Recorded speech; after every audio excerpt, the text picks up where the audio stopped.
Oh, hey. How's it going? It's good to see you.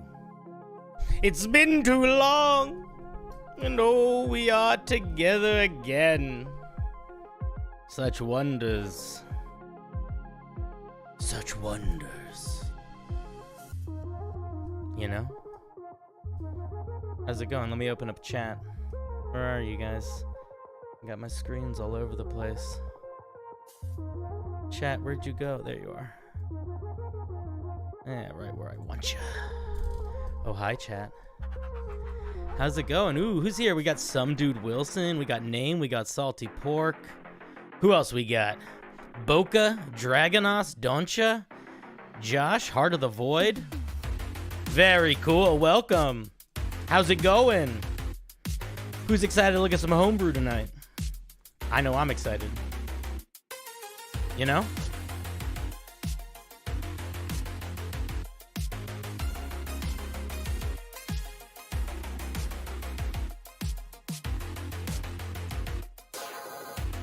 We need a DJ stream? No, I'm no DJ. I'm just a man trapped in the body of a lesser creature. You know? That's all I am. That's all any of us really are. You know? You know?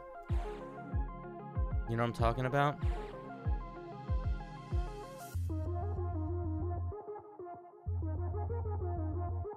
Don't worry. We're gonna make it. We're gonna find our calm. How's everybody doing tonight? Phil, welcome. Desmond what is that? Desmond Dentresti. Ooh, that's a fancy name. What's up, lovelies? Anyway, how's everybody doing tonight? Good to see all your lovely faces. And I know you're thinking, you're not looking at my face. Well, yeah, I am, actually. I can see you through the screen. I've prepared. I've set it up. So it's quite easy to do. S. Obelisk, how's it going, your boy? Nice to see you. We're going to be looking at some homebrew tonight. Ooh, is this just the lighting? Is there like a stain? No, it's just the lighting. This is a little stain. I don't know where it came from. Oh, well. How's everybody's week going? Tonight, we are doing the member homebrew review. Ooh. Ah.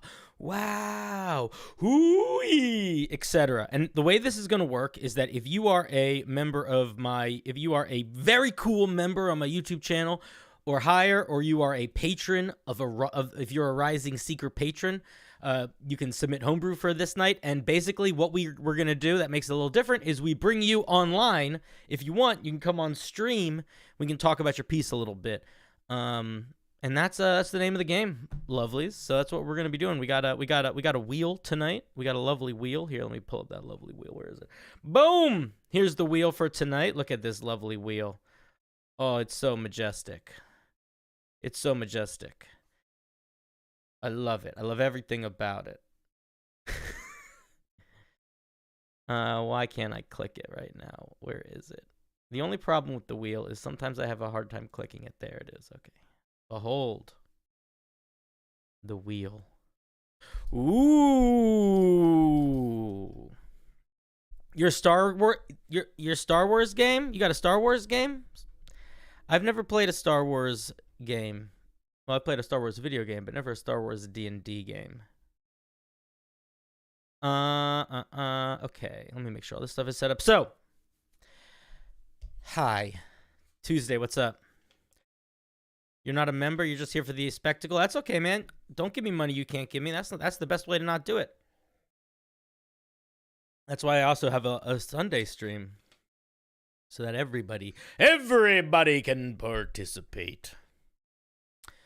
So, speaking of participation,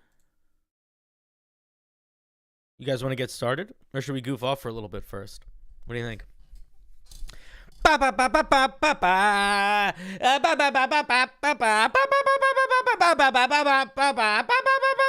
You know?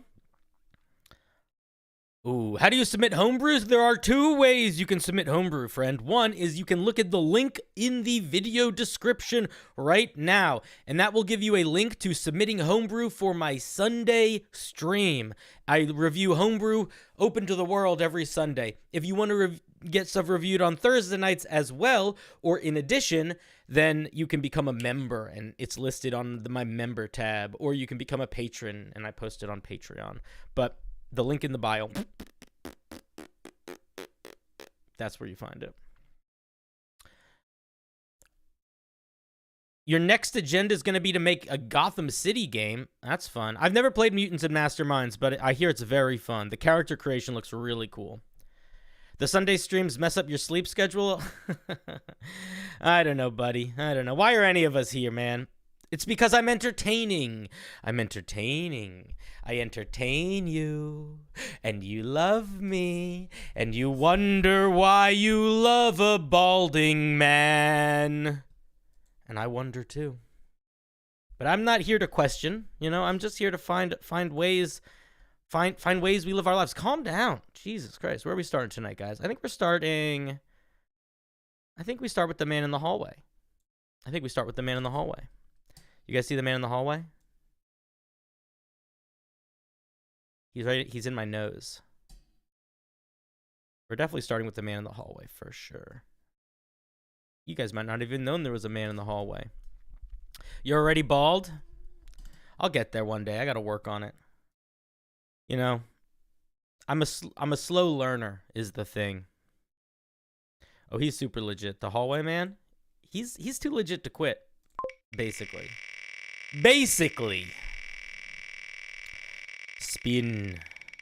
Spin the wheel. We start tonight with the mighty Squiggle. Work kept you up late, so you're on your phone? No worries. Hello, Hollow Focus. I see everything, John Smith. There's only 3 things I've never seen.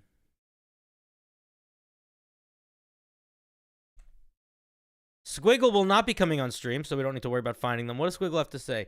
Oh, I hate this part. This is the worst part of stream, when like not everything is perfectly aligned. Ugh. Life's so hard. Okay, first time sharing homebrew and new to creating homebrew items. That's cool. I've been DMing campaigns for about 5 years now. Hell yeah. All right, let's take a look at what you got for us, buddy. Squiggle. Squiggle. Squiggle. There it is in the chat, lovelies. Hope you can all see it. The Elixir Blade. That is a cool title. Very rare. Requires attunement. I love the art. The art is by Regal Bones. Okay, Regal Bones. That's some good art. Look at that, guys. That's cool looking. Sometimes the best way to make a thing is to have a cool picture, and you're like, gosh, darn it, that picture makes me feel like that could be pretty cool. And that's what this one makes me feel. In my bones. In my bones and my heart. Let's take a look. 15 likes and 33 watching. Something doesn't add up. What do you mean? No, I haven't earned all these likes yet. I have to earn them. If I don't earn them, it's worth nothing. You know? I don't want yes men. I want yes please men. All right, let's take a look at this item. What is it? What rarity is it? Very rare. Okay, cool. Elixir Blade. I like the layout quite a bit. I want to suggest that you put more space between the picture and the words here, and maybe something bold to sort of make it feel like there's a little separation here. That's nitpicking, but I'm only nitpicking because you're already putting in quite a bit of effort to format it, so you might as well get reviewed on that formatting, you know? Okay, let's take a look at what it does. While in its dormant state, the Elixir Blade resembles any ordinary vial filled with whatever potion the wielder desires. It can still be used as a normal potion in this state. Okay, I'm not sure exactly what you mean by that. I'm assuming you just mean it can be any potion, like it could be a health potion or a giant strength potion.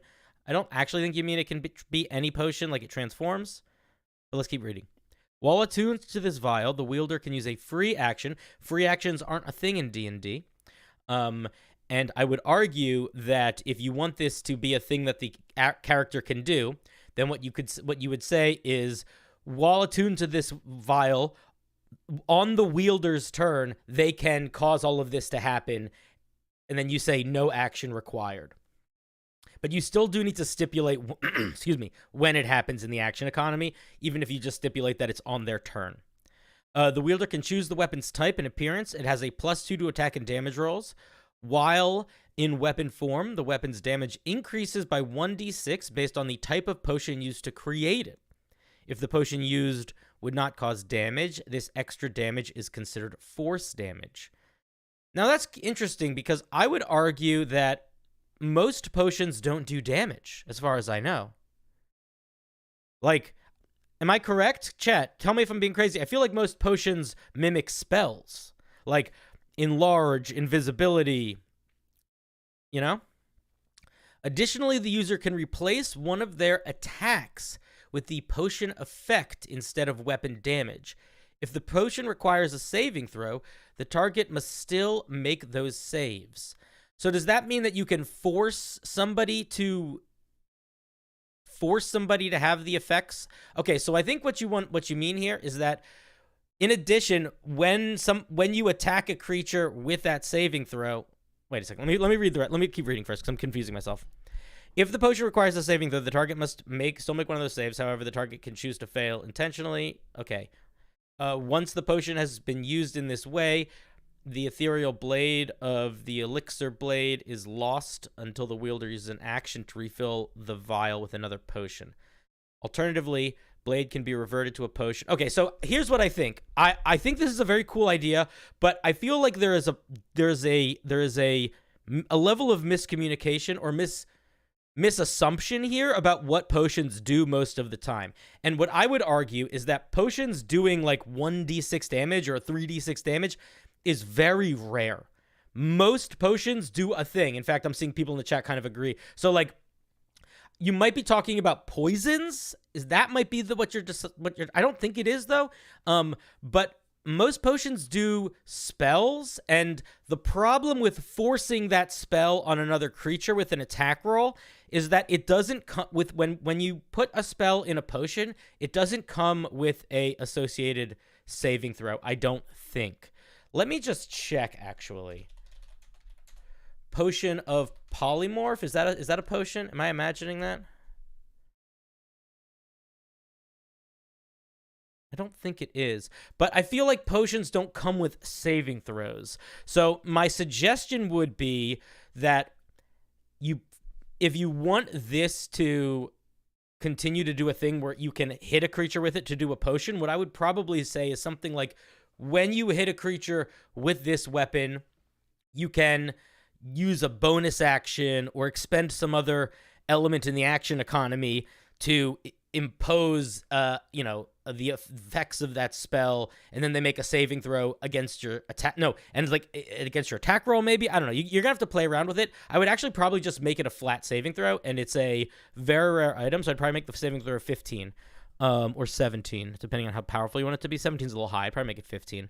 The only other thing that I'll say is you need to figure out how this damage increase works and how consistent it is, because depending on how players interpret potion power, that could be like this 1d6 base. This could be anything. Like how much damage does a potion of giant strength add? How much damage does a potion of invisibility add? How much damage does a health potion add versus a greater health potion?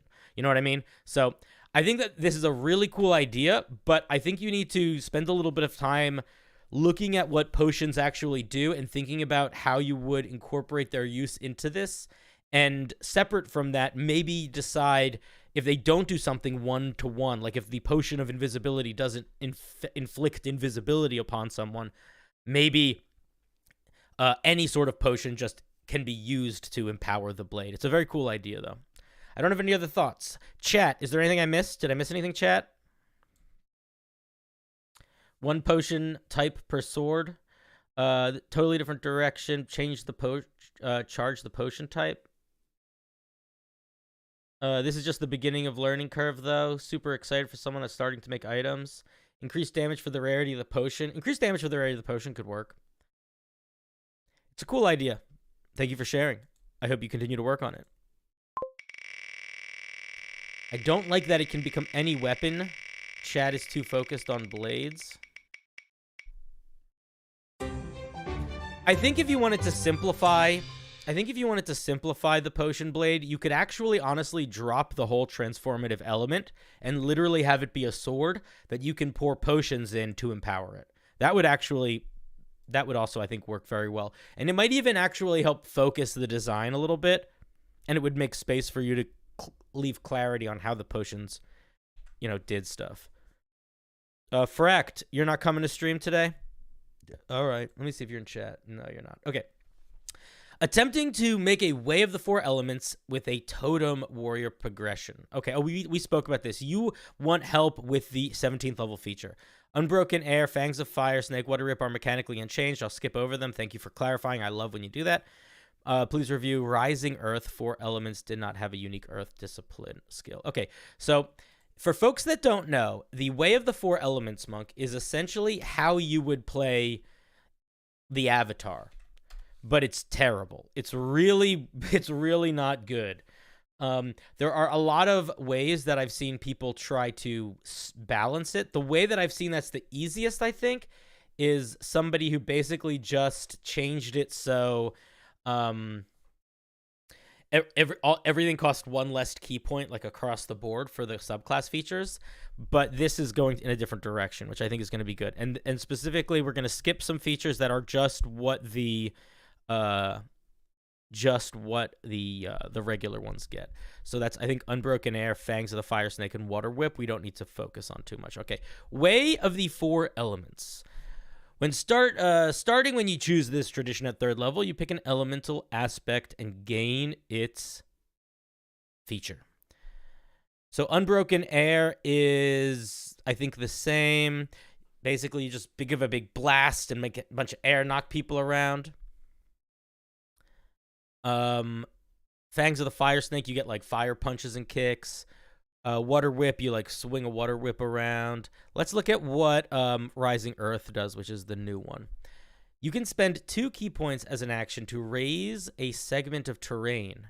A 5-foot square space on the ground within 30 feet of you rises upwards 10 feet. The earthen block has a AC of 10, 20 hit points, and remains raised until the start of your next turn, or if the block is reduced to 0 hit points. If a creature is occupying the space, that creature must make a dex save. On a failed save, they are flung into the air and plummeted back down, taking 2d10 bludgeoning damage. That is funny. On a success, the creature moves 5 feet in the direction of its choice and takes half damage. Okay, so my initial thought on Rising Earth is that legitimately I think it's good and kind of just works. If I was if I was going to suggest an alternative, I would say if you wanted to make it a little bit more dynamic, you could give the player a little bit more control over the shape of it. You could say that instead of them summoning a 10-foot tall, 5-foot by 5 column, they could summon 2 5-by-5-foot cubes that could be touching, but in any way. So they could be a big column, or they could be like 2 next to each other to make like different shaped walls. The one thing that I want to point out, though, and I don't see a solve for this, and I do think it's worth solving, is that at the end of the day, the main thing that is lame about the Way of the Four Elements monk, in my opinion, is that you run out of what makes your subclass cool very quickly, because it's all very key point dependent in a way that is separate from other D&D monk subclasses. Like, a lot of monk subclasses are key point dependent, but for example, I'll give you an example. The Way of the Drunken Master, okay? If you use your Flurry of Blows with the Way of the Drunken Master, it triggers the subclass feature. So you're using key points, but you're getting Flurry of Blows and that subclass feature. And they have another subclass feature that is just a passive one. I think it's Brewer's Supplies or something, but it's still another thing that is somewhat consistent. And we still don't get that here. So I feel like I would encourage you to push 3rd level further. I would encourage you, and honestly, the easiest solution would be to have them get either mold earth, control flame, whatever the wind one is, and control water. And then maybe give them an extra way to use it as well. Maybe as a bonus action or something.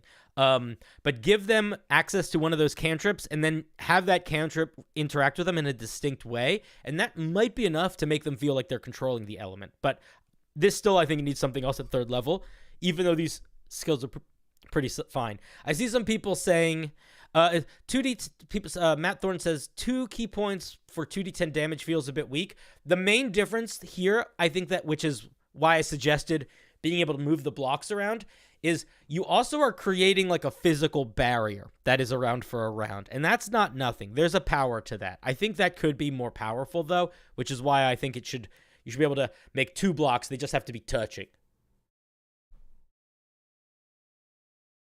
Does he have a reaction yet? I don't think so. I would not do fire bolt. I would do control flame. I would keep them all similarly in that vibe. I would maybe give you another way that you could use it, but I wouldn't give them firebolt.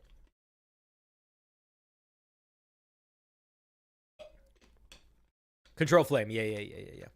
Mold earth with an increased move and be able to push a creature for free. That could work. There's moving creatures around is something that like other monks are already pretty good at. It. Like the way the open hand monk kind of has that covered. But you could think of interesting ways to do that. Let's look at level 6.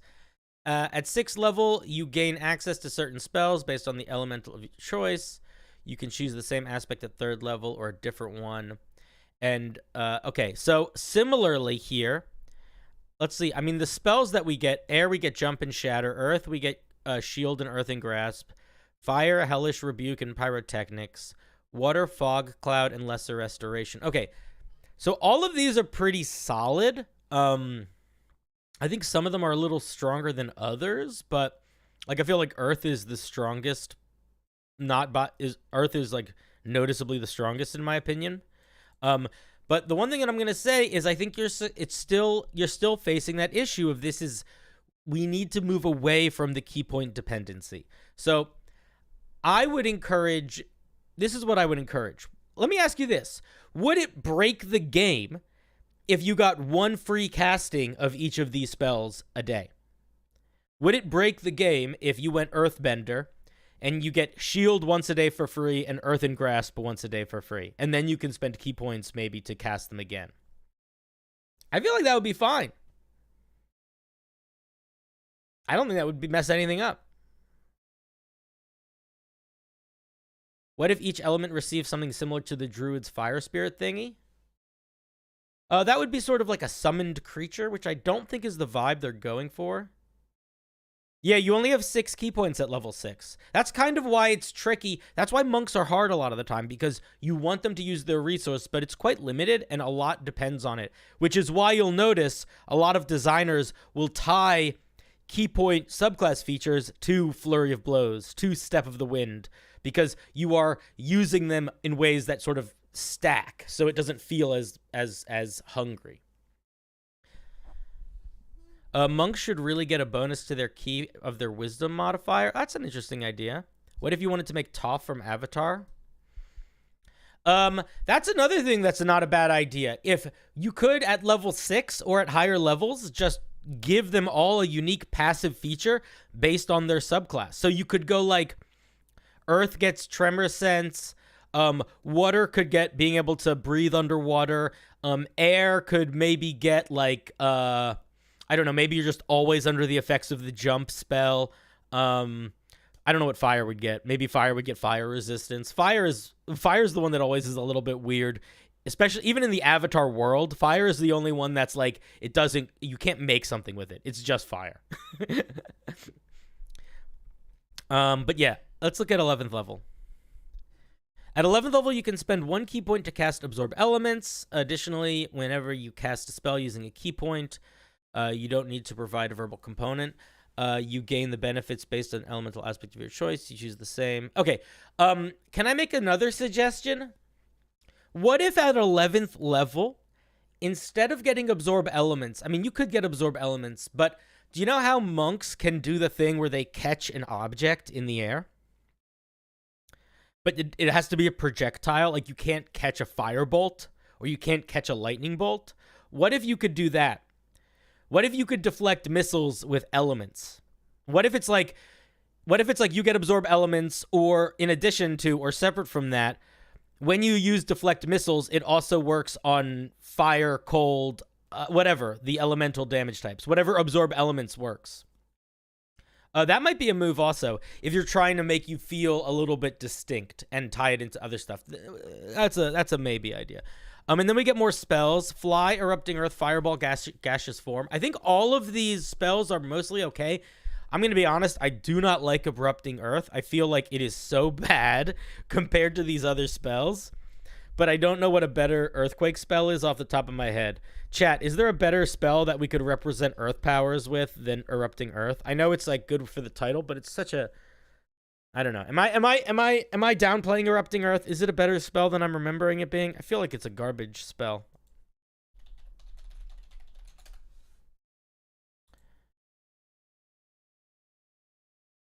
Oh, you guys can't read that at all.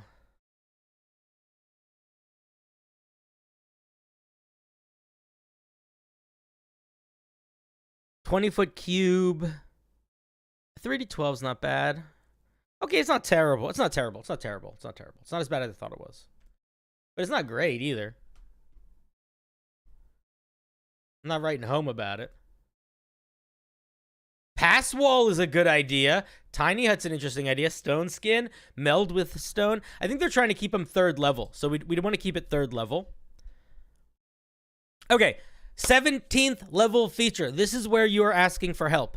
So let's see what you wrote. Should this feature grant access to higher level spells? Perhaps give each element a unique ability similar to 3rd level, more player. Damage resistances have been... You know what you should do with this level? I know exactly what you should do. Dude, this is easy. I have such an easy answer, and you're going to hate me for how easy an answer it is. Are you ready? Literally in Avatar, each of the forms has an evolved form. I'm just saying. Maybe you gain, maybe if you take the earth one, you can make magma stuff happen. Maybe if you take the fire one, you get some crazy lightning power. Maybe if you get the earth one, you get some metal bending power. If the air one, you're just a feather, you know? You have no earthly tethers. You wrapped the thing around the lady's head, the thing got wrapped around the lady's head, and her head exploded, and now you can fly forever. I don't know. Yeah, the air upgrade is what the Lotus guy got. Oh my god. Did you guys like Legend of Korra? People have mixed feelings about it, but I really loved that season with the scary terroristy people. Oh, it was so good. I loved the Red Lotus. The Red Lotus were great. I didn't have Nick as a child either. It's worth watching. It's a great show. Avatar's great. Korra's pretty good. But yeah, I would say lean into that. Lean into them having like evolved forms. The main feedback I have overall is I want to encourage you to think about ways that you can make more all the time on features, or features that don't rely so heavily on spells, but maybe tie into the action economy that monks are already using, where they basically are using key points to do other features, and maybe those features get enhanced in certain ways, or they have some abilities that do not require key points to use. That's honestly, I think, the main thing that I would suggest here. And then I think that if you take that idea into the earlier subclass features, then you will have a strong enough foundation and vibe that when you get to 17th level, you don't need to think about... You can think about it like, what are your big features? I didn't finish reading it. All right, I'll finish reading it. I'm sorry. Perhaps give each element a unique ability similar to 3rd level would be, but more fun for the player. Yes, I think that's exactly the move. Damage resistances have been avoided. Okay. Because if you give a player an opportunity, they would absolutely pick a Genasi and take the 4 elements. So yeah, that makes sense. I don't think this needs damage resistance. Zuko is a great firebender. He got burned. You know what I mean? So yeah, I would lean into this. I think give them a big showstopper move is the move for sure. Okay, that's my feedback, Fract. I wish you luck. I wish you luck, good sir. I think that the things that you've contributed so far are quite good, but I do want to encourage you to move away from the key point spell thing where you can. I think you will find a lot more freedom and interesting ideas if you work within that limitation. All right.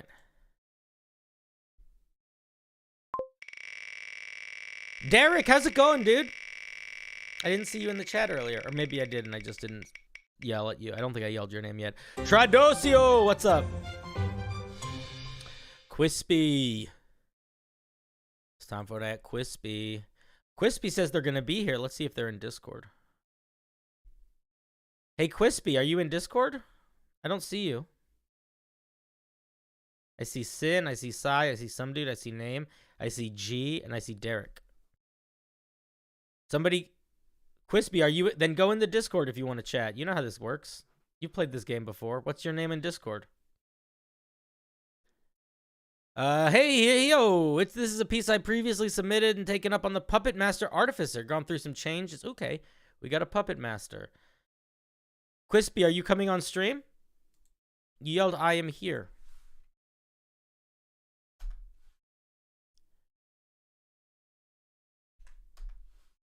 Oh, there you are. I see you. I see you. I see you. I see you. Quispy, what's up? Hello? Hello? Hello?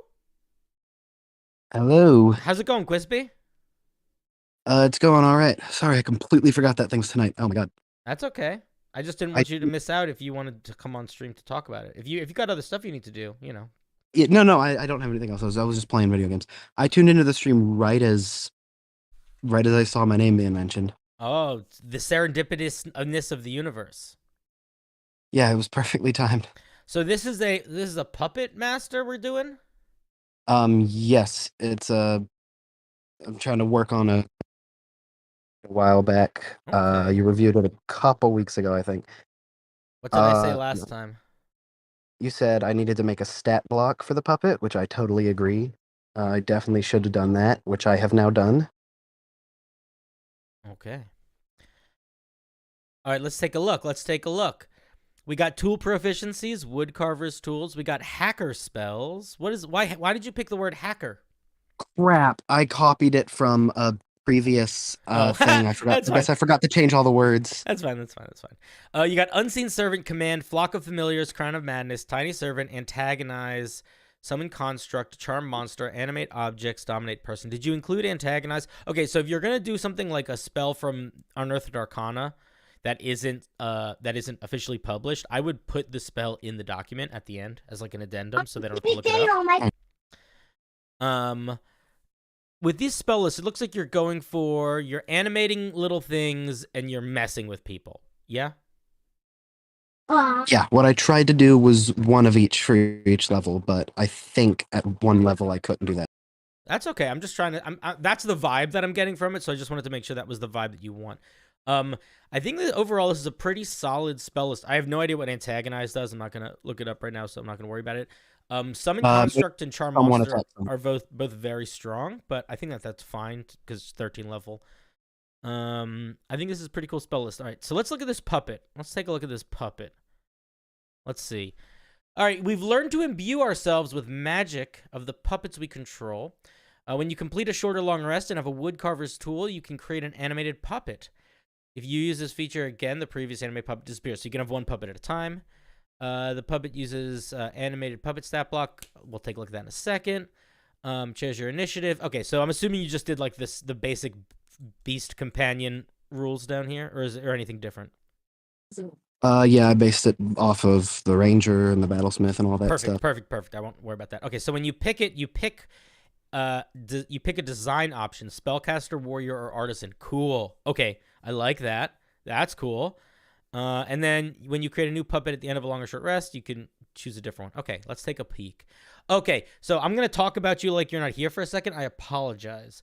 One thing that I want to point out that Quispy did here that I really like is there are a bunch of spells in D&D that allow you to summon a creature.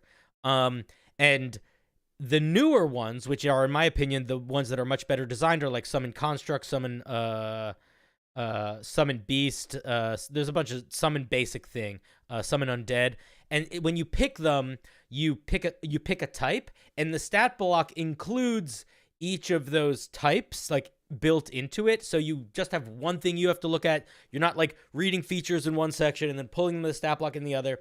It's all in one spot. And if you look, that is what Quispy did, and I like that you did that. Okay, let's keep going. I saw that off of the whole putrid, ethereal, etc. for like summon undead. Oh, its dex and intelligence are equal to yours. Why did you make that? Why did you go with that? The dex and intelligence determine like the armor class, and for the warrior later on, it's attacking. So that is based off of your own progression, how well it does with that. I think having the attack roll based off of your this okay, you don't have to listen to me, but this is what I would do. I would not do I would not make your dex modifier important for its stuff, because that will make you way more multi-stat dependent in a way that I don't think we need to be with the artificer if we don't want to be. I would strongly encourage you to just give it its own dex, give it its own armor. Maybe what you do is you make certain ones get like an extra bonus, like maybe the warrior has a shield, whatever. You know, you could change around, but just make it a number. And then what I would do is I would make sure all of their attack rolls are your spellcasting modifier. So so you don't have to worry about being too complicated with that, and then you can very quickly make reference to what its attack is. And it's also just like easier for a player. Like, so for example, if I was running this on D&D Beyond, not D&D Beyond, yeah, if I was running this on D&D Beyond or Roll20 for a friend and I like helped them write it in, it would be much, especially if my friend is not that good at the tech side, it's so much easier for my friend to be like, all right, I'm attacking with my puppet. What do I roll? And I can say, oh, it's the same as your spell attack modifier. So you can just click the firebolt button and then that number will be the same. Like, it just makes it easier to use when you have less things you got to look at. Let me look at, yeah, it's just simplifying. Okay, let me look at it. Let me tie. Okay. 2 plus intelligence modifier plus 4 times your level. Okay, so this guy is way more fragile than most other summoned pets. So let's. So it is small sized, and the hit dice for a small creature is a D6, correct? Yes. The hit dice for the Steel Defender was a D8, and so its hit points were based on that. So this thing's hit points it's about the same way that it is calculated, except with a D6. That makes sense. If you decide that you want it to be beefier, I would just take that first number, the 2, and just make it bigger. Okay, I might do that for the warrior. I don't know if you need it. Really, I want to see what the creature actually does, but let's dive in, because if it's not like, you could also use it having less hit points and less armor or whatever as like a way to make its powers a little bit more unique. It gives you a little bit more like balanced flexibility. So you're making it immune to charmed, conditioned, charmed, exhausted, and poisoned. Should it also be immune to frightened, or was that a choice to not make it immune to frightened? That was off of as I'm saying, I'm not trying to rip too heavily off of the Battlesmith, but the Steel Defender is also a summoned construct that you get at the same level. So I gave it just the same condition immunities. Well, let me offer you a suggestion. Yeah. I think that balancing it that way is a great idea, but I would encourage you to think for a second about what should a puppet be immune to versus the Steel Defender. Okay. And this is my thought process. We're going to keep reading because I don't know what the vibe is here. But part of me is like, I almost feel like a puppet is the type of creature that, like, whether it's a Pinocchio puppet or an evil puppet, I feel like they should not be immune to charm, but should be immune to frightened. I can see where you're going with that. That's its whole thing is being controlled. That's very vibe. That's for me though. So that doesn't change. Like, don't listen to that if you don't want to. No. I get where you're going with that. Somebody also said immune to sleep, and I feel like that could also make sense, but by the same conditioning, the same that the Steel Defender isn't. I agree that it doesn't necessarily make sense. It sort of just depends. I think sleep is counted under being charmed being put to magical sleep. Oh, is it? I don't think Because so. the sleep spell says the sleep spell specifically says if it's immune to being charmed, it can't be affected. Oh, there you go. Boom. All right, cool. All right, so let's see what the 3 types we get are. Spellcaster. When you cast a spell, you can choose to do it from... I would say you can choose to cast it, not do it. Do it is like... This is how I would explain it to my friend, but it comes off weird in the writing. I would choose to... You can choose to cast it from the space of your animated puppet as long as it's within 60 feet of you, and you can still see your target and the puppet. I would argue that I don't know if you need to be able to see it if the puppet can see it. I feel like there's an argument made for your puppet being able to make that eye shot on their own. Casting a spell this way uses the puppet's reaction, and you can cast a spell this way a number of times equal to your intelligence modifier before completing a long rest. All right, warrior is able to wield weapons that do not have the heavier two-handed property, and it's considered proficient in those weapons. Artisan, your animated puppet can help you craft magical and non-magical items as if it was an artificer. Okay, so it can like help you build stuff. You need to give this thing an attack action, even if it doesn't get it in all of its forms. Okay. You don't want people to have to look that up. So if the warrior has an attack action, give it that attack action. The other thing that I'm gonna say is, I think that it is. I don't know if it makes sense for the spellcaster's like transient casting to be limited. Did you do that? Was there a thought process behind making it limited in use, making it resource based? I did receive some critique by a few people saying that spellcasting, just like infinitely being able to cast it from that space, like as long as it's up, might be a little busted because you can just continuously expand the range of your spells by 60 feet. And like touch Yeah, spells at range. but that's the same with familiars. Like, Yeah, but familiars just get touch spells at range. oh, I see. Yeah, I don't know. My thought process is like, because then like it's kind of a bummer if you use that 4 times, then your puppet literally can't do anything. You know? That is a very fair criticism. So I would play around with maybe this is how you do it. Maybe it is. I would yeah. Somebody said make it proficiency modifier times. I think that you could do that. I think intelligence modifier is fine, but you could also go proficiency modifier times. What if it can cast leveled spells a proficiency number of times? You just read my mind. But it can do cantrips just cash.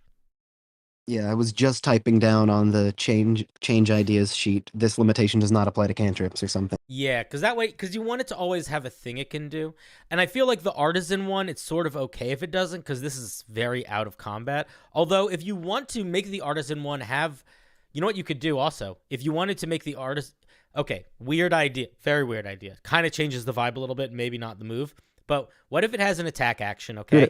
And its basic attack in warrior mode is like a little bit stronger, and its basic attack in artisan mode is a little bit weaker, but its basic attack in artisan mode like deals double damage to structures or something like that, you know? So he's like using his little pick, he's using his like hammer. I'm just imagining it like running up to a building and hitting it with a little chisel. I don't know. That's just random. Take that or leave that. That's opinion idea. I'm writing down all the suggestions. I'll think them all through. All right, let me look at 5th level. I'm nervous by how many features you read at 5th level, but that's fine. Let's read them and see how they play out. Excuse me. When you reach 5th level, your experience controlling others has grown, granting you the following benefits. When issuing commands to any creatures under your control that require a bonus action or action, don't say may, say can. You can use commands to all... Oh, my headphones are unplugging. You can use commands... to all creatures under your control as a part of a single bonus action. This includes creatures you have gained control of using spells. When your animated puppet is within 100 feet of you, you can see, hear, and speak as if you were from its place. Okay, that's fun. I like that. Let me read the end of that, actually. Whenever you speak, its mouth moves. Yeah, that makes sense. Okay. Finally, don't say finally, because you're when you're writing in bullet points, you don't have to worry about like Okay. things like that. Whenever your puppet is within 30 feet of you and you can see it, again, say you can use a bonus action to switch places with it. Okay, so All of these features are fun. I think it's a little bit too much for. Okay. I think it's a little bit too much for 5th level. Here's my main Yeah. thought. 5th level artificers, I heard that critique. They get an extra attack or they get a little bonus to They something. get a little bonus to something, and this is a lot of things. And I would even argue that a lot of these things, like the this is what. Okay, I'm gonna give you some. Okay, this middle bullet point where you can speak through it.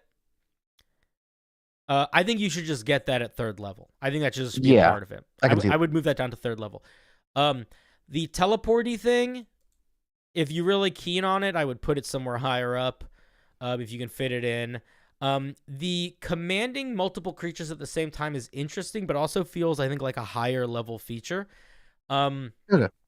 I would play around with what are some ways that you could give either minor buffs or debuffs consistently, or slightly improve your do a little bit more damage or improve other people's damage a little bit consistently. Because this is a little bit more of like a control weirder one, I think that there are a couple things you could do, but I mean, like if you don't want to make yourself if you don't want to be attacking at all, really, I think that you could go in the direction of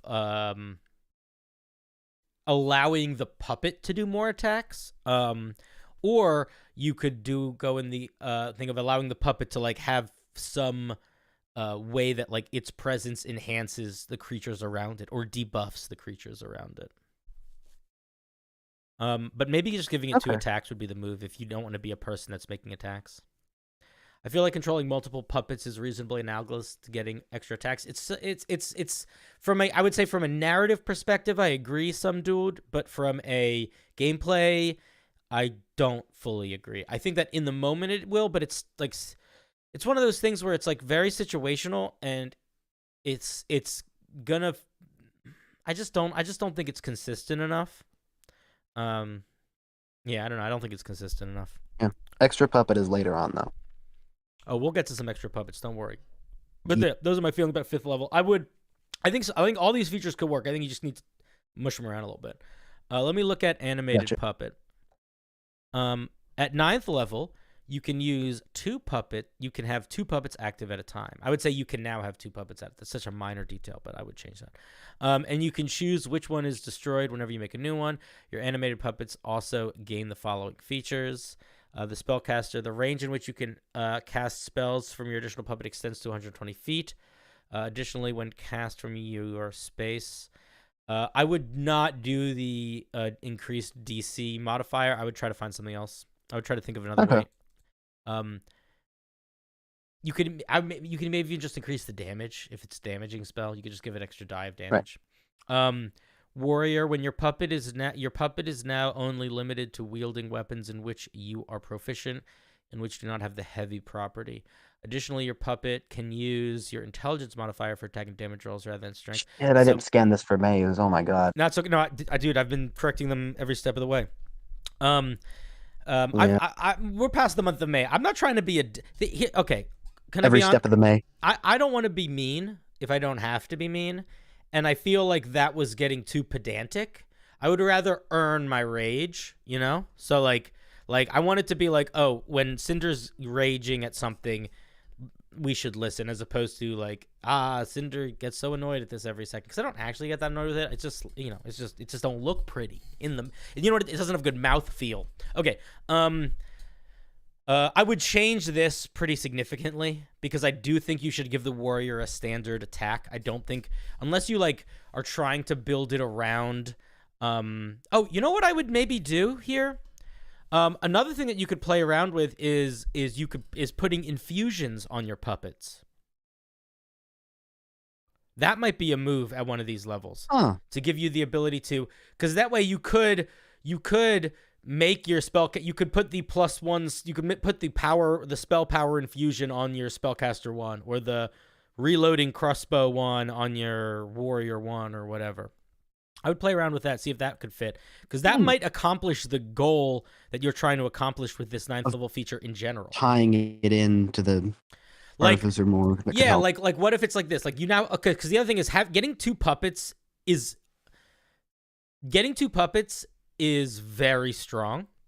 Um, I almost strong enough that I would argue that you shouldn't give any other features other than getting 2 puppets, because especially if you are going to continue to be able to, especially if you intend to be able to use both of them at the same time, it's essentially doubling their damage output. So it's quite strong.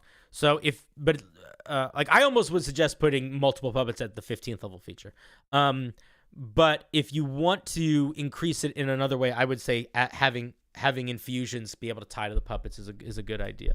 I do think that if you are going to give 2 puppets and tying puppets to infusions at the same time, I almost want to say that I don't think these should be free infusions. I think that they should cost infusion slots, or at least one of them should.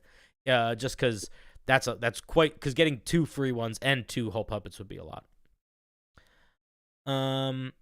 Let's take a look at Master of Puppets. Oh, wait, did I skip? Did I miss something here? No, I missed Artisan. When helping to craft magic items, it just speeds it up more. Okay, yeah. I don't know. I think this one's fine. I think that all of these features, I think you might want to play around with infusions on instead. Starting at 15th level, whenever you take damage that would reduce you to 0 HP, you can use your reaction to cause a creature under your control to take the damage instead. So I think your goal here is I think you're wording it this way because you want to be able to do it to a creature that you've mind controlled. I don't think you should be able to do that. I would limit it to your puppets. Yeah. I was contemplating that too. Additionally, you can cast Mass Suggestion without preparing it. I would put an asterisk on this one and maybe drop it after playtesting. All right. Maybe. If we're getting everything else that we're getting and you're keeping the 2 puppets and tying stuff to them and things, it seems it's a big move getting Mass Suggestion and being able to redirect damage. But I think overall it's a pretty cool piece, and I do think that I don't know, it's a lot easier for me to visualize like what it could play like, and like to try to sort of theorize around it, and when it's like I can look at the stat block in the way that it's written out like that. Do you have any thoughts, questions? I just sort of tore through it. Do I have any thoughts or questions? Not really. When you were reading the Artisan, the upgrade at 9th level, one of the things was whenever you have a puppet of this design active, your number of infused items increases by 1. So that's 1 more infusion maximum. Yeah, that I would just drop that. I missed that, but that's, I would say that is on top of this already. Feel like this feels too powerful with getting 2 puppets and then a bunch of other stuff. So I would just drop the other stuff. Because you got to think about like puppets, like, you know, especially if you are going to be able to use multiple ones at the same time. It's a big part of your action economy. Getting a bonus action to essentially take 2 actions is huge. That's very strong. Even if those actions were just the help action, you know? Yeah. But yeah, cool. Is there any other questions, thoughts, anything else?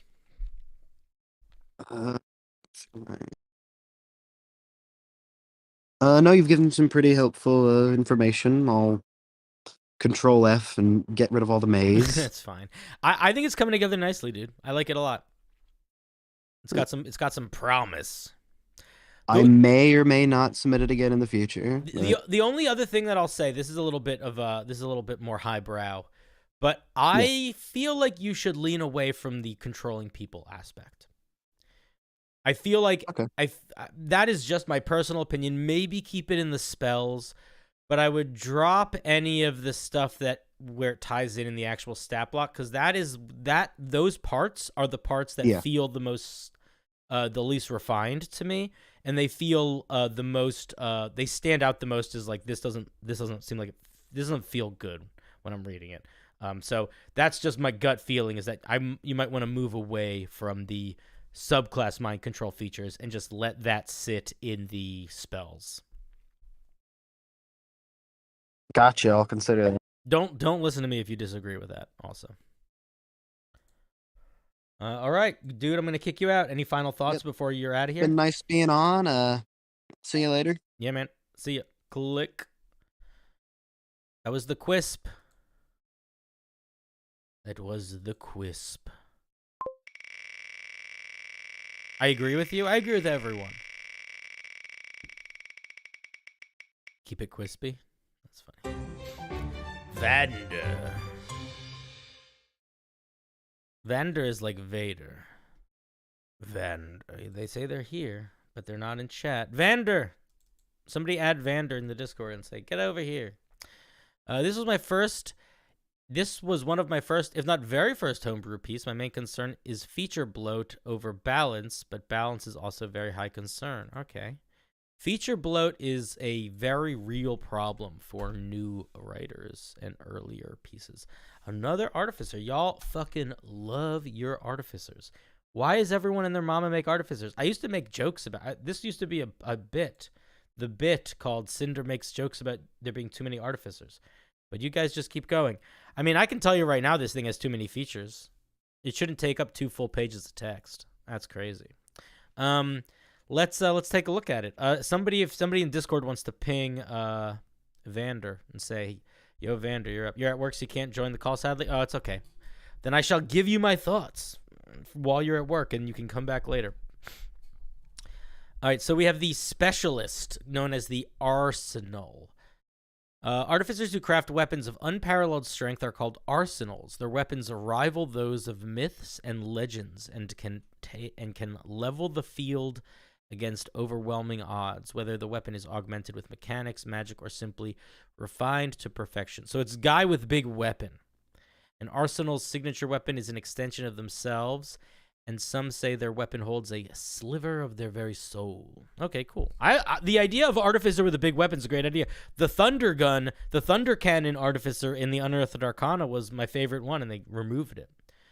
You get smithing tools. Let's see what spells we got. Thunderous Smite, Shield, Magic Weapon, Pyrotechnics, Elemental Weapon, Catnap, Fire, Shield, Staggering Smite, Banishing Smite, Steel Wind Strike. Why Catnap? This is very this spell list is very one note, which is fine, but it is very. This makes me think of like the light cleric spell list. The light cleric spell list is very one note. It's all just fire damage. Battlesmiths get a handful of smites as well, I believe. No, Battlesmith gets at least 1 smite. I'm pretty sure. Or one of my players has been, or somehow one of my players got smite through a magic item or something that I've forgotten about. I have a Battlesmith in my game, and he uses a smite spell pretty regularly. Okay, so you said this is bloated. I'm very curious to see why and how, and because you're getting a cool weapon. I think the issue is probably going to be. This is my guess. This is my prediction. Cinder predicts. My prediction is that you are creating too many weapon options for what this weapon can be. That's my prediction. And my prediction is going to be the solution is that you need to simplify it. That's going to be my prediction. Let's see what we got here. Your talents and efforts help you, blah, blah, blah, blah, blah. You focus. I'm so fucking rude. Whenever I do that, when I start reading and I just go blah, blah, blah, blah, blah, it's like people wrote these words. And I'm just blah, blah, blahing them. I apologize. Your talent and efforts have you focus heavily into investing in a single weapon. You can select or create 1 non-magical weapon. This weapon becomes your signature weapon. You gain the following benefits while using this weapon. Okay, let's see. I can use your spellcasting modifier. You can use intelligence. Okay. When you apply an infusion to this weapon, it does not count against the total number of infusions you can have on it once. Chat, can you have more than 1 infusion on an object at a time? You can't, right? So this thing gets 1 free infusion. You can't like stack infusions on an object. I don't think you can. Somebody check for me. Pretty sure you can. So that's cool. Okay. In addition, you can further enhance this weapon with magical or mechanical alterations. Over the course of a long rest, you can apply one of the following basic properties. And then we have how many properties listed? 1, 2, 3, 4, 5. That's not too many. So far, this doesn't feel particularly bloated. If the weapon is not ranged and lacks the thrown property, it gains the thrown property with a range of 15-30. If the weapon is ranged or has a thrown property, its ranges are doubled. Automatic. If the weapon has a loading property, you can ignore it. Lightened. You ignore the heavy property of the weapon. If it does not have the heavy property, it gains the light property. When does the heavy property, how would that come into play, ignoring the heavy property? I'm pretty sure that heavy has no, like if you're small. Oh, okay. Is that it? Is it just if you're small? Okay. Variable. You can choose what damage type the weapon deals between slashing, piercing, or bludgeoning, or guarding. While wielding the weapon, you gain a +1 bonus to your AC. This does not stack with a shield's bonus. So if you're using a shield, then you don't get this. Is that the way? Am I reading that correctly?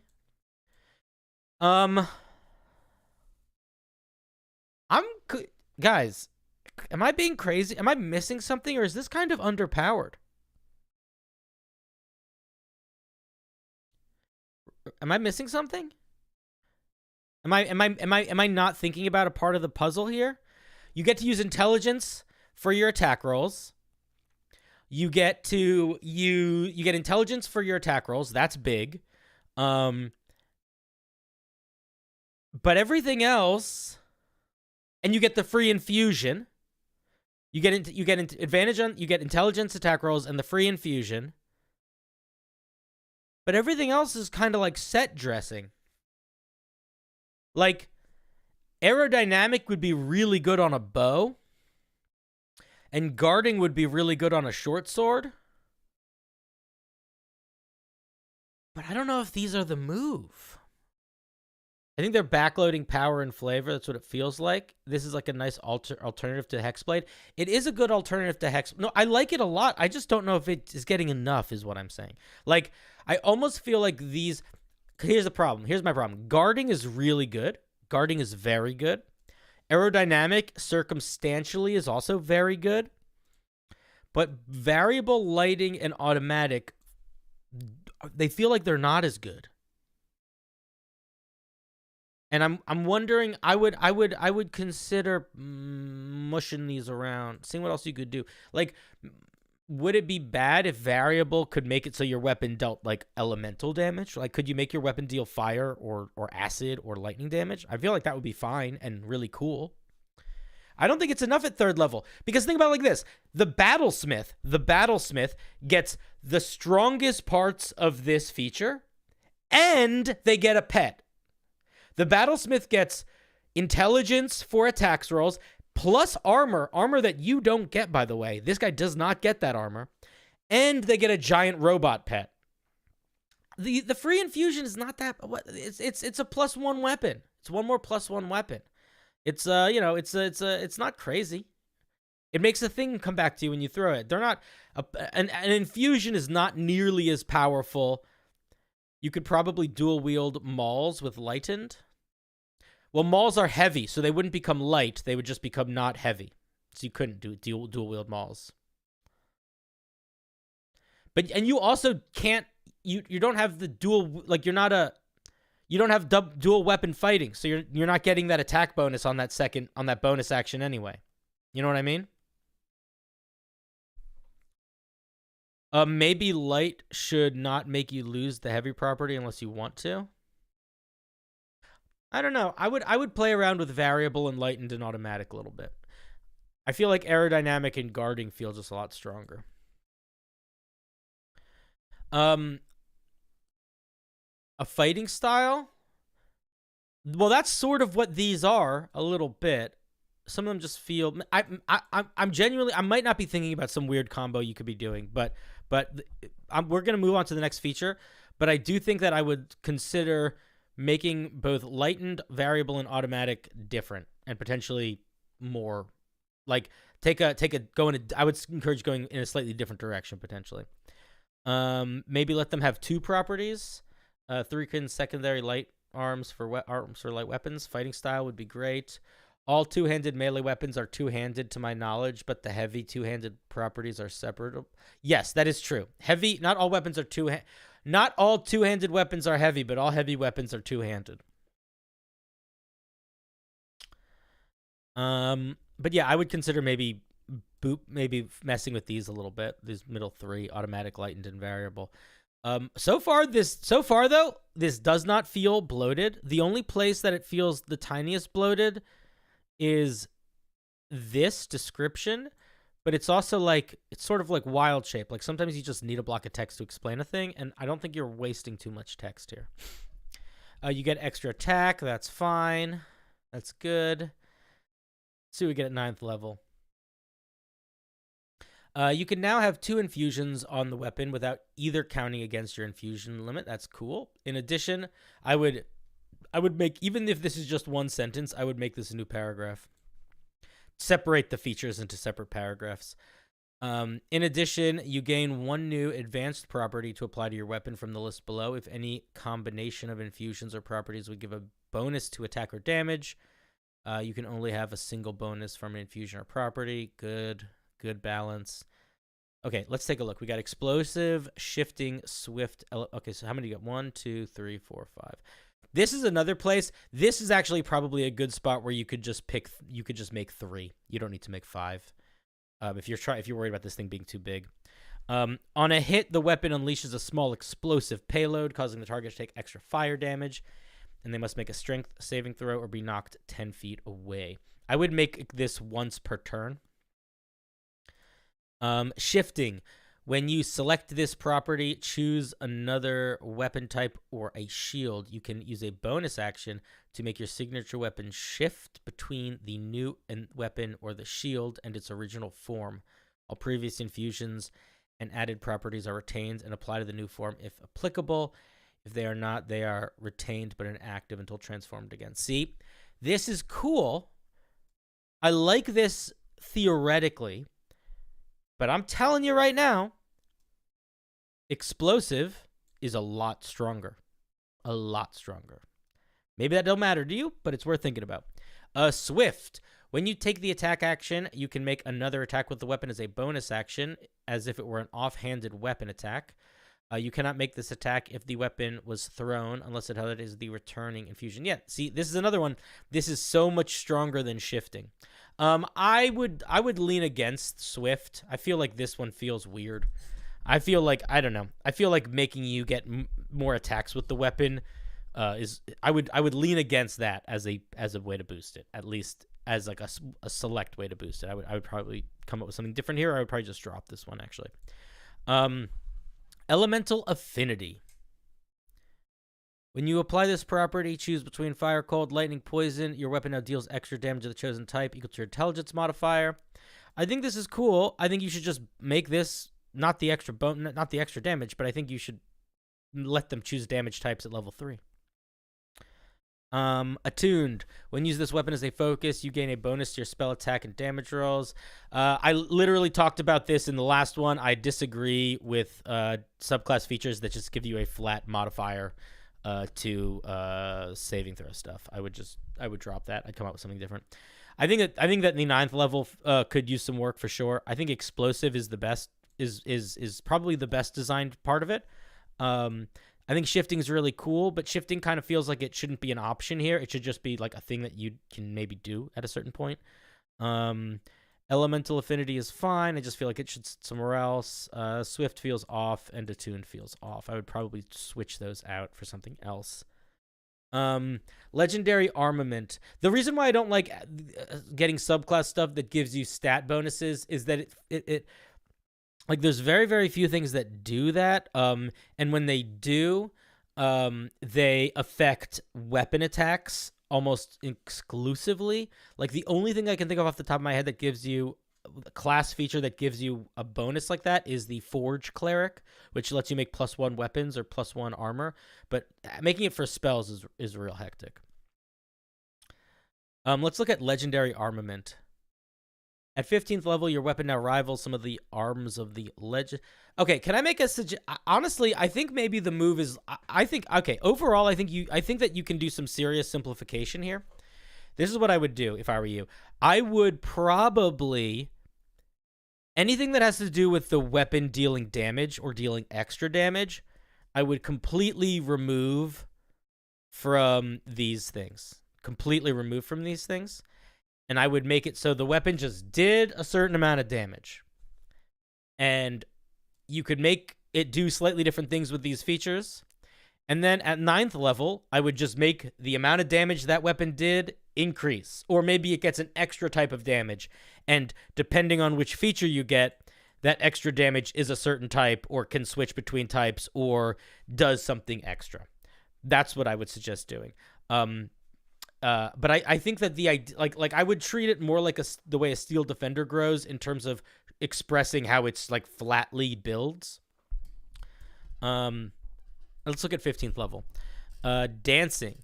You can use a bonus action to toss this weapon into the air and speak a command word. When you do so, it begins to hover magically. So it becomes like it becomes like a dancing sword. It's mobile. Use a bonus action to call. Is this the same as a dancing sword? Is this just the dancing sword as a weapon? Looks like it is. After the weapon attacks for the 4th time, it travels up to 30. Wait, how many? The weapon is mobile. You can use a bonus action to cause it to move. As part of the same bonus action, you cause the weapon to attack one creature within its range. After the weapon attacks for the 4th time, what does that mean? For the 4th time, like the 4th time ever? I guess so. And tries to return. Okay, I see. So you get 4 attacks, and then it tries to comes back to your hand. So like 4 rounds of it being out. Okay. Targeting. When you use this weapon to make an attack against the creature, you can utter a command word to make that creature your target. It remains your target until it dies or the next dawn. You can only use one such target at a time. When your target dies, blah, blah, blah, blah. When you make attack rolls against this creature, your target, you have advantage in the attack roll. In addition, your target gains no benefit from cover. If an attack hits the target, so you get advantage, they can't get cover, and you deal 2d6 extra damage for each of the damage type. This is another one where, like, I don't know if I agree with this one. This feels similar to, like, the Swift, where I feel like this should be more tied to your skill than the actual working of the weapon.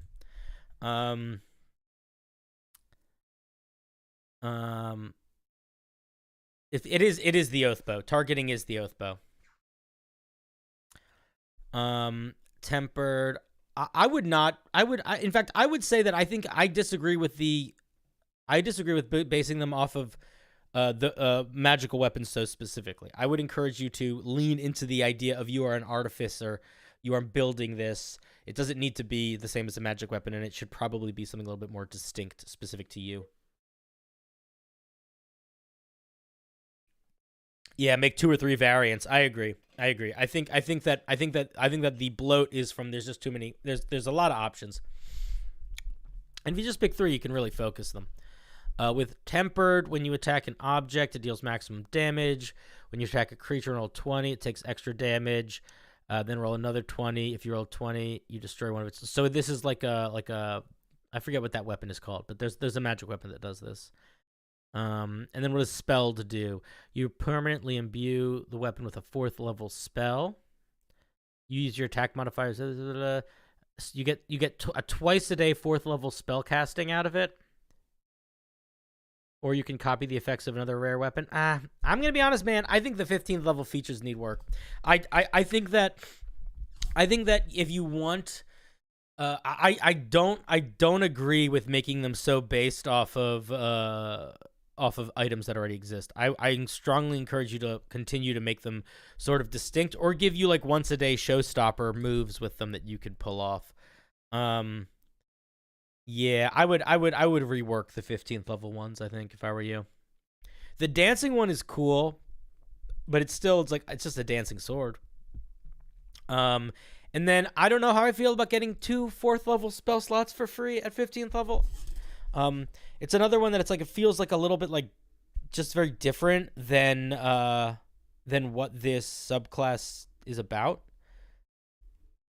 Like, I feel like you're not building your weapons to make them magical batteries for you.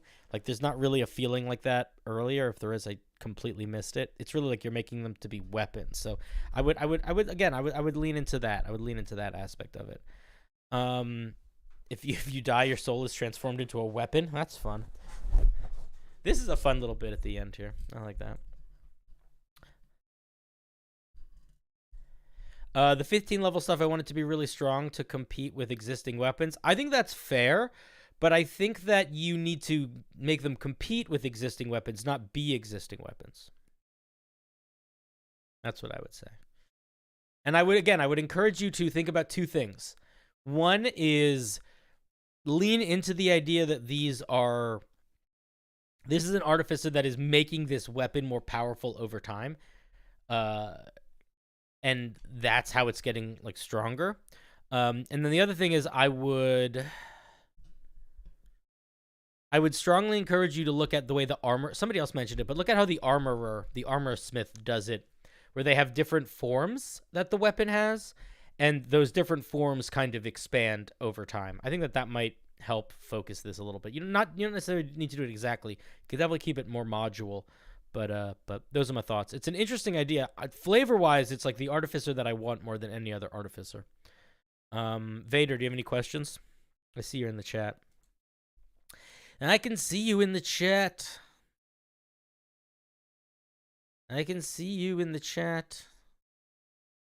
Ask your questions if you want.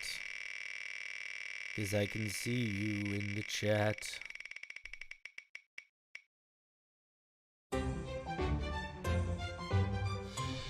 Baba, you're around, I think. Another cantrip. Do you want to come on stream, Bobs?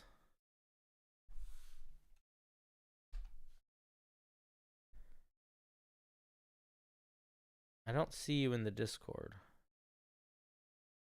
Did you say you could make it? I didn't even check. I should have. Baba, are you coming? I saw him in chat earlier.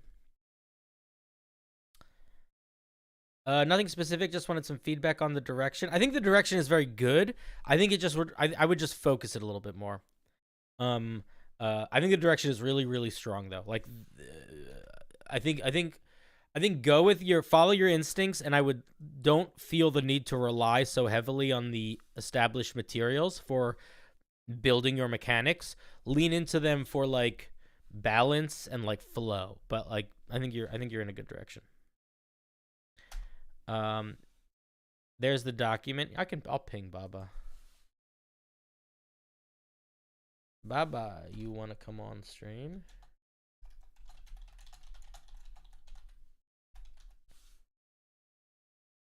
I'll ping him.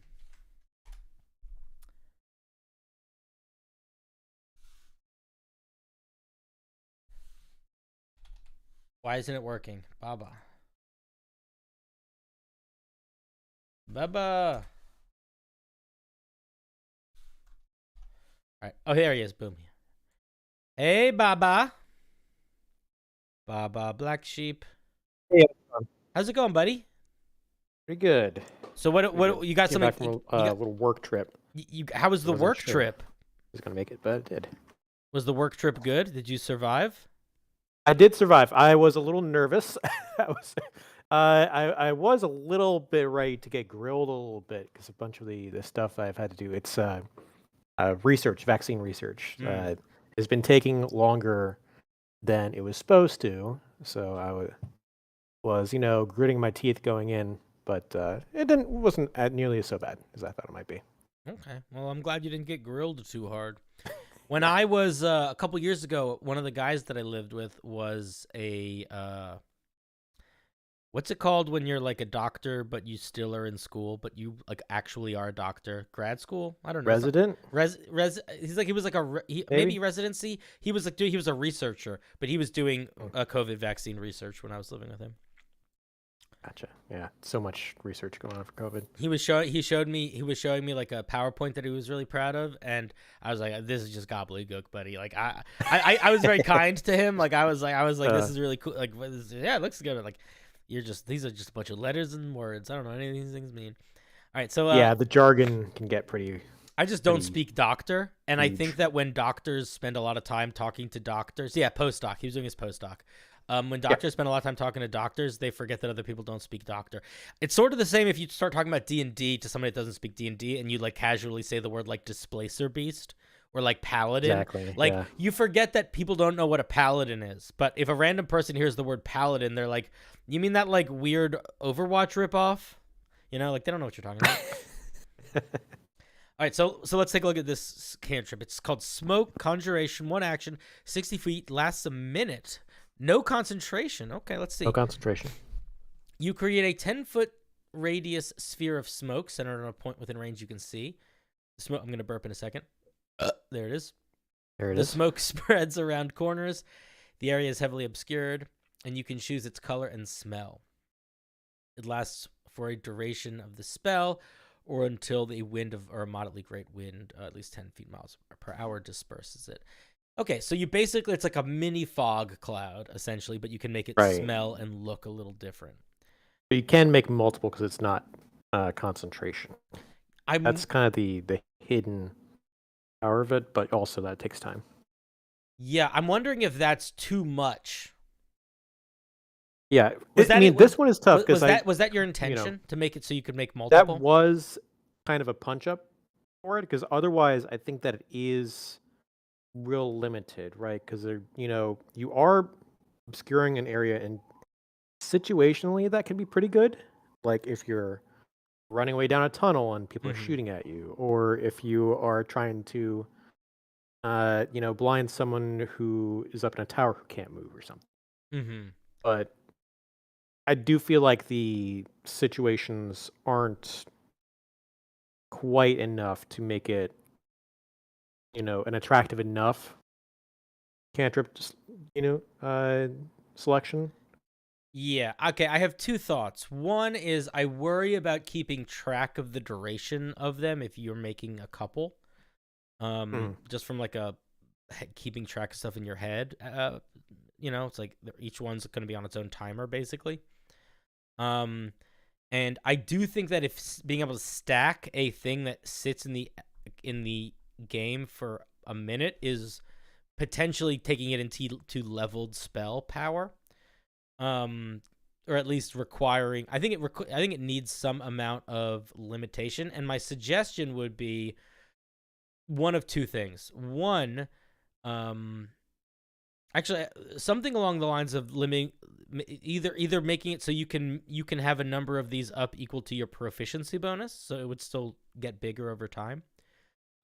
Or you could treat it like the way that other cantrips scale, where at first level you can make one area, and then at fifth level either it gets bigger or you can make two, etc.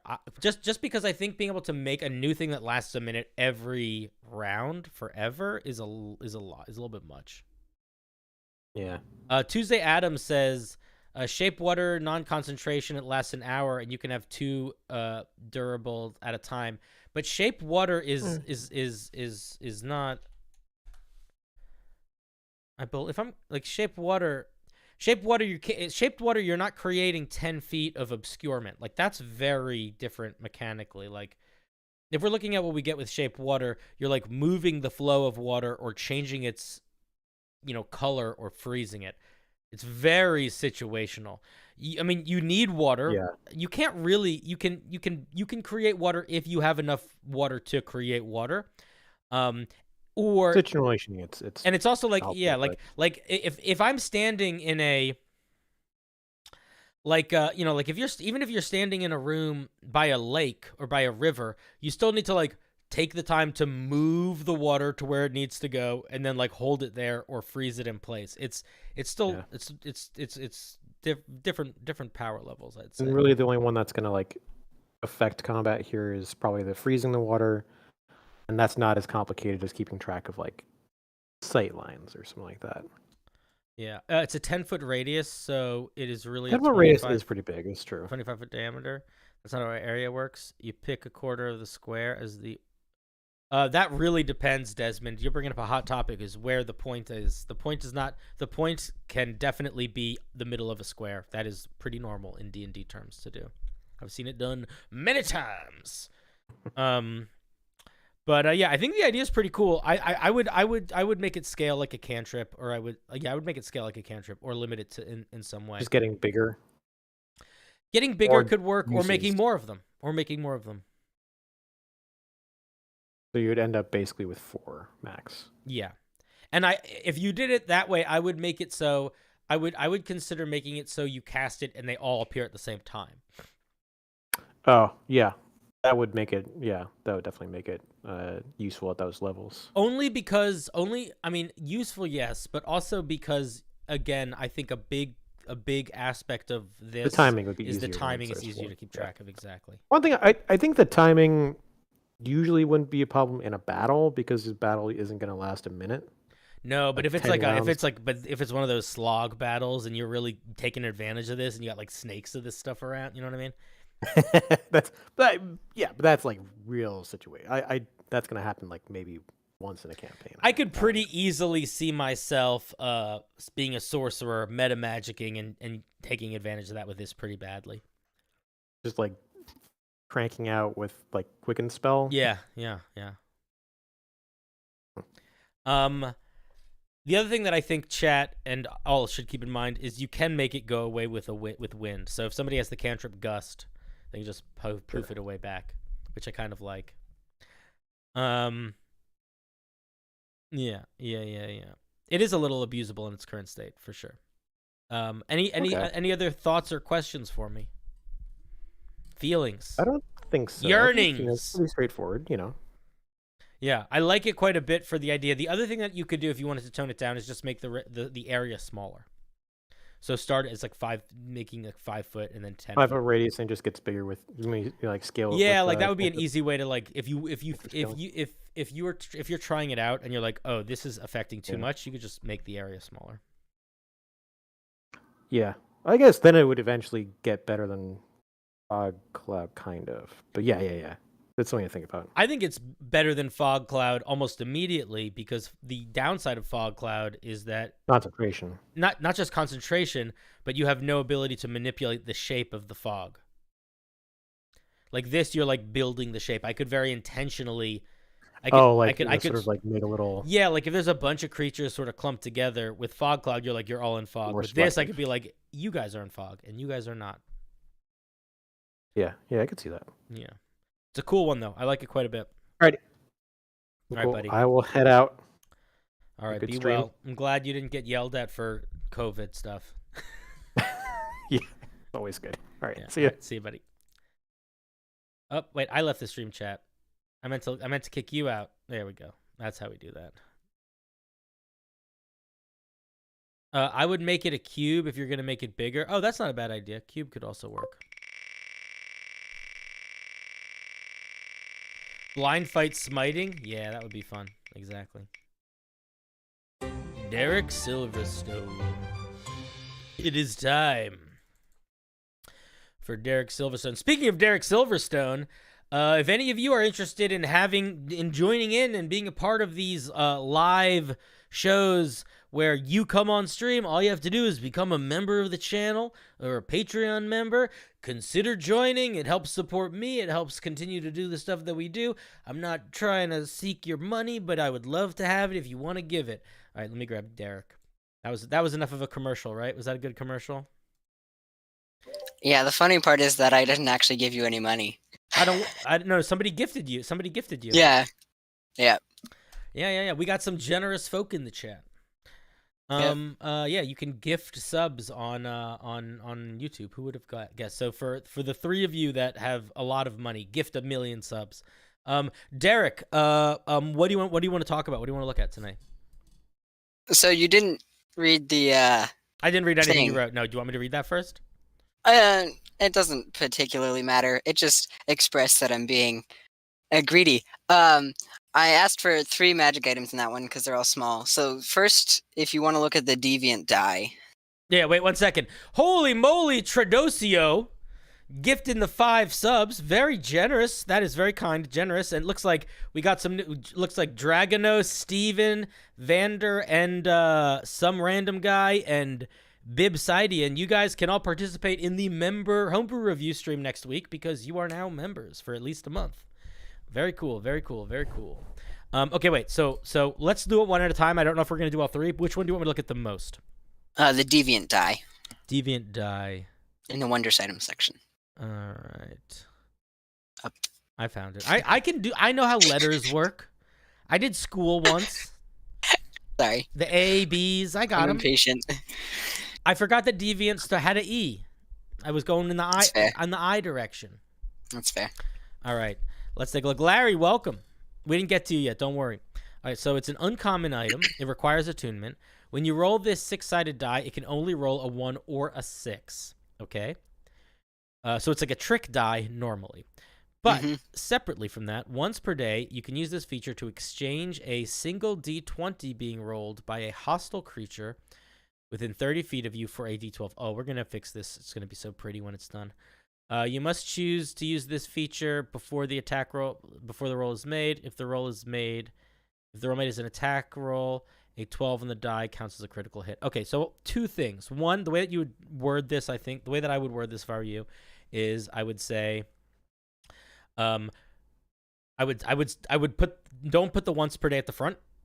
With magic items, you put the amount of times you can do it usually at the end. So usually you put the resource limit at the end. So I would word it like, when a creature within 30 feet of you goes to make a goes to make a d20 roll or is about to make a d20 roll, you can use your reaction to force that creature to make that roll using a d12 instead. And then I would say the other stuff, and then I would say once you use this feature, it can't be used again until the next day at dawn, or the next night at midnight, or whatever you want the time limit to be. Magic items recover on a time at a specific time. They usually don't recover based on your rests. It's always like when you dip it in the ocean or something like that. The other thing that I want to point out here, which I don't know if it's intentional or not, but by giving them the ability to crit on that 12, you are significantly increasing their chances to crit. Yeah, about that. I forgot to remove the hostile creature part. The idea for that was to do it for your ally and lower their total roll, but make it more likely to crit. Oh, I see. So do you want? So your goal is that you could use this on anyone. Yeah, that was a change from the original wording. Okay, that makes sense. Okay. I like this quite a bit. This is a very fun item. I don't know if it's it's like halfway between uncommon and rare. This is what I want you to do. I want you to give this item. You have to make a choice. You have to somehow make it a little bit weaker, I think, or you need to give it something else and then make it rare. Okay. Maybe it's twice per day that roll can be done instead of once per day. Maybe it's 2 charges. What if it's like this? What if it's an item?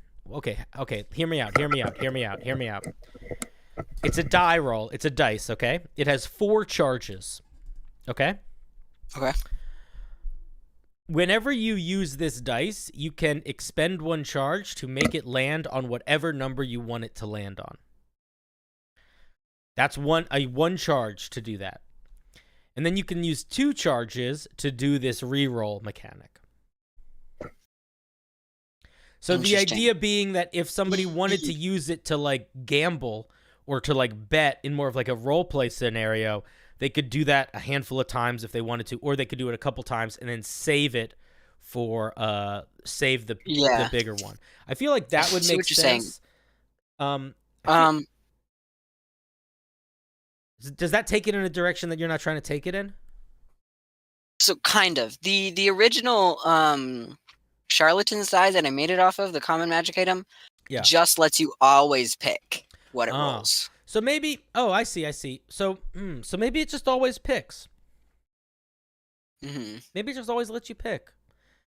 And then on the charges, I was thinking, based off of what you just said, I could just do it charges at noon and midnight. So that's 2 charges a day, but you can't use them like close together. You know what you could also do if you wanted to be weird with it?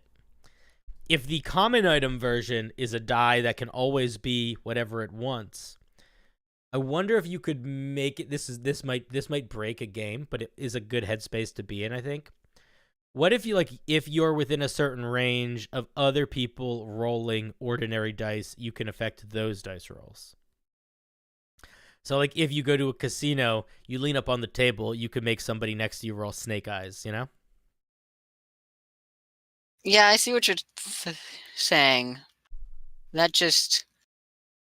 really like the swapping die mechanic. That's all. I think the swapping die mechanic is excellent. I think that maybe the move, then ignore everything I just said. I think I would make the swapping die mechanic twice a day, not once a day. All right, that works. But I think it's quite good. Yeah, I'm trying to think if there's anything else. I think it's just pretty much there. I do think that if you wanted to push this farther, you could very easily turn this into a rare item, though. Yeah. But it does not need to be pushed farther. We do not need to always dive deep into the pool. Sometimes we can wade in waist deep and be happy people. We don't always need, to be... If I removed the critical hit part and made it just hostile creatures, would that leave it at uncommon? Yes, 100%. Okay. Then I might just do that. Okay. Although that was a fun addition, but I think that's a great addition. I really like that. And if you don't make if that doesn't make it into this feature, this die, I would ask you, I would plead with you to write this feature, write that down somewhere as a note and use it somewhere else. I might just make 2 versions of this now. One is uncommon and one is a higher level. Yeah, that makes sense. Rarity. All right, I'll look at another one. What else you got? The Pendant of Duels, which should be on the next page. P comes after O, Elemento P. I know how to do that. Pendant of Duels. This red gem, it also requires attunement, rare, as a pair of crossed gold rapiers embedded into the front, and it hangs from a thin gold chain. While wearing it, you can use a bonus action to cast Compelled Duel at first level. You don't need to say what level you're casting it at if it's first level. Whenever you put whenever an item casts a spell, it's assumed to be cast at first level, unless it explicitly says it's cast at a higher level. Okay. Cool. You must maintain concentration on the spell. While you do so, the target... That is different. Also, I don't know if that was intentional or not. Normally, when you cast spells through items, you don't need to maintain concentration. Right. I added that intentionally. Okay, cool. While you do so, the target of this casting of Compelled Duel is also considered to be under the... is also to be considered under the effects of Hunter's Mark. Once you use this feature, you can't use it again until the next dawn. If you drop to 0 hit points before... then you regain 1 use of this feature. Oh, that's cool. Is that limitless? This last one? Yeah. Can I ask, do you want to give them all the mechanical features of Hunter's Mark, or are you mostly trying to get that extra D6 in? It's mainly just the D6. I would consider dropping Hunter's Mark specifically then, and just say, in addition, whenever you deal damage, whenever you hit this creature with, a weapon or spell attack, they take an extra D6 damage, or however the wording of Hunter's Mark is. I think it might be easier to do if you're going to do it that way. Okay. Feel weird about it recovering infinitely on you dropping to 0 hit points, but I'm not that opposed to it. It's an odd I like it. Oh, this is going to be weird feedback, and you don't need to listen if you don't want to. I really like that as a mechanic for recharging an item. I think it's pretty unique and very flavorful, but I just don't know if it's the flavor of a dueling item, like an item that compels dueling. I don't know. I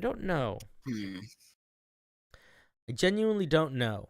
Chat, chat, what do we feel? I think we can agree that it's a cool mechanic. Is this the item? I really that like it's fun for? recharges. Oh, say that again? I really like fun recharge abilities. Yeah, me too. Magic items. Me too. I like it quite a bit. Maybe it should drop to 0 if your target drops 0. Well, that's going to happen a lot more often. The opposite, when you knock someone unconscious. Again, I think that's going to be too strong. The moment where the hero gets back up, that's all you got. Yeah, okay, that's legit. That's fair. It is kind of that moment. The user of the item has to concentrate on the spell cast with it as normally. Oh, they do? Oh, I didn't know that. I thought they did not have to concentrate on it. My bad. I don't know. Okay. I think overall I like it quite a bit. I do think that this recharge mechanic might not be with a big italics. Decide for yourself. Might not be the move here, just because it feels like I don't know. Something about dueling makes me feel like it's the compelled duel feels like it has such like a like a, you know, you're like, I'm pumping up my chest and I'm being tough vibe. And I feel like coming back from the dead is more of like a vengeance vibe, but maybe those are the same thing and I'm just being judgmental. I was about to suggest some conditions, but compelled duel already comes with quite a few. Yeah, compelled duel I think fits really. I don't think we need to change anything on that. I think it should steal some wording from compelled duel, where you get the bonus only if you attack the target. Yeah, I think that would make sense. I mean, that's the way that we would word. That's the way we would word it. You like the rechargeability? All right, then people seem to like the rechargeability. Ignore me. Ah. All right, we'll do one more. These are short. These are short. Sometimes people tell me something short and then they show me something that's half a page. So that's why I had to. That's why I was not confident in its length. Everyone thinks everything's short. It's like how everyone that's 5. It's the opposite of height. In real life, everyone that's short acts like they're tall. In length of wording, everyone that's got long words acts like they got short words. What's the last one you want me to look at? The Tiara of Disney Vacation on the same page. All right, that's a good name. Tiara of Disney Vacation. Wait, before you read it, my little sister came up with this magic item. Amazing. The base concept. Amazing. This is a great place to start as a creator. So my family goes to like the shore every year together. We like rent a beach house, and it's when like family time. And I still sort of make D&D content when I'm there, and I usually make stuff with my family where I'll like film my mom and I'll be like, "Hey mom, this monster is called a beholder. What do you think it does?" and stuff like that. And sometimes last year when I did it, I ended up using a lot of the concepts that they thought monsters would be as ways of making homebrew monsters that I used in a home game. Oh, that's nice. I like that. Okay, Tiara of Disney Vacation. This beautiful silver tiara is covered with cartoon-like designs of animals. While wearing this tiara, you have advantage on charisma performance checks and wisdom animal handling checks.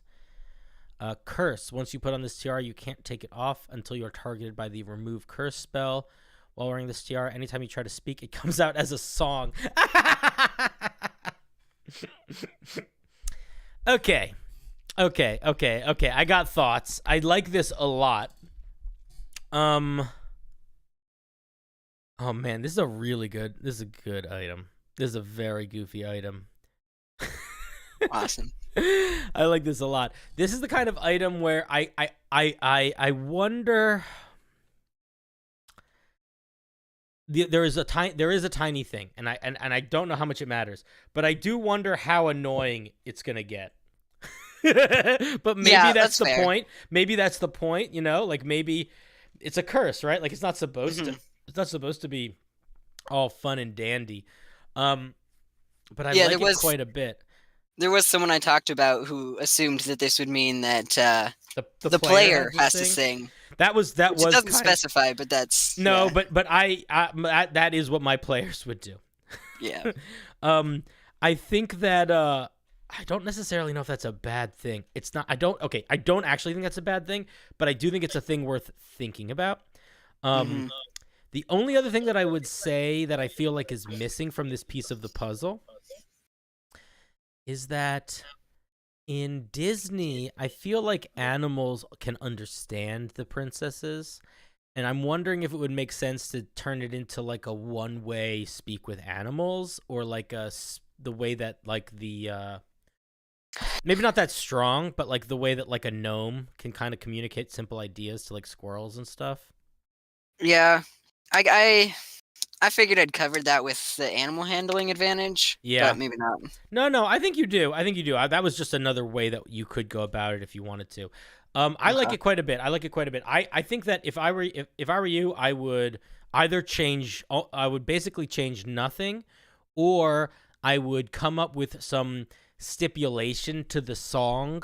Like maybe like what if it's like you don't have to. What if it's not like you could make it? Maybe it's not that you have to sing everything, but there are certain situations that force you to break out into song. You know, you could also lean into that where it's like there's an element of situationalness to the song if you wanted to think about it more than you have. If you don't want to, I think it's kind of fine as is.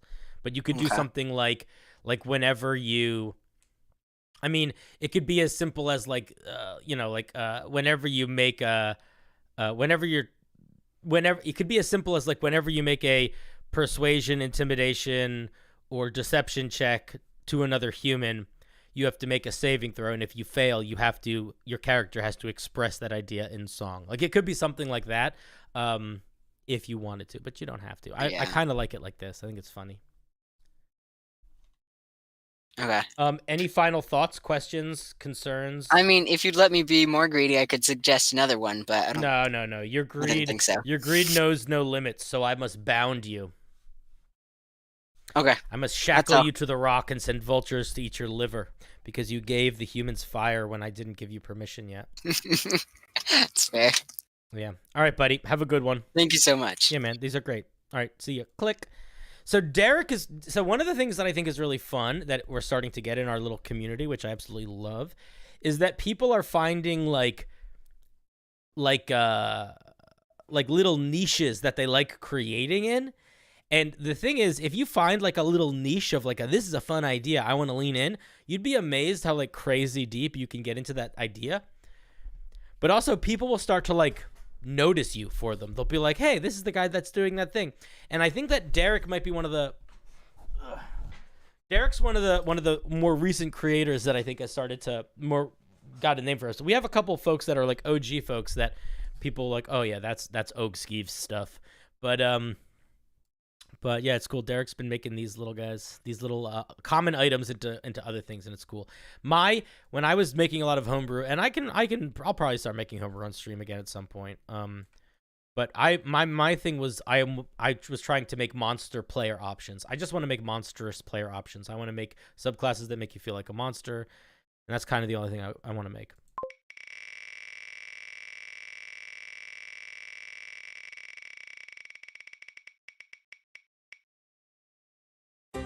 Mateo, I don't think I saw Mateo in the chat. I don't believe I saw Mateo. You guys can't read that. There we go. Oh, hi. Today I bring you a fighter subclass. I love fighter subclasses. I love the spiritual weapon spell and decided on that. Shout out to everyone who helped make it. Bop, bop, bop. What was that? I don't know. Oh god. Oh boy. Cinder's getting weird. That was awkward. The spell list thing being weird is due to a compromise I had to make in regard to what spells were available and fitting, hence it being jank. Then that compromise wasn't enough if it's still jank. Otherwise, I hope you enjoy and look forward to your feedback. Cool. All right. Let's take a look. Let's take a look. Take a look. It's in a book with Marshal subclass. Marshal subclass. I can be a fighter. I take attacks. I eat some slacks. I got some flame. Why are you making this a quarter, third caster? Ooh, I don't know how I feel about that. All right, let's take a look. In the southwestern snow-covered highlands lies a dogmatic nation, the Savram Republic, whose reign of power stems from the Church of Malis. Its clergy, these names are fine, but kind of mean nothing. Like, this flavor text will work very well if it's in a compendium where all of these things are made a reference to. But if this is sort of just flavor text for fun and doesn't exist within a world lore, this is the kind of flavor text that would go like in italics in a box above things where it's like very story specific. In clergy, its clergy offers warmth and comfort, and to the cold and the scared civilians, its knights offer both a guiding light of warmth and the cold hand of judgment. These two powers under the church claim the role of protectors. So this is like a cleric fighter. The sole arsenal are warriors trained in the frigid wasteland to wield blades in the cold and calm intention. Oh, they're cold warriors? We'll see. The training they go through bears itself upon those undertaking the task what most do not strive.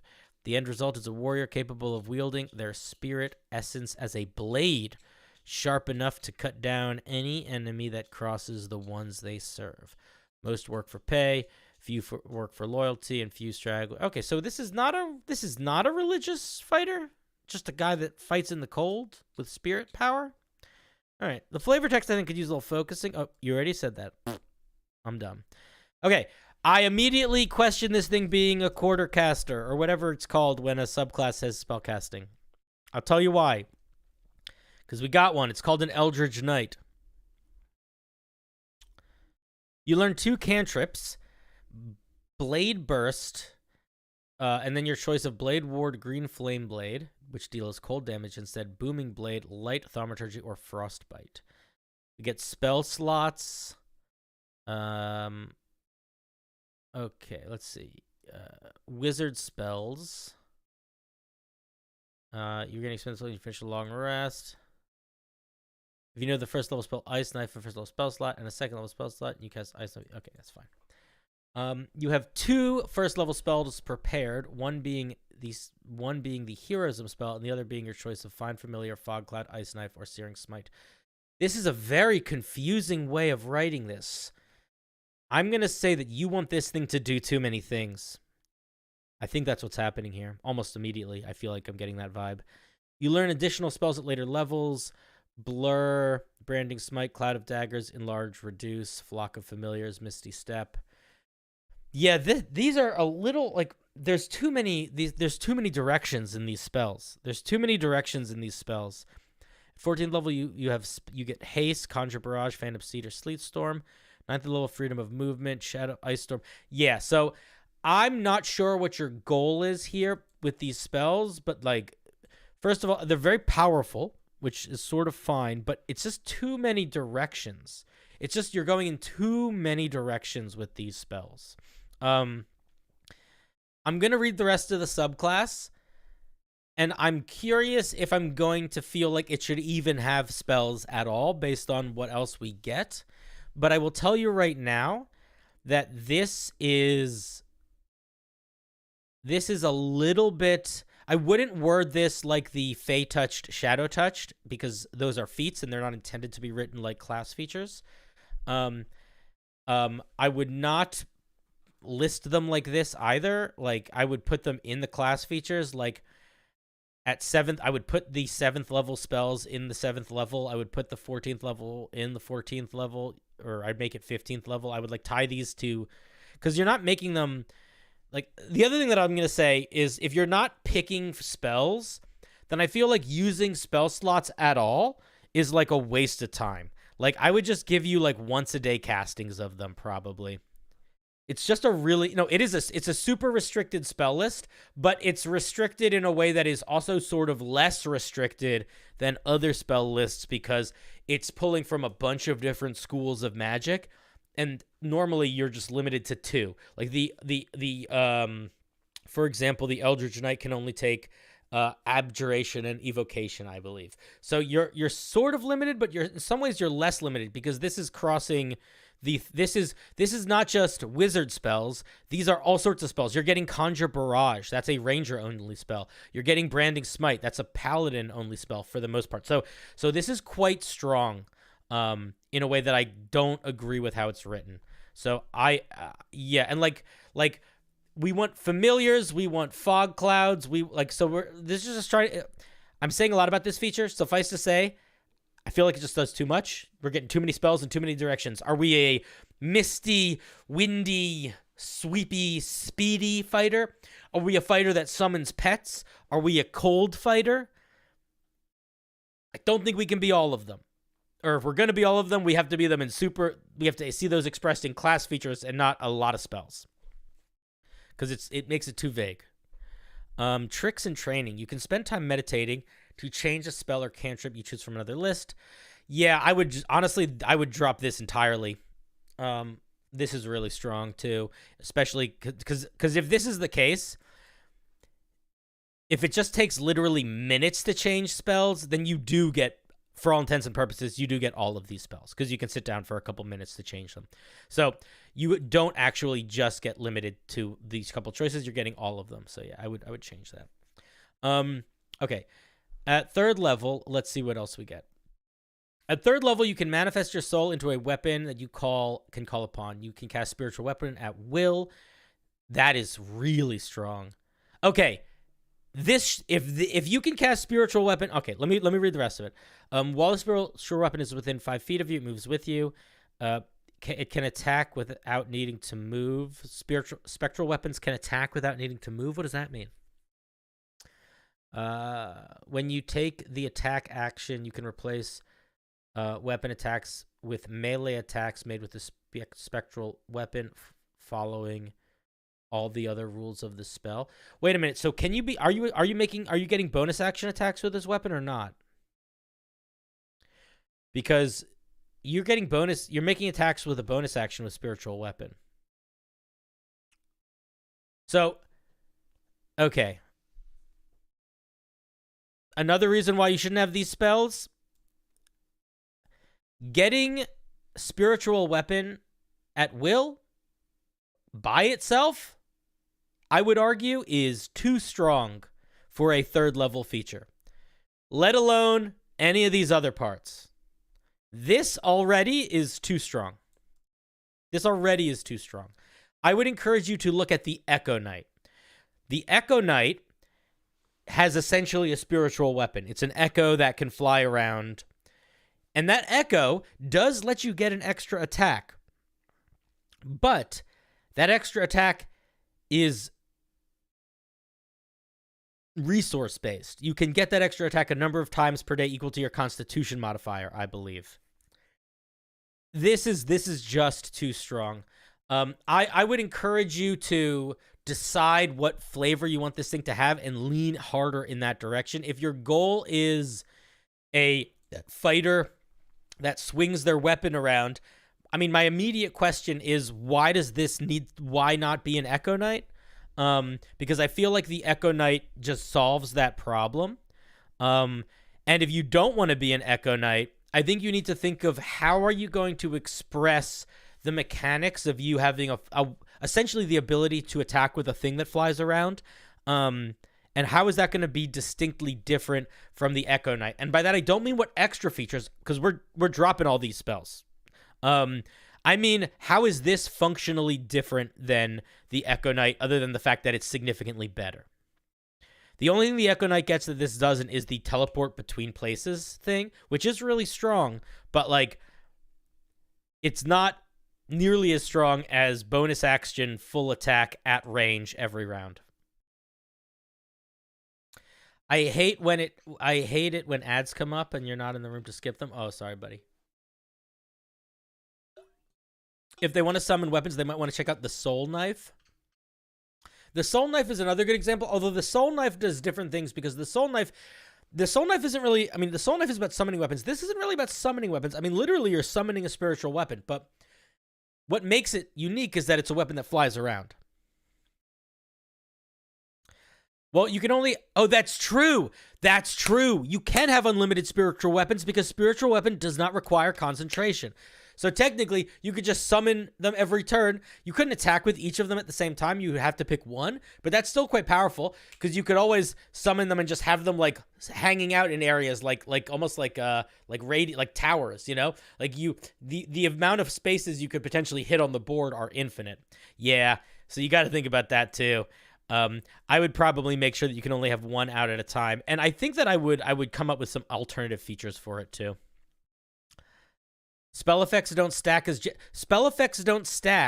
but you can cast multiple spells in different places because they're not technically stacking. It's like a spiritual weapon over here and a spiritual weapon over there are different things. Maybe you can't cast spiritual weapon more than once. Is the range self? If the range is self, then you can't. I don't remember. Just go look it up. Bad guy's lair, but instead of swinging axes, yeah. It's just so yeah, this is gonna need some work. I think the main piece of advice that I'm gonna give you for balancing this third level feature is looking at the Echo Knight and deciding how to make this both balanced against the Echo Knight, but also radically different feeling than the Echo Knight. At 7th level, your mastery and training allows you to use your magic more fluidly. When you take the attack action, you can place one of your weapons with a cantrip. Additionally, the spiritual weapon spell is treated as prepared for you. That doesn't matter. You can cast it at will, so that doesn't mean anything. If cast with a spell slot, you can recall the spiritual weapon after attacking it with a bonus action. I don't understand what that means. When you do, the spectral weapon vanishes before. This is kind of an odd feature. So basically, you can choose to spend a spell slot to make the spiritual weapon reappear near you. I feel like that's the waste of a spell slot. That's not very strong. I would probably drop this. What I would do if I were you is I would lean into having 7th level. So 7th level for fighters is usually not something that is super. It's usually something that is like combat adjacent, like it's tied to combat, but it's not always necessarily 100% tied to it. I would encourage you to, at 7th level, this should start to be where you can start to think about new ways that you can interact with your spiritual weapon in unique ways, or new things that it can do. And I would just still continue. I still suggest just dropping the spell casting entirely. Blade work. At 7th level, you can manifest an armada of spiritual weapons around you. As an action, you can cast Blade Barrier spell without expending a spell slot using this feature. When you do, it lasts for 1 minute instead of 10, but still requires concentration. You can use this feature to cast Blade World once per long rest. That's cool. Blade Barrier that's surrounding you once per long rest. That's cool. I'm into that. 15th level, your mastery over spiritual weapons deepens. When you cast spiritual weapon spell using a spell slot, you can create 2. And nah, not a fan. Both weapons are conjured simultaneously. I mean, I get it, right? Like, the problem is fighters are already just about... The whole point of a fighter is you get a lot of extra attacks. So now you're just getting way more extra attacks. I don't know. I feel like there's other things we could do. When you use your bonus action to move and or attack with a spectral weapon, you can move or attack with both of them separately as part of the same bonus action. Yeah, I don't know, man. I feel like this could work, but this should be limited. Like, this you shouldn't be able to do. Like, maybe like one casting of it per day you can do this, or con modifier times per day you can make your spiritual weapon attack twice or something like that. This subclass is great for someone who really likes rolling d20s. Yeah, that's funny. Perfected Control. At 18th level, your Mastery of Soul arsenal has reached its peak, providing the following benefits. When you make a weapon attack, you can utilize multiple spectral weapons conjured by the same casting, attacking with both the same part of the same weapon attack. How is that different than what you've said here? Is that means okay? So this is just more extra attacks, because now you're using your action and your bonus action to get extra attacks. You can alter the area affected by you when you cast Blade Barrier. As an action, you can alter the affected area. What does that mean? Following the limitation of the spell. What does that mean, alter the affected area? You can alter the area effect. Does that mean you can move it? I'm confused. If is your goal that you can move the Blade Barrier? I think that's cool. The idea that you can, when you summon it, you can move it around. Overall, though, you are not going to like this, but I'm going to say that if you drop all of the spell casting and just keep these features, it still is too powerful. I disagree with having the core loop of this thing be you get more extra attacks, which is basically what it is right now. At least that's what happens at 15th level and 18th level, and kind of feels like what happens with spiritual weapon in general here. The idea of the shifting Blade Barrier is to make it modular, like some wall spells. Oh, I think that's a neat idea. I think that's fine. I think being able to make a Blade Barrier, a blade wall that you can move around I think that's cool. I like that idea. If you want it to work like a wall spell, I would copy the language of those spells that it was based off of. But yeah, overall, I think for better or worse, I think you need to drop all of the spell casting. Lean into the spiritual weapon and figure out how this spiritual weapon is unique outside of it doing extra attacks. What else is it doing? And balance it against the Echo Knight. And then I think you'll be in a good spot. It's a cool idea. Right now, it's just trying to do a little bit too much.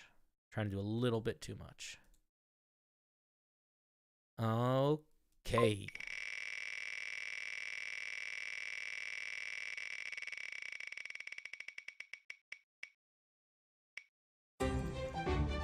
Some dude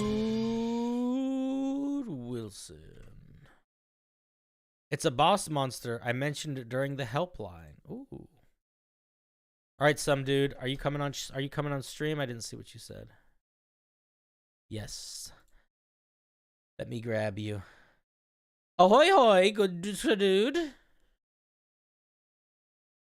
Hello, hello. Can you hear me? I can. Oh, like crystal, like a bell. How are you? I am doing fairly well.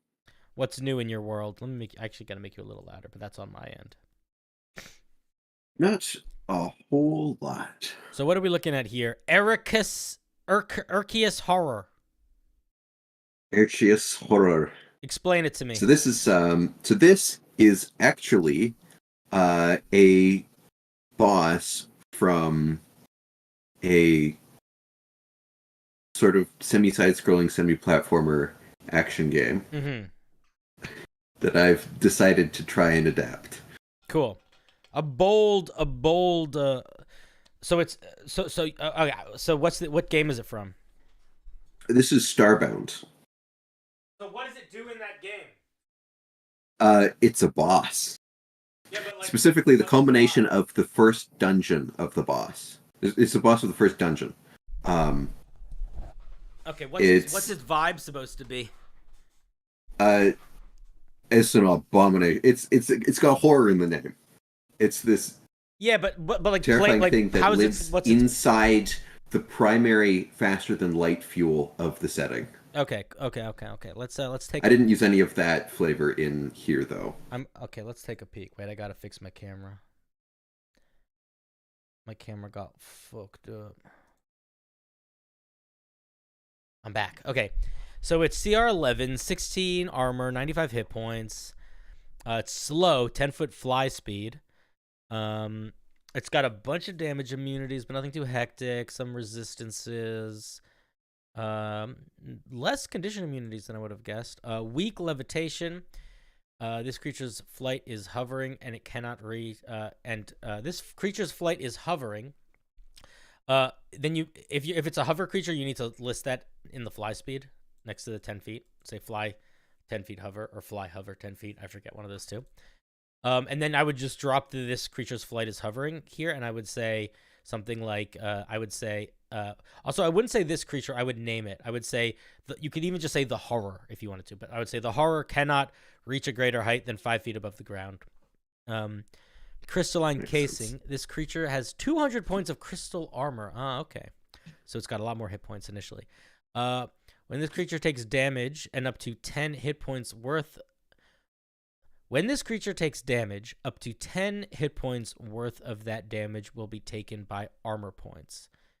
Any damage above this threshold will continue to the creature's normal hit points. Interesting. So basically, it gets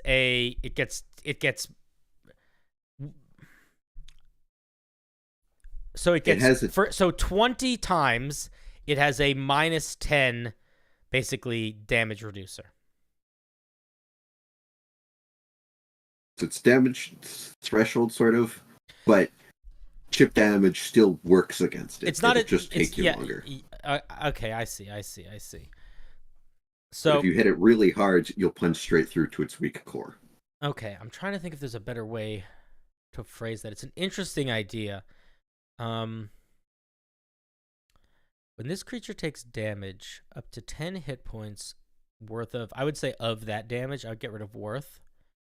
Of that damage are taken by the armor points. I'm trying to think. I think it's just the tense you're using is making it sound a little... Change it to the present tense, and I think it'll be stronger. That might be it, actually. That might be the only change you need there. When this creature takes damage, up to 10 hit points of that damage are taken by the armor points. Any damage above this threshold will continue to the creature's hit points. The only other thing that I'd say here, if you want to make this easier, is you essentially use 3 different monikers for one thing here. You call it crystalline casing, and then you call it crystal armor, and then you just call it, armor points, and then you just call it armor. I would use the same word. I would call it crystalline casing or crystalline armor, and then I would say this creature has 200 points of crystal armor, and then I would say crystal armor at the again. Yeah, I'll probably unify it to crystal armor because that's the one I actually tried to reuse and re-highlight later on. So that'll make it easier to read because I think the mechanic itself is pretty solid. Somebody said generates 10 hit points per turn. That's different than this because this is every hit. So that would just be once a turn. This is every hit. And also you can get rid of this permanently if it gets hit enough times. Yeah. And also it ties into its attacks. Yeah, also the way that it's designed, you essentially could kill this thing without destroying all of its armor also. Like if I hit this thing for 50 damage, its armor will take 10 damage, but it will take 40 damage. If I do that a couple times, it's dead, but it still has like 150 points of armor. Let's look at its multi-attack. Each turn, say it again. I'm sorry. Arceus, I think. Eddie says, "Who can I trust with an important message?" Nobody here, buddy. We're all a bunch of savages. Arceus. Each turn, the Arceus horror takes up to 2 plasma beam attacks. Once the Arceus has fallen to 50 hit points or 100 crystal armor, this increases to 4 plasma beam attacks per turn. Hey, I'm a moron. Get ready to ban Eddie if he says anything inappropriate or stupid. Let's see. So it gets 2 attacks, and then if you mess it up enough, it gets 4 attacks. That's pretty cool. Yeah, it has phases. All right, I like that. You driving right now? All right, I'll keep an eye on it. Arceus horror fires a powerful beam of plasma. Okay, so the plasma beam. Oh, the plasma beam is a line attack. Interesting. Okay, fires a powerful beam of plasma from their core in a 90-foot line that's 5 feet wide. Each creature in the line must make a saving throw or take 4d10 lightning damage. Oh, yeah, Phil's here. All right, cool. On a failed save or half as much as on a successful one. Okay, so it basically gets 2 blast laser beams or 4. That means if it hits with all 4, if a creature goes through 4 of these, then they're taking a minimum. So if you hit a creature with this 4 times, that creature is taking a minimum of 8d10 lightning damage, roughly. Interesting. That's a little hectic. It's the hard disgorges a great word. The Arceus hard disgorges a moon tant into the adjacent space. It can take no other actions on a turn or its ability. Okay. Oh, Eddie's talking about the wheel. Dude, Eddie, you were being so friggin' crazy. You were saying creeper stuff. It's mutant as it's mutant. But no, I understand. So you pronounce it the same way as. And also, you'll note if you look at the art, you can see where they come from. Yeah, they squeeze out. It's CR3. It does a lot of damage. That's pretty high damage for CR3 creature. Goose Spit is also okay. So main feedback. I feel like these things are their damage is too high. The mutants, their damage is like similar to like hill giant damage. It's a little too high. The other thing that I'm gonna say, and I don't know if you did this intentionally, but this thing's main attacks, automatically deal damage if you're in the area, unless you are unless you have evasion. Like, if you succeed on if this thing fires a beam in your area 4 times and you succeed on each one of those saving throws, you're still taking that half damage no matter what. Is that intentional? With this current version of it, yes. I did ponder effectively, basically, making the radius bigger and making it possibly even do more damage, but telegraphing it. So that it has to set up the beam's location one turn, and then it actually fires the next. You could do something like that. That's getting very Zelda. Well, also that would be borrowing more from the original fights mechanics, wherein these beams just materialize and then sweep blindly across the area. Mm-hmm. So you just have to. Well, it's one of those games with a invulnerability dodge. So if you were gonna do that for this, I think the way I would express that is if you're gonna do a timed thing where it's like it sets it up and they have a round to get out of the way, I would make it a cone, not a line, because the cone can kind of represent the beam sweeping back and forth. You know, like it's also like if it's a line, it's very easy to get out of the way of a line. A cone is a little bit trickier. I think it's pretty cool. I think my main thought is I'm hesitant about their main attack automatically doing damage. Maybe it's fine, but that's the only real hesitation I see here. That, and I think the moon tints just hit a little too hard, especially because you can be making a new one every turn. I would probably with the moon tints, I would probably give them. Yeah, I might cut the damage in half. I'd probably make it 2d8. 2d6. Those are my main thoughts. I think it's a pretty fun idea. I'm wondering. I think that would put it in the realm of like a CR2's damage per round. Regardless of that, I think the bigger issue, though, is this creature's existence in the scenario of this larger creature. And I'm just saying that for a CR11 monster, for them having a recharge mechanic that creates minions that do 4d8 plus 5 damage on a hit is a lot. It's pretty powerful in a way that I think is worth thinking about. Probably nerf their damage. Probably not have it though. All I might make them a little bit more frail you too. don't gotta listen to anything I have to say. The only other thing that I would say is I feel like this thing could use a reaction or something reaction adjacent. I mean, you could. What if you could tie that? I mean, that could be tied into the mechanic of it warming up also if you wanted to do something like that. But I do feel like one thing I could do is make it so that I build, instead of mutant spawning being a recharge mechanic, have it tied into like health thresholds the same way I did multi-attack. So it can only ever spawn a specific finite number of them. That could work too. The speed is strictly dependent on how well it's getting killed. Yeah, that could work for sure. That could definitely work. Make it a legendary creature. Yeah, you could give it legendary actions if you want to. That's opening a whole other bag of potato chips, though. I do feel like there is a piece of the action economy that could exist that doesn't.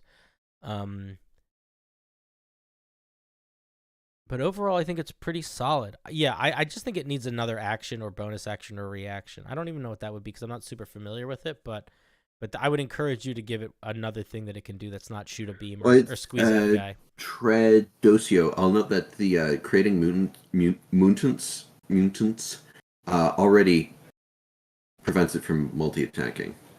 So like it already does one of the two. Yeah. Yeah, I don't know, man. I don't know enough about this monster, but I feel like it could use some sort of eldritch, cosmic, weird, either like environment warping or something that's a reaction or a bonus action. I don't think it needs to be big, but I think it should be something that feels a little different than it's just shooting its laser. Maybe it could even be like something that pushes people away from it or like pulls them towards it or something. A reaction that redirects an attack back to the attacker. It looks reflecty. You could do something like that. You could do something reflecty potentially. What if its multi-attack mechanic was charging a beam or summoning? Okay, yeah. It has 3 attacks on the 3rd attack. It fires a beam. Could do something like that. A reaction that redirects its attack back to the attacker. It looks reflective. I read that already. The other thing that I was thinking, if you wanted to get weird with it, is you could give it multi-attack, and you could have the initial attacks not do any damage. So let's say this, like let's say it gets 2 attacks, okay? And then each attack deals no damage, but if that attack hits, then that creature is like marked with a little like beacon. And then at the end of the Arceus's turn, it fires out plasma beams in the directions of the creatures that it marked. So like the marked creatures are definitely going to be in the area, but like any other creature that it happens to be caught in that line could also potentially be in that area. That could be another weird way to sort of time it. So it's almost like the initial attacks are like the lasers like picking targets, and then the big attack is like the beams blasting out. That could be an interesting thing to I do. like the flavor, but I don't know that that's mechanically any different from it just picking targets and shooting the beam at them. The only other difference would be that if you could make it pick multiple targets, you could split the damage die between the beams if you wanted to. That was what I was gonna say. So like instead of each beam doing 4d10, you could have. So it's like I could target one creature twice, and then that beam does 4d10, or I could target two separate creatures, and then I would shoot two separate beams, and each beam would do 2d10, something like that. Does that make sense? Like you're sort of splitting the energy between targets. Am I overthinking it? Am I getting too complicated? I don't know. Well, to answer your question, are you getting too complicated? Remember who it is you're talking to, and know that the answer is no. All right. Not for me. All right. The reason why I'm suggesting this, and I don't know if this is the answer, but the reason why I'm suggesting this is because everything that you have here so far, I like a lot, and I feel like it feels really fun and cool, but it feels like there is something missing. There is like a piece of the battle, the piece of the action that feels like it's missing, and it could be something like that, like just a way to sort of truncate how the attacks work. I'm also wondering if there could be another ability that takes advantage of the people that are sort of floating in it that are not summoning them, but maybe like absorbing them, or I don't know. There might be something else there too. But those are my main thoughts. I think it's pretty cool. Did you make this art? Oh, yes, I did. Yeah, it looks good, man. Here's a funny note. So originally, said you can see the bodies floating inside the crystal. Yeah. Quite clearly. You'll note that originally they were. Well, technically, they are emitting negative light so that they show up better.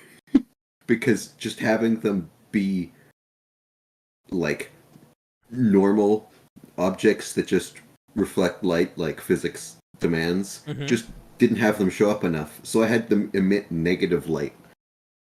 That is cool. That is very cool. Dude, somebody's sending me a bunch of texts about Sonic. All right, I'll have to check them later.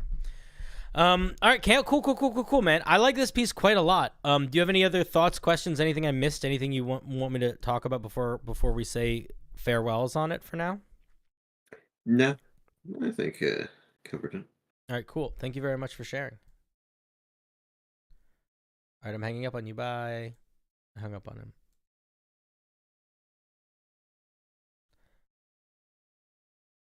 All right, I'll check after stream.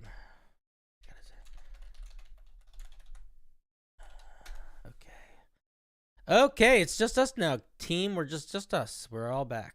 Let's see. Ready, set, click. Ready, set, click.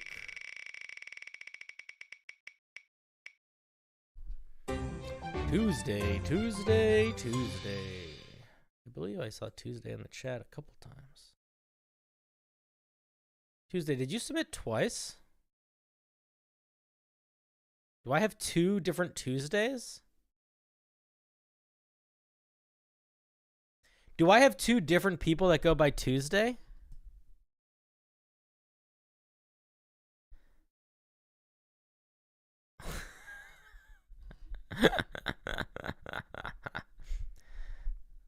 Oh God, you guys are so silly. All right, let me go. I actually need to, give me a second. I need to see which piece is which.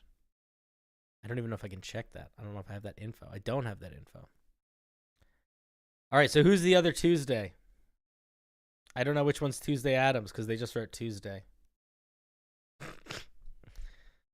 right, we're just going to do one of the Tuesdays. I don't know what to do. Let's see. I submitted this piece before. Think the main feedback and the subclass ability didn't manually fit together. Let's see what the other Tuesday did. We're gonna just pick based on which one we want to do more. Oh, you literally, how did you submit twice? That's weird. This is the same thing. Do you have 2 separate accounts or something? Odd. All right, there it is in the chat. Let me... Yeah, I have no idea. You're not supposed to be able to submit more than once. It's pretty. It's set up like that. Yeah, guys, I'm not in charge. If anyone wants to give Tuesday a really hard time about that, they're more than welcome to. Because I have no idea how they did that. Okay. Oh man, but now I want to check because I am curious if they sent more than once. I might actually need to send them a message about that. I'll do that later, not on stream. Okay. This piece is called the Worldly Patron. Let's see. Did they say they were going to come on stream? Yes. All right, Tuesday. You got a second. If I notice multiples again, I'm gonna have to start beating the shit out of you guys. And you're not gonna like that. I'm gonna immediately become the mean guy. You're Tuesday, you cheated? You're not Tuesday. You're Branson Kafka. All right, 1 second. Let me ping Tuesday. If they want to come on stream. Yo. Want to come on stream? All right, let's see what we're looking at here. Let's see what we're looking at here. This is, let me make sure this, you guys can all see this clearly. Yeah, you can see this good.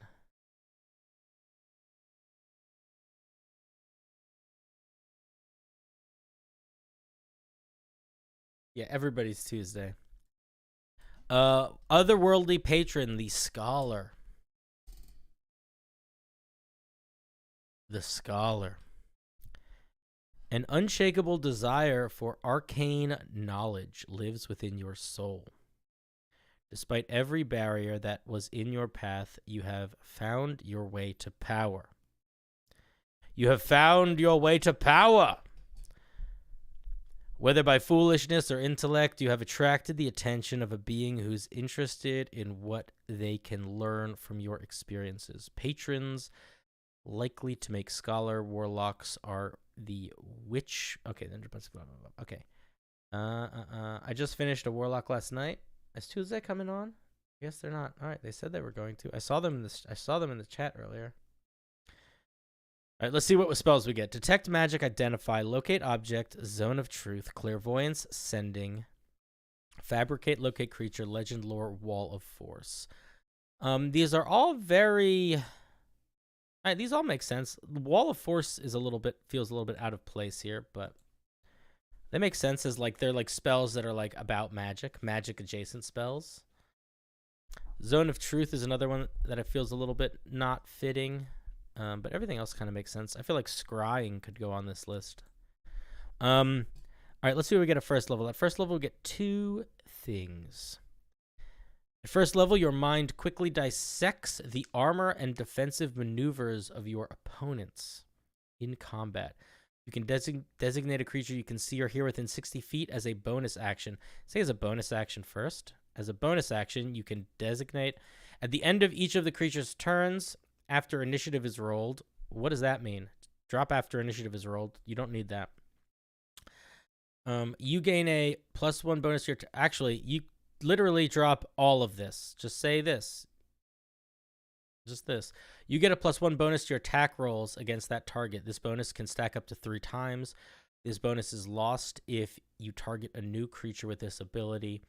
If you cast Hex, you can apply this feature to the spell's target immediately and gain 1 stack. How is this related to being a scholar at all?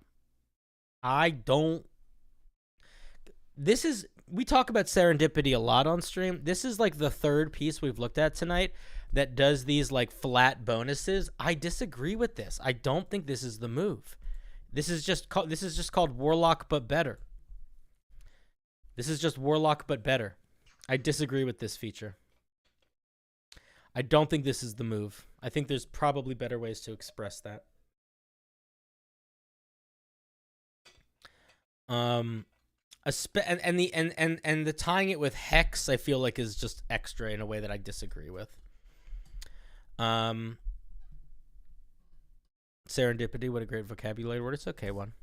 If I had to make a forced connection, it's because you're looking into their defenses and learning how to exploit their weaknesses. Mastermind. This should be similar to the monk and fighter feature where they find meta information on the target. It could go that way. I think doing something like I think there's a way you could make yourself better at hitting them, but I do think that this is not the move. And I don't think tying it to hex is the move either. I would also this should be like if I was going to do something like this, I probably would severely limit it also, right? Like it would be the kind of thing where like once a day or maybe once a rest, you can pick a target and you get this feature on them, but you don't get it on any other creatures. There's a couple features that identify creature type weaknesses. I think you could do something like that. AC. Yeah, I think there's a lot of things you could do like that could work here as well. Let's see what the other thing we get at first level is. Your patron magically enhances your sensory. Your perception and insight checks are modified by your charisma bonus instead of your wisdom bonus. I think that this is okay. This is okay. The problem with this, I think, getting this at first level is this is starting to turn this into something that has similar issues to the Hexblade, where it is an incredibly powerful one-level dip. Like, this is a really strong feature for dipping, and this is a really strong feature for dipping. And that's sort of where my concern is. The other thing that I will say is that I don't feel like we get across the idea of you being a scholar through either of these features. I would strongly encourage you to look at features like, I mean, if anything, I feel like you should be enhancing things like investigation and like arcana, and not necessarily, and like investigation, arcana, history, like those are the things that I normally associate with scholars. Perception and insight, those are like, that's like the definition of not scholar. Like you learn perception and insight by, instead of going to school, you go to the streets. You know, like I would argue that insight and perception are street smarts, where investigation is book smarts, you know? Isn't there already an optional rule in the DMG about exchanging stats for skills? Yes, there are, but this, that's true. That's true. I think that there's other ways you could do it in general. Also, you could also do it like the Fey Wanderer, where you get a bonus to those sorts of things equal to your charisma modifier. You could do something like that. Using charisma for arcana instead of intelligence. Vibe is most important. Never forget to focus on vibe.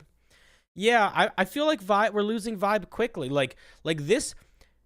Let me tell you what I mean. Let me give you an example. How this is the scholar, correct? This is the scholar. I would argue that this works equally well for the hunter or the judge. Right? Perception and insight is like it's like noticing people hiding, reading people, and this is just like damage, attacking. Like I shouldn't be able to see that many. I don't know. I just feel like the vibe is. My first thought, if I saw these features not connected to the scholar, I would not guess this was the scholar. I would guess something like this is like the executioner or the judge. Call me crazy, but that's where my head goes. Let's look at mystical tinkering. At 6th level, you learn how to manipulate the normal conditions of a spell to better suit your needs. You learn 2 meta magic options from the sorcerer class list, which would normally cost 1 sorcery point to use. You can use each meta magic option once per long rest without needing a sorcery point.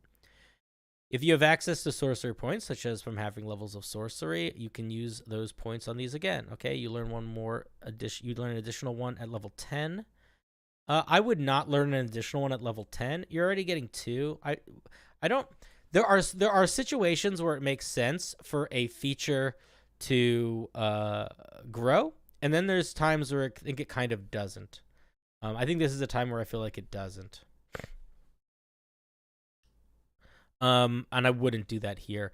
I do think that this is a easy way to allow you some feeling of the ability to manipulate spells and cast them in alternative ways. I wonder if if it being easy makes it the best option. I don't know if that's true. I'm wondering if there are other things that you could do, other things that maybe metamagic doesn't do, or more specific things that you could give access to that would help give this more of its own voice. I don't know. This could work fine. The only other thing that I would point out is 6th level features normally on warlocks are not these sorts of features. They are normally something that is way more utility or defense. This feels much more like a 1st level feature or a 10th level feature for a warlock. Personally, I would say. Let's look at 10th level. Studied defense. At 10th level, you quickly learn to evade repeated attacks from opponents. When you are targeted by an attack roll, you receive a +2 to your armor set class for each subsequent attack made by that creature during the same round. That's very strong. This armor bonus is always active against creatures designated by fast analysis. Additionally, you gain proficiency in 1 saving throw of your choice. This is really strong, my dude. This is really not Scholar and really strong. So I feel like this subclass just isn't a Scholar. Like, this is just a fucking battle-hardened fighter. This is like a fighter subclass. Or a fighting warlock subclass. How do people make Homebrew look like this? They use Homebrewery or they use a GM Binder. I don't know how to give a scholarly combat feature then. Why do you need to give a scholarly combat feature? Why don't you just give a scholarly feature? I think a good example of how to make a scholarly character is the knowledge cleric. War magic. Do you review whole classes? Was thinking about making a class today, but worrying about it being off. If you made a class today, it's definitely not. It's definitely not ready. It takes a long time to make classes. I will not read your whole class. I will read the first 2 levels. I will read the first 2 level features. And if it doesn't feel like it has unique identity by level 2, that means it requires work still. Scholars don't fight much usually. Yeah, that's what I'm saying. Like I'm not sure why we're making this a scholar if we're making it so focused on fighting. I don't think you need to be so focused on fighting in a subclass. I think the arcane, I think the knowledge cleric is a great example of that. You didn't make it yet, but thanks. Yeah. I'm sure we might bump into a class or 2 on stream today. Usually I'll read the first 2 levels. Occasionally I'll read the 3rd level feature if I feel like the first 2 level features don't need a lot of work and actually do bring something unique to the table, but you'd be surprised how rare that is. Okay, so if you want to keep this feature the way that it is, I think you need to adjust it a little bit. So I would say, because you essentially always have a +2 bonus to your armor class because it's whenever you're targeted by an attack roll. Oh no, I see. So I would say so this is how I would say this. When a creature attacks you more than once on a turn, you gain +2 to your armor class for each attack after the first. Something like that. That's how I would phrase that. Separately, that feature is too strong and I would not use it. But if you are going to keep it, it should be limited in use. It should be like once a day and you can activate it like for a round. And I would just completely drop the additional saving throw. And then this feature, if you changed it so it can be used once a day, or I would make it once a day first. Maybe it could become once a short rest, but I'd probably make it once a day. And then I would either make it last a minute or a round or something like that. And then that should be the 6th level feature, I'd argue. That would make more sense there. But again, this doesn't feel like a scholar. I feel like we're still not in scholar land. We're in battler land. Concentration multitasking. At 14th level, you have honed your mind into a powerful, agile tool. You are able to maintain concentration on 2 different spells. If you roll to maintain concentration after taking damage, roll for each spell separately. When you use this feature, you gain 1 level of exhaustion when your concentration on one spell ends. Only by finishing a long rest can you remove a level of concentration gained this way. I don't ever agree with giving double concentration. So if you like double concentration and you feel like that's a big enough downside to it, go for it. I will never do double concentration in my games. D&D is so fundamentally built on not being able to do that I generally just disagree with it. So I will tell you that I don't like this feature, but that is very much my opinion. Chat might disagree. Let's see what chat has to say. Chat, what are we thinking? They're still talking about the defensive features. Additional invocation. Additional invocation is a little boring, I think. Hi, Databank. Otherwise, this is still too powerful. What is it? You should increase the minimum con save for the double concentration to DC 20. Oh, that could work. You have to beat a 20 on every con save to maintain concentration. That's not bad. Also, hi, Data. Nice to see you. I have double concentration to a CR 26 monster. Yeah, I would give it to a monster. I wouldn't give it to a player. That's just me, though. If you like the idea of it, then I think keep it. I will say that at the end of the day, all of these features do feel okay. This first level feature, this 10th level feature, and this 14th level feature feel like they belong to the same subclass. That subclass is not a scholar. This feature also sort of ties to them, but it makes me feel even more like you're not a scholar. You're like a hunter. And this feature makes me feel not like you're a scholar, but like you're a little bit better at manipulating magic, which I don't associate with scholar stuff either. So I think that what might be worth doing is honestly just radically changing the flavor to fit whatever you think this vibe is and refocusing to fit that vibe and tuning it in that direction. That's what I would say.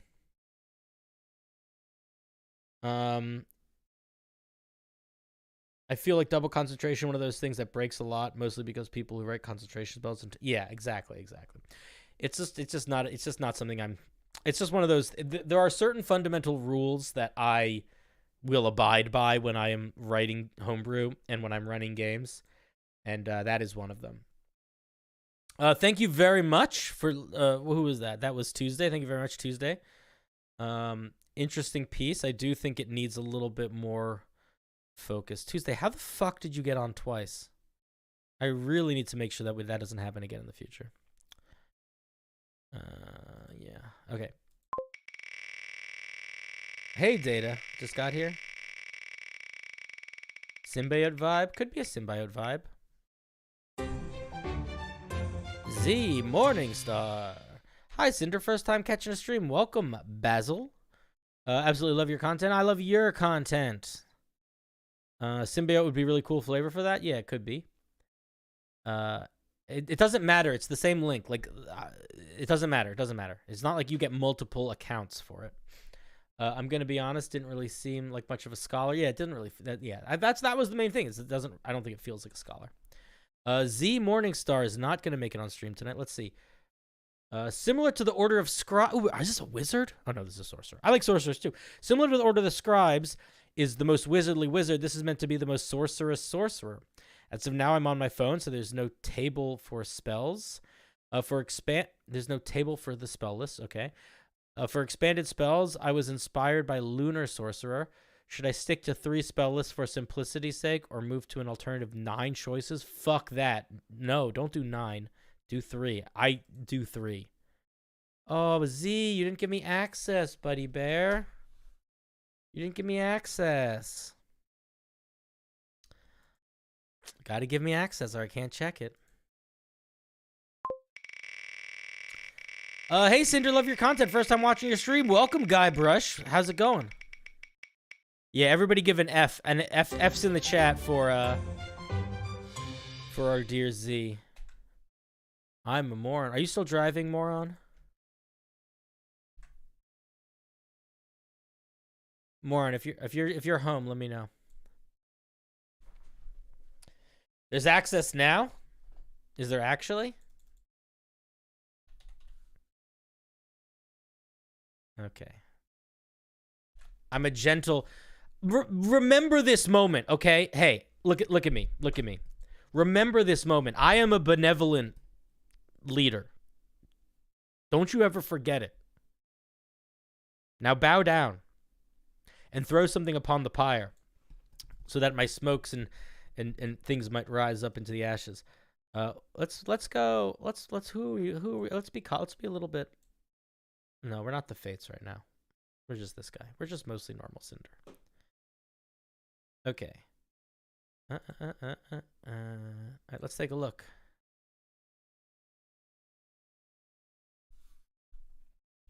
You were just watching my video and saw I was live? Welcome.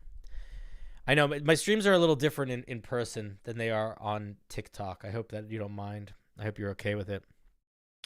They're a little bit more boring until I start doing like the weird stuff like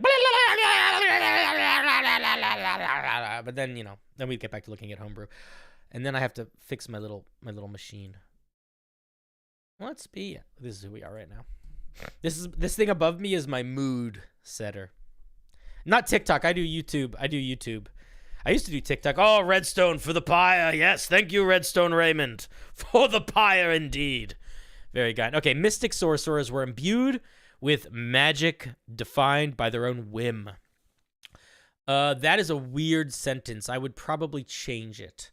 Mystic sorcerers are imbued with pure magic. I would say something like mystic sorcerers imbue themselves with I don't know, imbue themselves with their magic. This sentence isn't saying anything. The raw energy within these sorcerers, like this is where it starts. I would say mystic sorcerers are imbued with the raw energy that their souls, like the raw energy of their souls or something like that. They makes them a rare phenomenon, only made more common by mages constructing magical technology to tame the wild magic. Yeah, I think you need to be a little bit more focused with. All right, I'm a moron. You're next. You're on deck. The one thing that I will say that is important is that if you're trying to make the most subclassy version of a class, you do need more specific flavor. So, for example, the scribe wizard, I would argue, first of all, the scribe wizard I don't think is the most wizardly wizard. I sort of disagree with that. But also, it does have a very specific directional flavor, which is that you have a magic book, you have a magic quill, and you are a writer. You're literally a scribe, etc. So, I think that this should have that. You learn additional spells.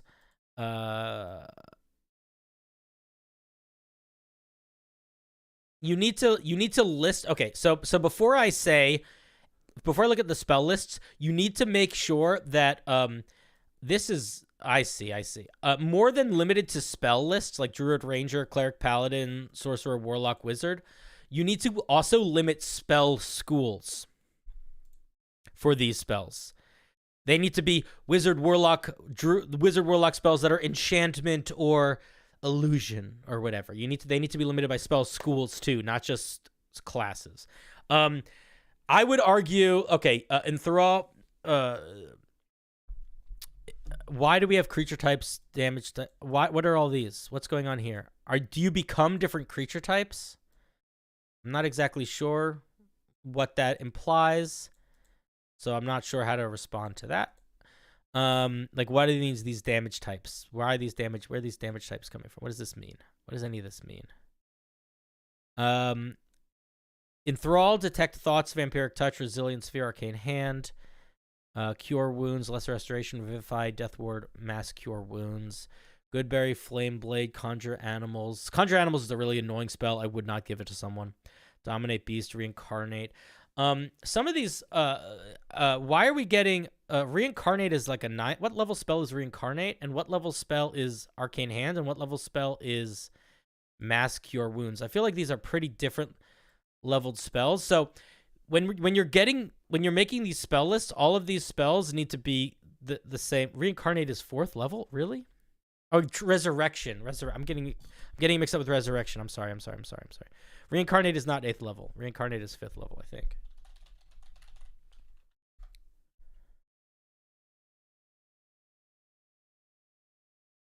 Yeah, 5th level. That's fine. I was getting mixed up with True Resurrection. Okay. Each of these spells counts as sorcerer spells. Blah, blah, blah, blah, blah, blah. Yep. So I don't know what's going on with any of these extra features here. Don't know what any of that means. The spell lists are okay. They don't speak crazily to me right now. I will say, I don't feel like Vampiric Touch makes sense in here. I feel like Detect Thoughts and Enthrall don't really fit Arcane. I feel like you could do stuff like Identify. Like, there's stuff that is much more tied to, like, magic, quote unquote, that I would probably put there. Let's look at what other things we get. But yeah, definitely don't do the thing where you make 9 lists. That would be nuts. Don't do that. Don't you assume damage resistances, but you should not assume that. You should never assume that. The reason you should never assume that is because because 2 reasons why you should never assume that. 1, the person who made it might not mean it. Like, you might be making an assumption of something that's not there. And then 2, if you need to make that assumption, then that means there is something wrong with the way that it's written. You should not have to make any assumptions. Hey, Fract, I looked at some of your stuff earlier, buddy.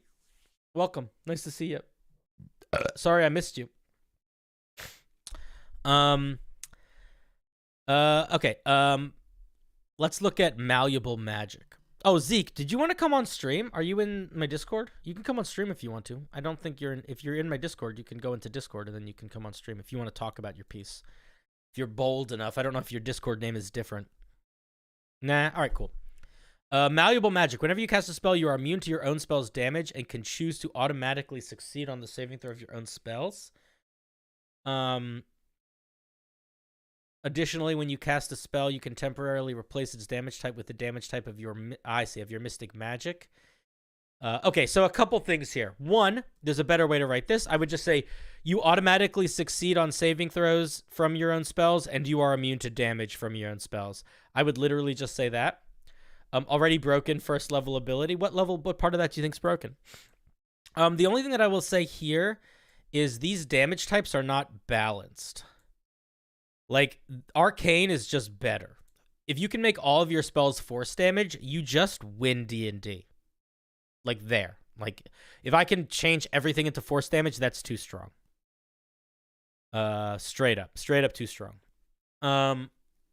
Immunity to the damage type. Is it immunity to the damage type? I thought it was immunity to the damage.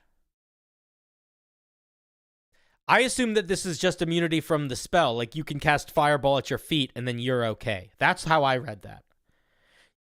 I assumed that this meant that you do not take damage from your own spells. Not that you are immune to damage of those spell types.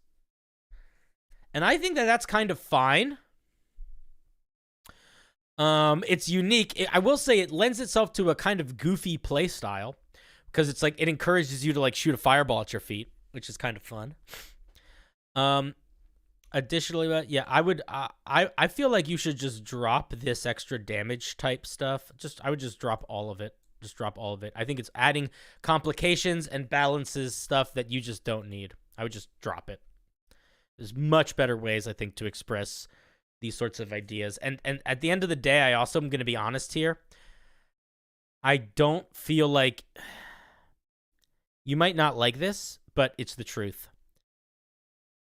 D&D 5e, in the way that it's written, is not designed for there to be arcane spells and holy spells and primal spells or divine magic, arcane magic, and nature magic. Those are arbitrary umbrellas that the spells fit into. But it creates this dynamic where if you are trying to make a subclass that is all 3 of those things and you're picking one of those things, they are inherently going to be dramatically unbalanced. Just straight up. And I genuinely think the move here is to not do that. Do you want to make an arcane? You want to make an arcane? I would say the better thing to do would be like make a primal, make a nature sorcerer, make a nature sorcerer, make a holy sorcerer, and make an arcane sorcerer. And then my argument would be that holy sorcerer already exists, and it's the divine soul sorcerer. That would be my logic. Because I think we're going to be getting into some mushy stuff with it. Starting at 6th level, magic inside you has changed your physiology. You gain resistance to your mystic damage type. Again, I think you got to just drop the mystic damage type entirely if you're going to make one of them force and one of them radiant and one of them 3 different types. I think you got to change that. If your mystic magic has more than 1 damage type option, choose which one. Okay. You no longer need to eat, sleep, or breathe. Why? Are you becoming magic now? You can speak, read, and write the language associated with the creature type. This is a very weird... This does not feel like a sorcerer's 6th level ability. So most sorcerers at 6th level get something that is A, pretty dang strong, and B, if it doesn't require sorcery points, it's like a thing you can do. Like it's... These don't feel like the types of features you would get at 6th level for a sorcerer.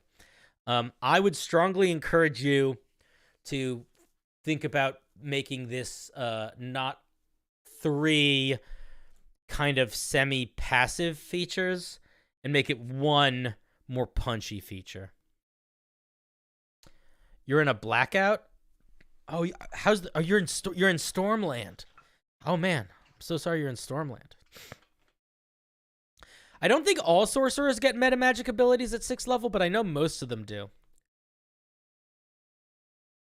Like the Shadow Sorcerer can summon the Hound, things like that. Yeah, 5e is not 1 D&D, 100%. Who's texting me? You are. I'm ignoring you. Okay. So yeah. We're gonna keep going, but I'm gonna say, Zeke, that I think the biggest thing that I feel, and I actually think it's gonna be my feedback out throughout the whole thing, is that this does not feel like it has a strong vibe. It feels a little too all over the place, and I think it's because you're trying to make it 3 things at once. So you're sort of limiting yourself to these very vague, sort of flavorless features that don't evoke anything, you know? Like, what is these, like the most evocative part of this 6th level feature is this. And that's like, you know, that's not that much. Like, that's just you sort of become a construct. I think every 6th level sorcery feature interacts with sorcery points in some manner. It very well might. It very well might. I'm just not looking them over. It's a bit overly complicated. I don't know if it's overly complicated, but you might be talking about something else. You scroll farther, it's trying to be 9 things at once. I think these could just be subclasses. Yeah, well, I already said that that's a bad idea, so we're not going to worry about that. But yeah, I think that what we need here is, like, we need a feature that, like, if the goal here is you are a sorcerer that is, like, made of magic, we should be feeling that we're made of magic. 6th level feature, get the starting ability of a Warforged. Yeah, it's one of them. Anti-mat, what are you saying? Redstone said, it's a bit overcomplicated for something that sounds great. I think you guys are talking about something else. Okay, let's keep reading. At 14th level, your magic is now interwoven with your soul, even in death. Starting at 14th level, you gain the following. Gain a fly speed equal to your walking speed, anti-magic resistance. Whenever you are in the area of anti-magic, you can still use magic that deals damage or heals, but its effects are halved. Interesting. I probably would change this. I would probably make it stronger. I would probably say that while you are in the area of anti-magic, I would say this is what I would do. I'll do 2 things. One, I would maybe make it like when you're in areas of anti-magic, you need to make some sort of check or saving throw or contested check to cast spells. So it's like you're pushing back against the anti-magic, but there's like a chance to keep going. You could also make it so you like have advantage on things that have to do with like dispel magic, counterspell. Then you're getting a little bit into abjuration wizardry, which is like abjuration magic is like magic that messes with magic and magic that is defensive. It's an interesting feature. I think that I would change it though. Somebody said somebody said they don't get it. The feeling is that they want this is you are a sorcerer where your subclass is I am magic. That's the subclass. So that makes sense with that in mind. Let's look at the 18th level feature. This part I would argue should be more susceptible to anti-magic. I mean, that's actually not a bad argument, but I from a lore perspective, I actually agree. but mechanically, I think that would be tricky. Okay, your power radiates from you as a source of that. As 18th level, you can choose a number of creatures equal to your proficiency bonus to share the resistances you have gained from this class. You need to be specific about what the hell that is. What resistances are you talking about? Name them. Name the features. Don't make people try to guess and figure it out. Additionally, you can spend 8 sorcery points to release a 30-foot aura for 1 minute. Whenever you and your allies are within the aura cast a spell, they can spend a spell slot a level lower to cast the spell instead. Oh, so the way that you would word that is you would say whenever an ally casts a spell, it's cast as if it were cast at 1 level higher. So just flip your wording around a little bit. I would probably drop this first one. I would probably take this one, roll with this, make it once a day for free. Don't make it cost sorcery points. And then make it cost sorcery points to do it again. I would also make it require concentration to maintain, as if you were concentrating on a spell. And we're not even going to worry about that list of 9 things. Okay, so the main thing that I think here is that you really need to focus the feeling here. And I feel like right now the feeling is a little bland. Lean into the you are magic. That's my best advice. That's the thing that is the most distinct. Like, I would almost suggest thinking about it like you are the opposite of wild magic. If wild magic is you are overwhelmed with magic and it is bursting out of you, this is you are focused, contained, directed magic. I would lean in that direction. Then you might be able to find some other sort of more specific features that you could give that give it a little bit more oomph, especially at like 6th level. Yeah, that is my those are my thoughts. I got no more. Zeke, ask me a question if you want in the chat. I saw you were here. Moron, you coming in? You coming on stream? I wonder. I pulled you in. I wonder if we're gonna be able to hear you.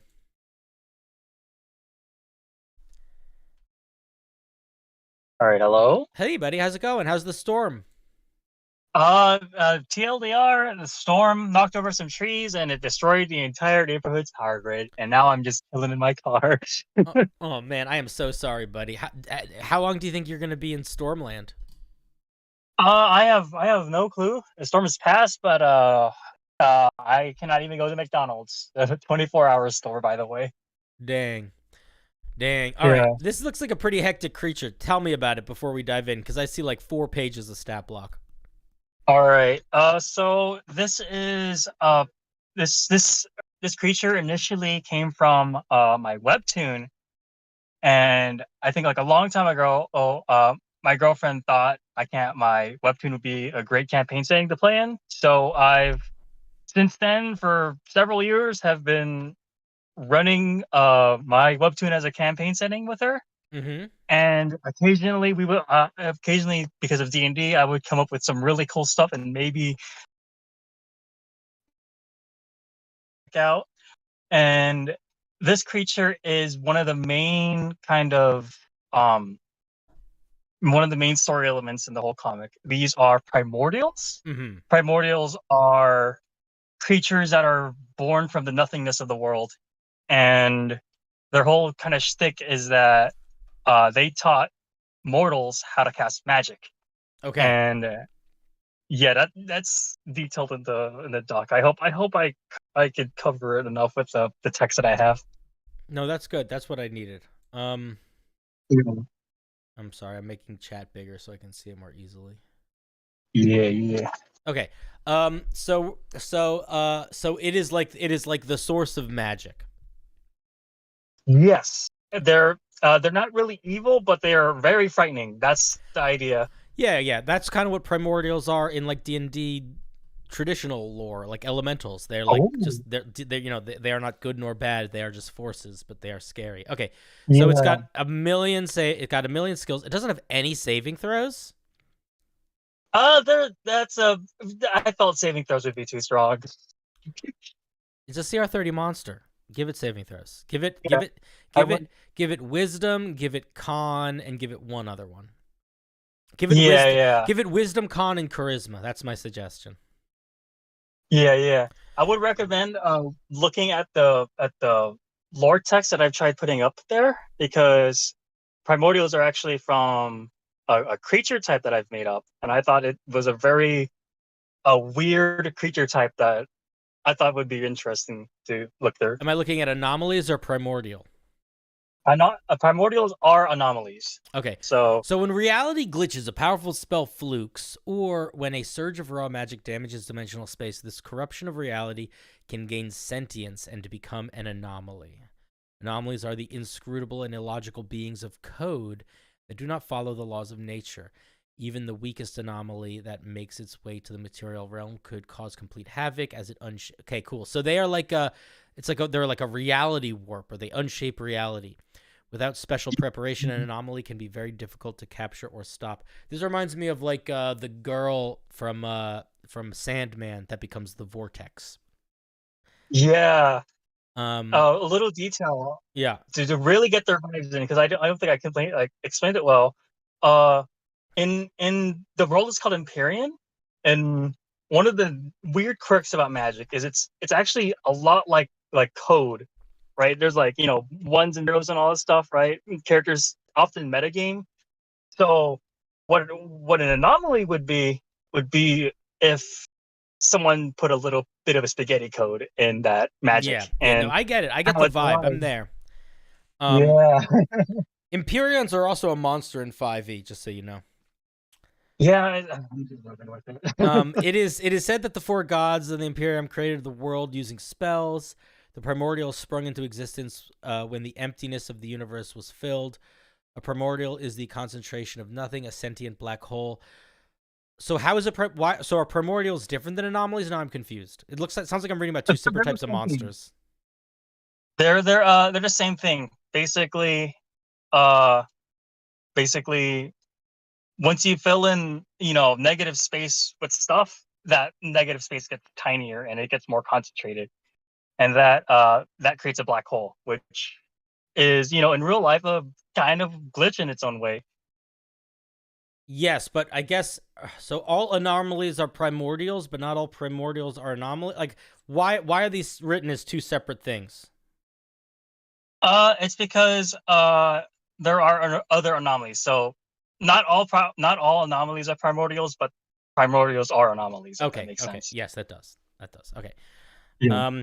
Some people said that giving them 30 across the board is kind of meh, and I actually think I agree with that. I think that you need some diversity in what these stats are. Otherwise you're taking away an element of agency from the players, because it genuinely doesn't make any difference like what stats they target for abilities. It's just the same. Like, these guys are just as good against a strength saving throw as they are against an intelligence saving throw as they are above anything else. And I feel like that makes that pulls out of the dynamics a little bit, or like the element of like dynamism in a game.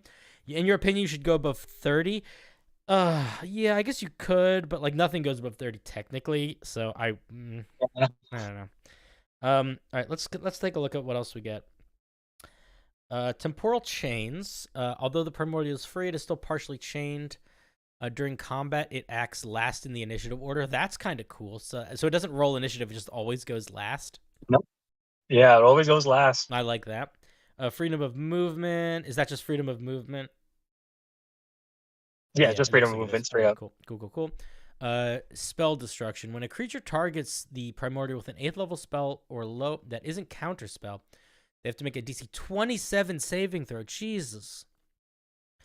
On a failure, the spell fails and is wasted as it obliterates the spell. That is strong. I'm wondering, should that always be on, or should that be a reaction? I mean, I guess they're CR 30, right? Like, at that point, it's like, who cares? But like a 27, that means that, well, your proficiency bonus when you're level 20, which is what level you're going to be when you fight this thing, is +6. So that means that if the saving throw... So they're going to pass that saving throw a lot of the time, actually, because their bonus is going to probably be like +11 minimum, which means that it's essentially there's a 50% chance that they're going to miss if they cast their spell, which is not that bad for a CR 30 monster. That's actually way less intense than I thought it was going to be. Data says that they think that they put this above CR 30. No, not this. I'm sorry. When I said proficiency bonus, I was talking about player proficiency bonus.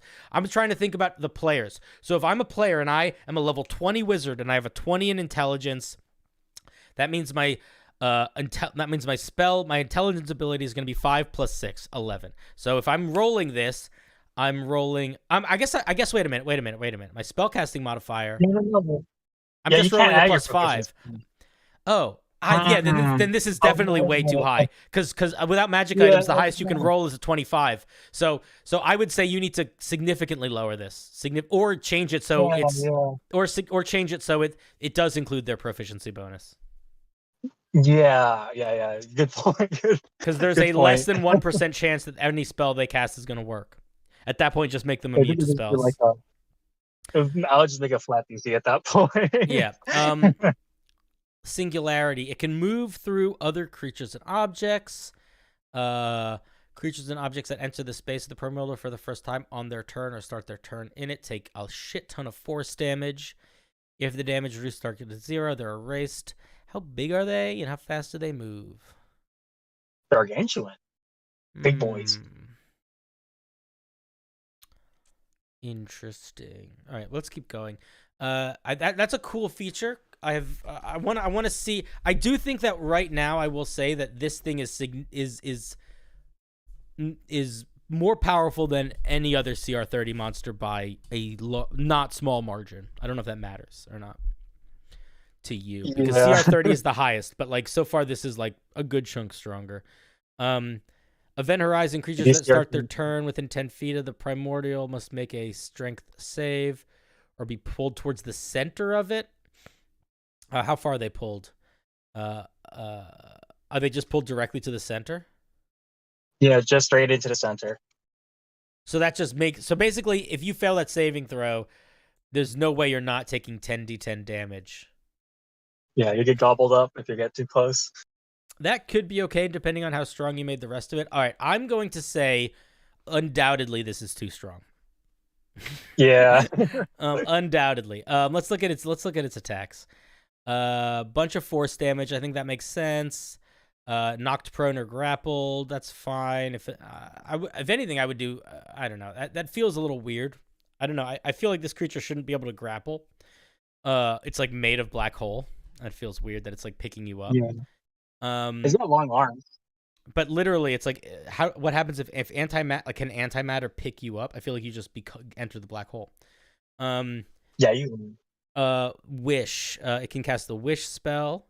If you cast the wish spell, okay, so it's just the wish spell. That is a pain in the ass for a dungeon master. That is. I would come up with a specific thing and not do the wish spell because it's basically an ability that's like spend 5 minutes and go through the book and pick a spell or try to come up with some other thing that you can do in this situation. I would if you want to give them wish, I think that could be fine, but tying it so intensely into the action economy, I think is not the move. Yeah, that's valid. I wonder, I almost want to suggest that you try to think of how could you convey some of what wish does without the infiniteness of wish, or if you really wanted to do the infiniteness. The thing is, this, I feel like this creature's doing feels like it's several different ideas. I like this creature, but there's things that I feel like wish doesn't fit. This creature doesn't feel like it's doing magic. It feels like it's eating magic. I don't feel like it should be doing magic. Yeah, Primordials and lore kind of invented magic and stuff. So I guess it's how would I convey a Primordial being able to cast basically any spell in the game without it being too hard for the dungeon master to run. That is impossible to do. What you can decide to do is you can decide you don't care that it's too hard, and you can just literally say, you give them a feature called magical maker, and then you say as an action the Primordial can cast any spell from any spell list. You would just say that. Okay. Other than that, you're kind of the thing is, what I would suggest, one thing that I think is really important, and I think you're dancing with it a little bit, but I do think it's really important, is that there are a couple things you need to think about when you're making a very big, powerful monster stat block, or actually any boss stat block. And that is like, aside from just making it tough and making it have a unique perspective and vibe, you need to think about how it's actually going to play out and what it's going to feel like. And one of the things that I think is a good idea whenever you're making bosses is to try to plan and design it so that the boss feels somewhat cinematic. And that is, making sure the features that it does are fun and epic feeling to interact with. And I will say that I think you dance with that nicely with Event Horizon and Singularity. That is very evocative and scary. But it doesn't have any other like massive actions that feel really bombastic and epic. Like being able to cast any spell is not more powerful than casting a single spell. You know what I mean? So I'm wondering if you should move away from, like, sure, let it cast any spell, but I'm wondering if it would make sense to give it some alternative actions that are like these big bombastic moves. Like, what if it can project an anti-magic cone in a 200-foot radius, and for every piece of magic that's turned off, it gains some powers, or you know what I mean? Like big feeling stuff that is beyond normal spell casting ability. Especially because it has temporal chains, so you should be afraid of it taking its turn finally. Yeah. Let me look at Time Shatter. And I think you could just drop Lesser Wish. I think you could just say it casts any spell if they're... just keep it exactly the same. But again, I don't think you need to... I wouldn't call them Wish. I would change the language so it's not associated with the spell. Because it doesn't because it doesn't convey the idea that it can cast any spell. It conveys the idea that it can cast Wish, which is a little different. It can create a wave of time-destroying magic. Creatures in a 60-foot cone must make a DC 27 Charisma saving throw. A failed save, they take a... You got to change your numbers. Everything is doing 10d10. Come up with different numbers. Make them do different things. Yeah, that's valid. Everything's adding 10s. There's 10s here. I see 10s here. Everything's 10s. Give us something different. Yeah, gotta mix it up. On a failed save, the target takes a bunch of force damage and disappears. As the target is shunted into the future, it reappears at the end of the Primordial's next turn. On a successful save, it takes half and isn't erased from time. Okay, yeah, I mean, so I feel like you should lean into the we are the crafters of magic that can, absorb and empower and manipulate it, or we are a living time warping black hole. And I think that trying to make it both is making it sit in this weird in between place right now, where I don't feel like this is I feel like this is a better representation of essentially a living black hole than it is a creator of magic. I think a living black hole as a CR30 monster is friggin' awesome, but I do think you should pull away from that a little bit and focus more on how it can interact with the arcane. If you want it to feel more like it, yeah. Somebody said Dragoness said this is a black hole elemental. That is what it feels like. And if you don't want it to feel like that, you should move away from that wording a little bit, I think. All right, yeah. I'll think about it. Gonna make that idea really sharp. It's pretty cool though. It should have. I feel like it should be able to manipulate and push the boundaries of the arcane a little bit farther. Some Phil suggesting simplify and amping up individual powers. You could also maybe do things that aren't spells but are arcane. That's what I mean. I'm saying move away from giving it spells. Just give it powers. Oh, okay. I don't think it should have. I mean, maybe one of its powers is that it can cast spells, but I feel like both from a dungeon master running a perspective and to evoke that this thing is bigger than the magic your players have access to, it should have things that is magic that they don't have access to. Yeah, all right, that makes sense. Yeah. I vibe with that a lot. Yeah. Its spells should not be able to be countered. Or spells can be counter-spelled anyhow. I thought you said they shouldn't be able to be countered. Yeah, those are my thoughts. Cool. I'm sorry that you're stuck in the middle of a blackout. That's such a bummer.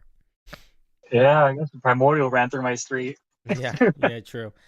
All right, cool. Any final thoughts, questions before we move on to something else? It looks like a black hole elemental when you look at the art you made too. I've made this in TetraCube, and I noticed a lot of people don't have a proper monster template for their Google Docs. So in the resources tab, the template I used for the Primordial, you guys could use it in the Discord. You know, there's one for player stuff for players, and one for just any good old like big bad monster. And I put a little guide on how to use it. Hope that helps, guys. Where did you post it? I posted it in the resources channel. Okay, so, cool. Yeah. So there's a channel in the Discord that's called Resources. I don't know if everyone has access to post in it. Basically, don't post in it unless you're a mod or you ask a mod. But it's a place for finding stuff like that. So it sounds like I'm a moron just made. God, whenever I say your name, it sounds like he put up stuff for this TetraCube. But there's also stuff for all sorts of formatting. The main reason why I say don't put anything in there is because I want people to be able to very quickly just see what's there. Yeah. You can post, I mean, we'll go through it. We'll delete stuff if we feel like it's not actually a good resource. But I would just, in general, ask the mods first. I don't think there's any rules about it, so don't feel bad. All right, buddy. Good luck out there. Tell the internet that I say come back, and I'll see you later. All right, yeah, I'll be back. But I don't know when. yeah. All right, good luck to you. All right, good luck. All right, bye-bye. That was I'm a Moron. Classic. All right, I really need to pee, so I'm going to go do that, and then I shall be right back. Don't be sad. Don't cry. I'll leave you guys with some music while I go pee. Let's do... One second.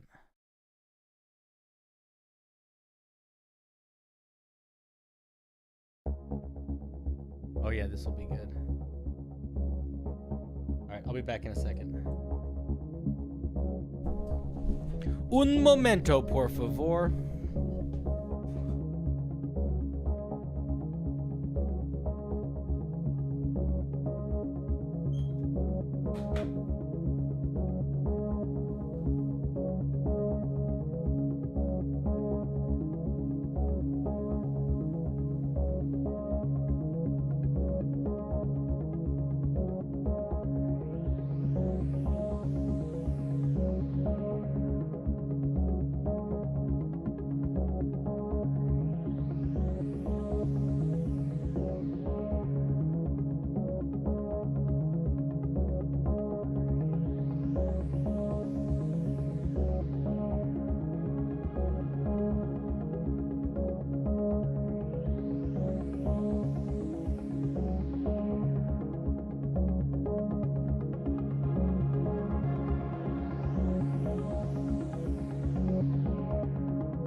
Yo, guys, can I show you something?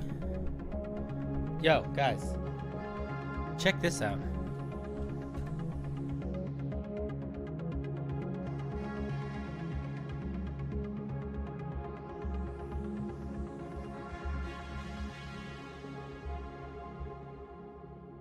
I'm pretty friggin' close to 40K followers.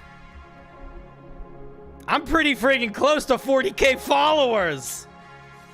That's crazy. Let's fucking go. That's cool. Right? That's not far. That's a couple days of a couple. That's like 2 or 3 days. 2 or 3 days of pumping out like 3 shorts a day. We'll be there soon. Oh yes. That's cool. I just wanted to show you guys.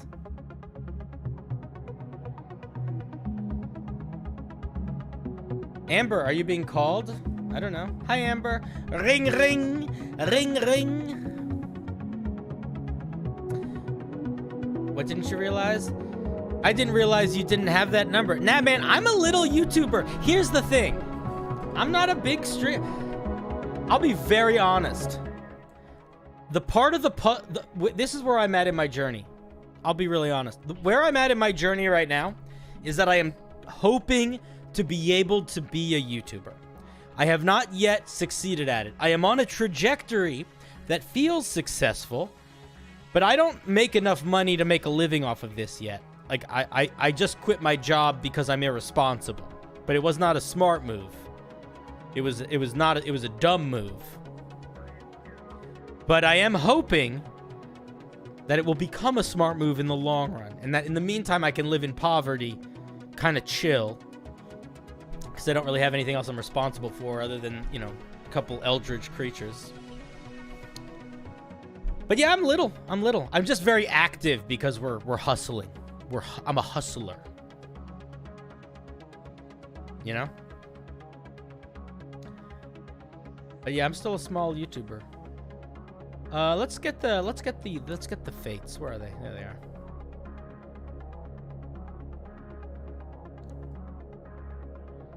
These are the fates right here. Here. Can you guys see them?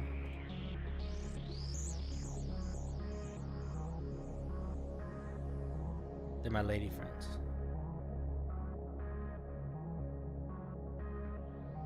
Oh, I'm fucking everything up.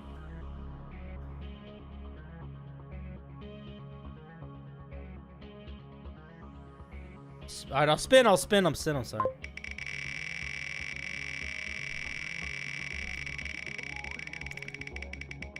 I know, I need to be doing more SCP research stuff.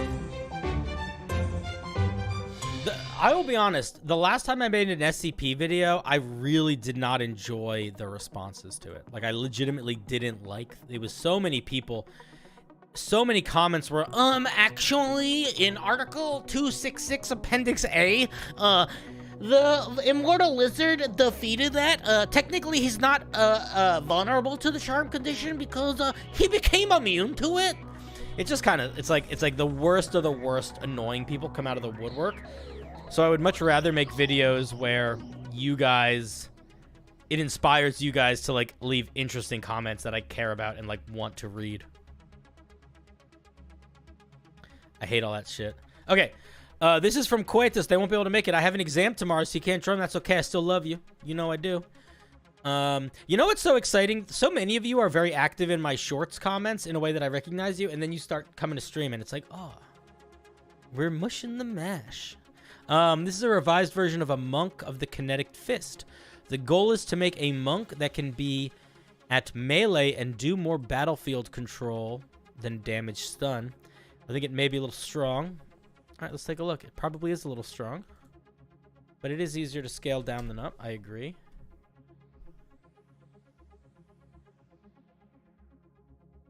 This music is so cool. I like this song. All right, it's almost over. I believe I should move it like this so you can see it a little bit better. All right, calm down. We don't need you anymore. Hey, you're still showing up. Hollow? Oh, you're talking to Hollow. What's up, Hollow? How's it going? For a community born out of a green post, they're strangely gatekeeping. Oh my god, you talking about the SCP folk? Yeah. Whatever. Some of them are great. There's a couple SCP creators that I really like. It's the creators are great. It's the fucking audience. It's the worst. But the problem is you're sharing stuff with the audience. So they're the ones that leave the comments. You didn't know this, but SCP 106 actually can travel through dimensions past the time barriers? Did you know that some people think that he actually used to be the guy from SCP-2612, where the man is stuck between dimensions in the red? And if you keep that in mind, then you could use the silver dagger from Abe to fight it, because he's still... I just don't care, you know? That's when I want to, like, eat my own skull. And I've eaten my own skull before. It is hard to do.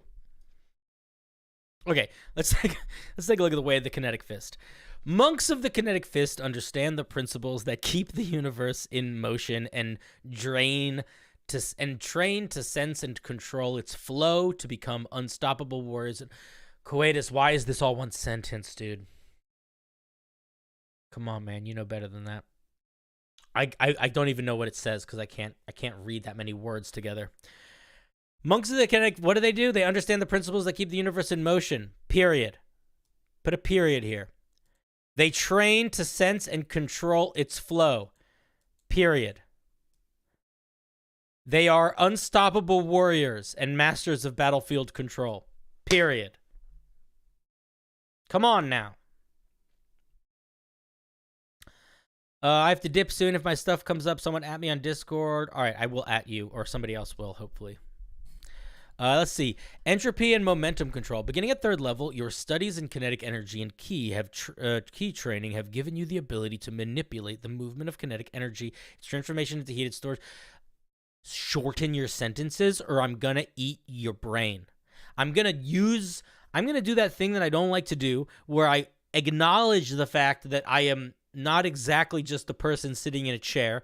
I'm gonna bend stuff a little bit. I'm gonna use light to travel to where you are, and I'm actually going to go into your eyes through that light, and I'm gonna eat your brain.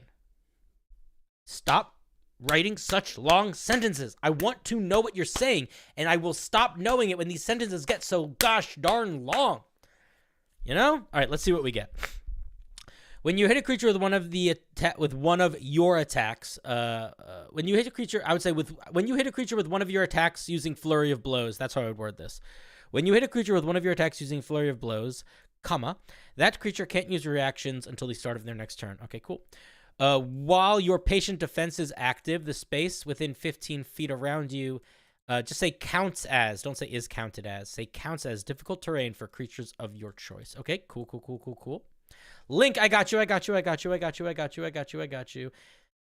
takes like 2 or 3. It's always Pokey9er. Sometimes it's other people, but I usually catch it in a couple comments. You're jumping between anyone needs me, ping Loth. Dude, me and Loth go back. I can't speak to Amber Scarlet Loth, but OG Loth is pretty wild. She's cool. She's fun. Pokey9er gets a cookie. That's true. Pokey9er gets a couple cookies. It's nice to be descriptive, but sometimes it just gets so wordy. It's not even about being overly descriptive. It's just like you need to end your sentences. You need to stop using commas and extending sentences.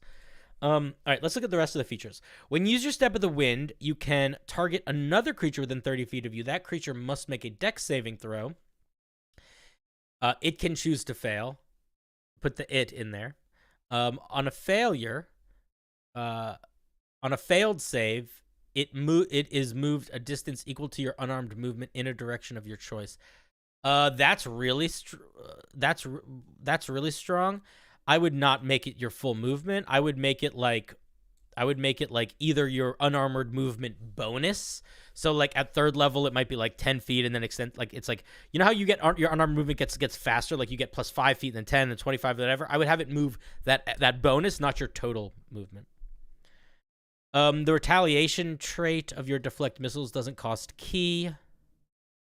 And I would drop that. If anything, I would just make it so you could use it in different ways, but I wouldn't make it not cost key. All of this is good. None of these are that hectic. So, do you remember earlier when I was talking about how monks you need to be thoughtful about how you make things cost key points? This is exactly what I was talking about, where they're tying in the features to other key things. I guess my question, chat, and you guys can tell me if you agree or disagree, are these features strong enough to be enough? I feel like the answer is maybe. I feel like the answer is maybe. I would want to see it in combat, but there is none of them are that strong. A databank says it's too many abilities. I would playtest it. If you were going to drop any, I think the main one to drop is the key point, is the missile catching one. I also think Step of the Wind feels weird compared to the others. So I feel like if you were going to change one, that would also be one to change.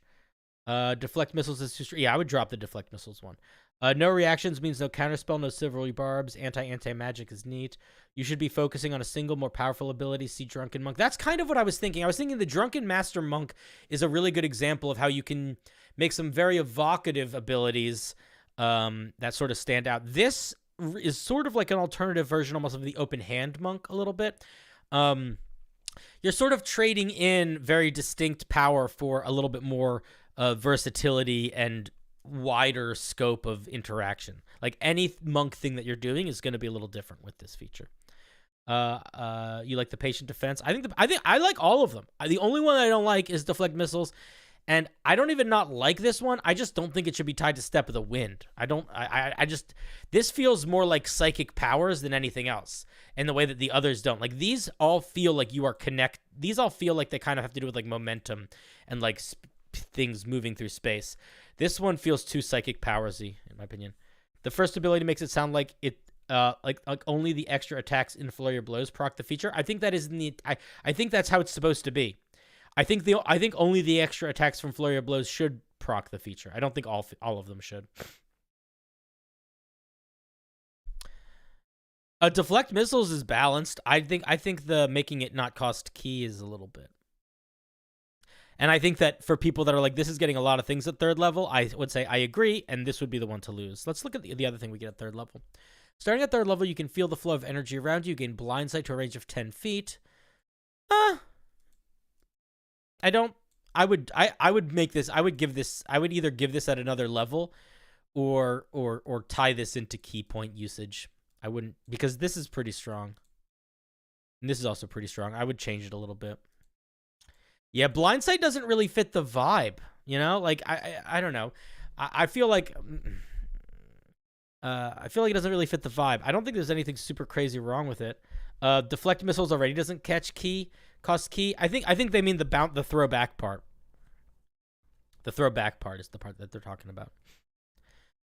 Yeah, I don't know. I would probably drop it. I would drop this feature or I would question the logic of it. Because you say you can feel the flow of energy around you. If anything, that should be tremor sense. Well, maybe not. I don't know, because it depends on how literal you mean by energy. That sounds like a fun punch from the shadows. I'd say more of a tremor sense, but best to drop it. Yeah, I think dropping it would be fine. Let's look at gravity control. Starting at 6th level, you gain the ability to absorb and expel gravity, affecting your body for a short period of time. On your turn, you can spend 3 key points. No action required. There we go. This is the way you say free action in D&D. Correct. Nice. To gain a flying speed equal to your walking speed, you can hover. The effects last for up to 10 minutes until you're knocked prone. 3 key points for fly is fine. What else do we get at 6th level? Beginning at 6th level, your key alters the enthalpy of the... I don't know what that word means. Is enthalpy a word?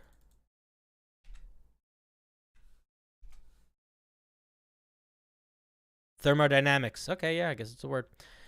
The molecules of your opponents, causing their movement to be chaotic and difficult to control. If you use your stunning strike, the target have the dazed condition. What is the dazed condition? Oh, I see. I don't make a whole new condition. Come up with something else. I'll read what it is in a second. If you use your stunning strike, the target has the dazed condition. If they saved with less than 5 plus your DC, what the fuck are you trying to say? Don't give me an example. Don't say for example. You know that this is fucking weird how it's written. You know that. You know that. You know that. You know that because you had to give an example. You don't need to give an example. Look at the ghost. Here's what you do. If they failed their saving throw by 5 or more, that's all you need to say, just by 5 or more, they gain the dazed condition. Now, let's look at what the dazed condition is. While dazed, you can move or take one action on your turn, but not both. You also can't take a bonus action or a reaction. So the only difference between dazed and stunned... Wait a minute. You're stunned. So why... Okay, okay, so a much easier way to write this, because there's no... The only difference is that you get bonus actions. A stunned creature technically can still take bonus actions. Oh, if they don't get dazed, they get stunned.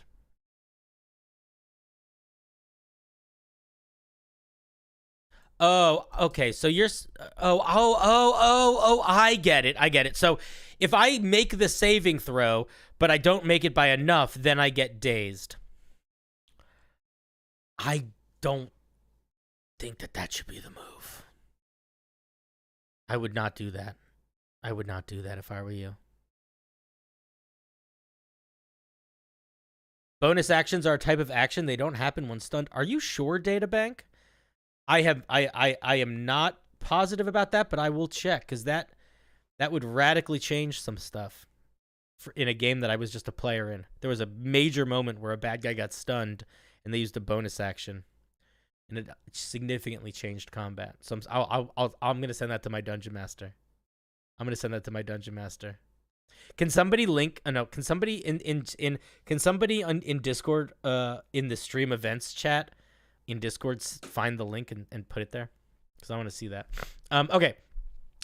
Yeah, I don't agree with this. I mean, if you want, so here's what you would say. If you wanted to keep it, you would say, if you use your stunning strike and the target succeeds, but does not, it succeeds, but succeeds. But does not exceed your key save +5, this happens. But again, I feel like that's not the move. That's such a complicated thing to do. For what? For essentially making the slow condition if they succeed on their saving throw? I don't know. It's really strong in a way that feels too strong and too complicated. I would just drop it. I would come up with something else here, or just drop it. Maybe instead of stunning strike, you just auto daze them. I guess that could work too. But in its current iteration, I just don't think it works. Yeah, and I'm not sure why we need this. There's a lot of work that is going into getting us to a place of using this feature, when essentially this feature is a slightly enhanced version of the slow condition. And I'm not sure if this feature is distinct or unique enough to justify the amount of extra layers we need to read through to understand how to play this subclass. Does that make sense? Like, if you want to make something hyper complicated, it needs to justify its existence to be that complicated. This I don't think does in its current iteration.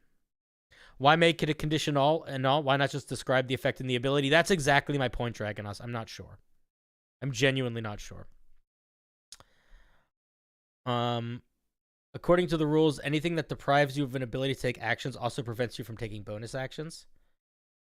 All right, I'm going to send this right now to my dungeon master. I'm going to text this right now. So, my chat just let me know that bonus actions count as actions for the purposes of incapacitation, aka stunning, aka that Misty, aka when stunned, you get no bonus action. Has been confirmed by Wizards of the Coast, etc. Not gonna tell the group. but might point it out next time if it comes up again. Okay. Just so you know. Okay. Okay. There we go. Sorry about that. I had to tell my dungeon master that I was going to bring up that rule. Because the bad guy got away, and he shouldn't have. And I am annoyed at that. I am annoyed that the bad guy got away. I am annoyed. I am annoyed. Did somebody post it in... I want to see if somebody posted it in the Discord. I hope somebody did. Let's see. Give me a second. I just want to do what I say. Nobody did. That's fine. All right. Okay, let's keep going. Let's look at more of this class.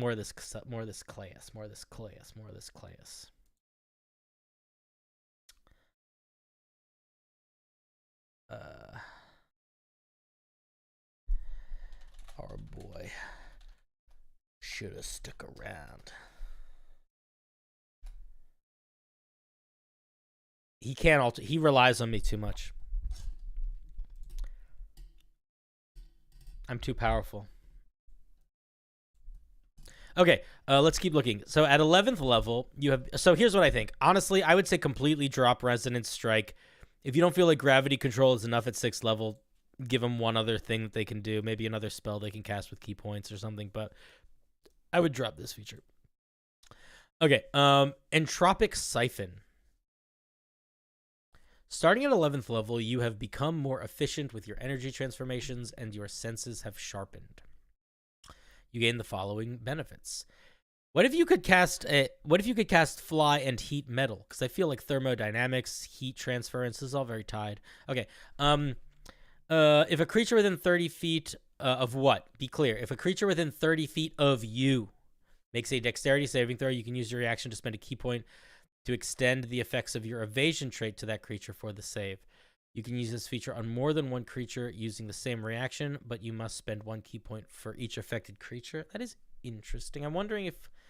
I like that. I like that. What do you guys think about that? I think that's a cool one. Range of your blind sight. Again, I disagree with the blind sight. I'll just drop it.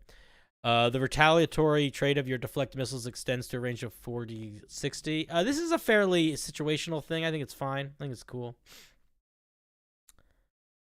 There's some arguments happening in the chat about where things are in the player's handbooks.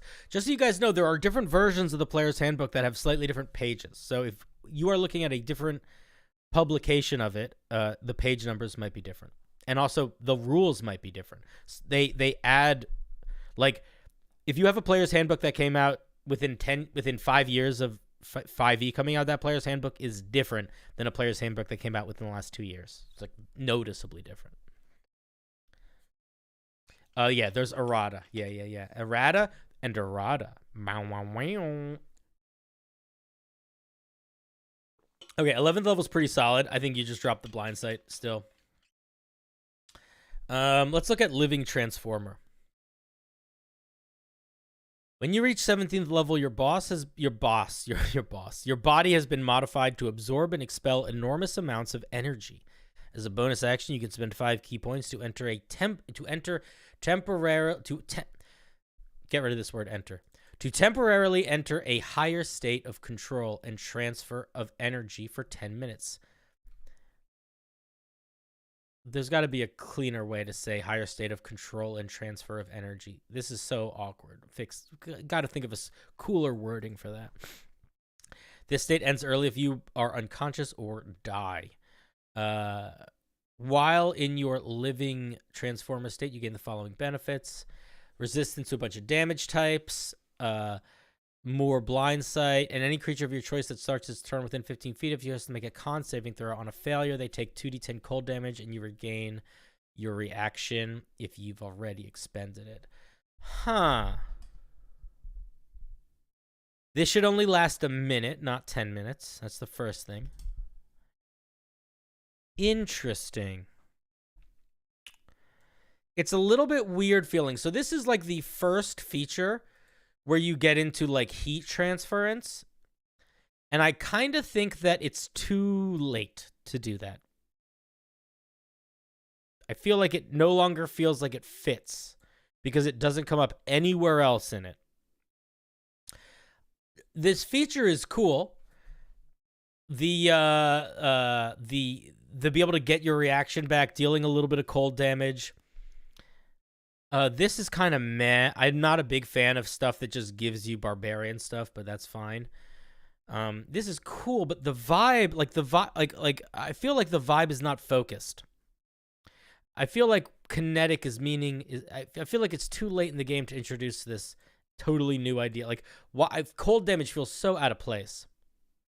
I think I like it. It's suitable, but entropy, chemical terms for heat and cold movement, has been the theme throughout it. Not really. I disagree. I don't think that theme has been felt throughout it. I think in title alone, but that's not enough. Yeah, probably needs more fire cold. Exact. Yeah. I think more fire cold would be all it needs to push it over. Yeah. Getting your reaction back is, well, it's situationally quite big. It's not. It's cool. Yeah, it's cool. It's cool. Overall, I think it's a neat idea. I think if you want to do more fire cold stuff, I would lean into it earlier. And I would take out the stuff I told you to take out and change the stuff I told you to change. Or don't, do whatever you want. I'm not in charge.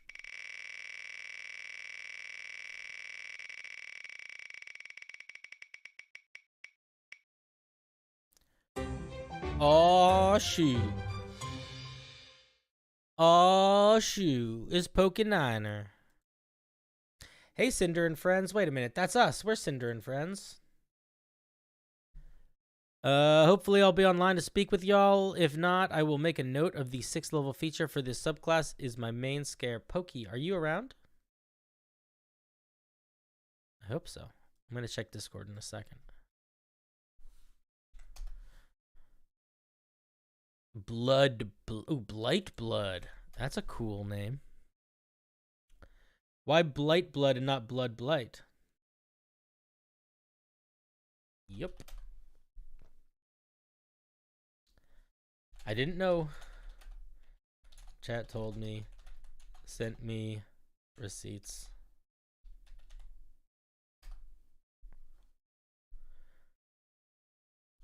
News to me as well. Okay. Let me get Pokey. Hello, Pokey. Hello. 1 second. Page numbers. 1 second. Technical difficulties. I'm just texting my dungeon master for a second.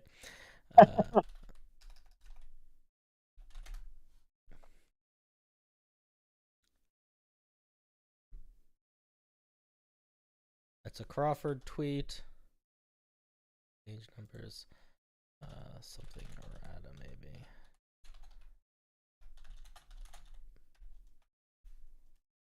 Okay. How's it going, bud? It's going great, actually. It's been a while since we've talked on stream. I know, it's been years. Last time we talked, you were just a young pup in the world, and now look at you. You're an old. Your bones are old, and your head is full of knowledge. Honestly, I feel so old from this summer. My goodness. I used to be old. That was a while ago. So what are we working with here? Tell me about it. All right, so we're working with a sort of poison/diseased blood of sorcerer. Okay, so infected, poison blood magic, blight blood. Yeah. Now, can I ask you a dumb question? Sure. Why did you pick blight blood and not blood blight? So that was one of the weird things. I was trying to come up with a good name for this. I went through a couple of them. One of them was Burden Blood. Blight Blood would just sound much more the roll of the tongue better, for my opinion. I didn't know Blood Blight, but I liked Blight Blood more out of all my choices, just because it seemed to sound more natural. Okay. I don't know which one I like more. It doesn't really matter. Okay, let me. I'm gonna skim the flavor text, but I want to dive into the mechanics. No worries. Legends speak of lineage forever marked by the touch of pestilence and decay, tracing their origins to a place of forgotten. What if you said I would drop the legends speak of. I would say something like those touched with pestilence and decay trace their origin back to the plague forgotten. I would dive into that as quickly as possible. Origins to a plague long forgotten is very cool. That's a pretty solid opener. A wicked curse or fateful encounter with a blight realm. Okay, we're having some examples. Yeah, okay, pretty solid flavor text. Blood sorcerer, both feared and revered. Hey yo, if you don't want that to sound silly, think about that. It does, but that might not be bad. Okay, let's look at the subclass features. We're jumping ahead. We got some blood spells. And then if we change them out, they either are going to be necromancy or enchantment. Interesting. Why enchantment? Honestly, looking through all the enchantments, it was mainly just for things that were either effective on people, just by either like touching them or sort of like manipulating them, similar how they would manipulate diseases. I couldn't really find a different spell that fit well, so enchantment was probably like my best bet out of everything. Necromancy made all the sense. Yeah, it was necromancy just makes hard sense. for me to figure it out. Yeah, I think If you enchantment. have a It fits if you the have a spooky different idea, vibe I at would least. definitely. Yeah. Let me look at the spells. Hex, inflict wounds, ray of enfeeblement, wither and bloom, gaseous form, slow, blight, death ward, anti-life shell, contagion. The spells are solid. I'm not sure. I want to read a little. If you remind me, we can come back to the enchantment. I want to see what this thing does first to get a sense of it to help answer that question. No worries. The only other thing that I would say is if you wanted to, well, I guess not. Let me think. Blight is a poison spell. Contagion's a poison spell. Okay, you got some poisons in there. Okay, it's fine. Oh, hello. Got a nice spider. It's hanging out. Okay. Blight sense. At first level, your tainted blood has a feel for pestilence that is nearby. I would just say something like, I would probably not say your blood has a feel for. I would probably say something like your blood reacts to pestilence that's nearby. Because blood doesn't have a feel for anything. It's not sentient. You know what I mean? Like it grammatically, it's one of those things in writing where if you personify an object and how you describe a thing, it's a little off. I would try to avoid that. All right. Also, Red, thank you for the 2. That is very kind. Have a good night. You're a champion. I appreciate the support. You can always sense the presence and location of poisons, poisonous creatures, and diseases within 30 feet of you. You can also identify the kind of poison, poisonous creature, or disease in each. What do you mean by poisonous creature? So this is basically, this sorcerer has a built-in detect poison. What defines a creature as poisonous? Something that can deal either poisonous damage or cause a poison condition. I would write that here. That needs to be clarified because that is not something that is an official rule. There's no poisonous is not a creature type. So you need that was what I think. Blight sense is basically it's a permanently active detect poison, poison disease. But I need it didn't really specify that itself as well, so I should probably find a way to specify that. Yeah, myself. I would say Enya can detect creatures that can inflict the poison condition or something like. You just express it clearly. Otherwise, people are going to be like, Arr! The other thing that I'll say is that is kind of a weak first level feature, which is not the worst thing in the world. But what I would suggest doing, if you're going to do something like this, is take a peek at the Shadow Sorcerer. The Shadow Sorcerer has this thing where it gets a feature at first level, and then it gets another feature at second level when it gets meta magic. And I would suggest doing something like that, where you get this feature, which is okay, and then at second level, you get like another mini feature inside the first feature that either requires sorcery points to let you cast a spell or something, but we need something else at first level here. Check out the Shadow Sorcerer. Use that as a rubric. Basically, what the Shadow Sorcerer gets is at second level, you can use 2 sorcery points to cast darkness, and when you do, you can see through it. So not only is it cheaper than normally it's cheaper than the normal action economy of sorcery points to spell slot level. It also makes it a special version of the casting of the spell. So something like that. All right. Yes, Data says that's a neat ribbon. What's the real feature? Yeah, that's kind of what I'm getting at. Is this is a really nice feature, and it's very flavorful. But we want something that we can punch stuff with, not necessarily literally, but you know what I mean. Yeah.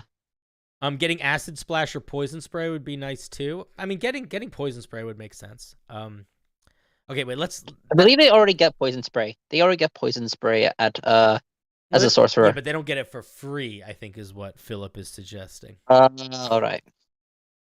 Let's look at we get 2 things at 6th level. Let's take a look at them. Also, I like the art that you picked.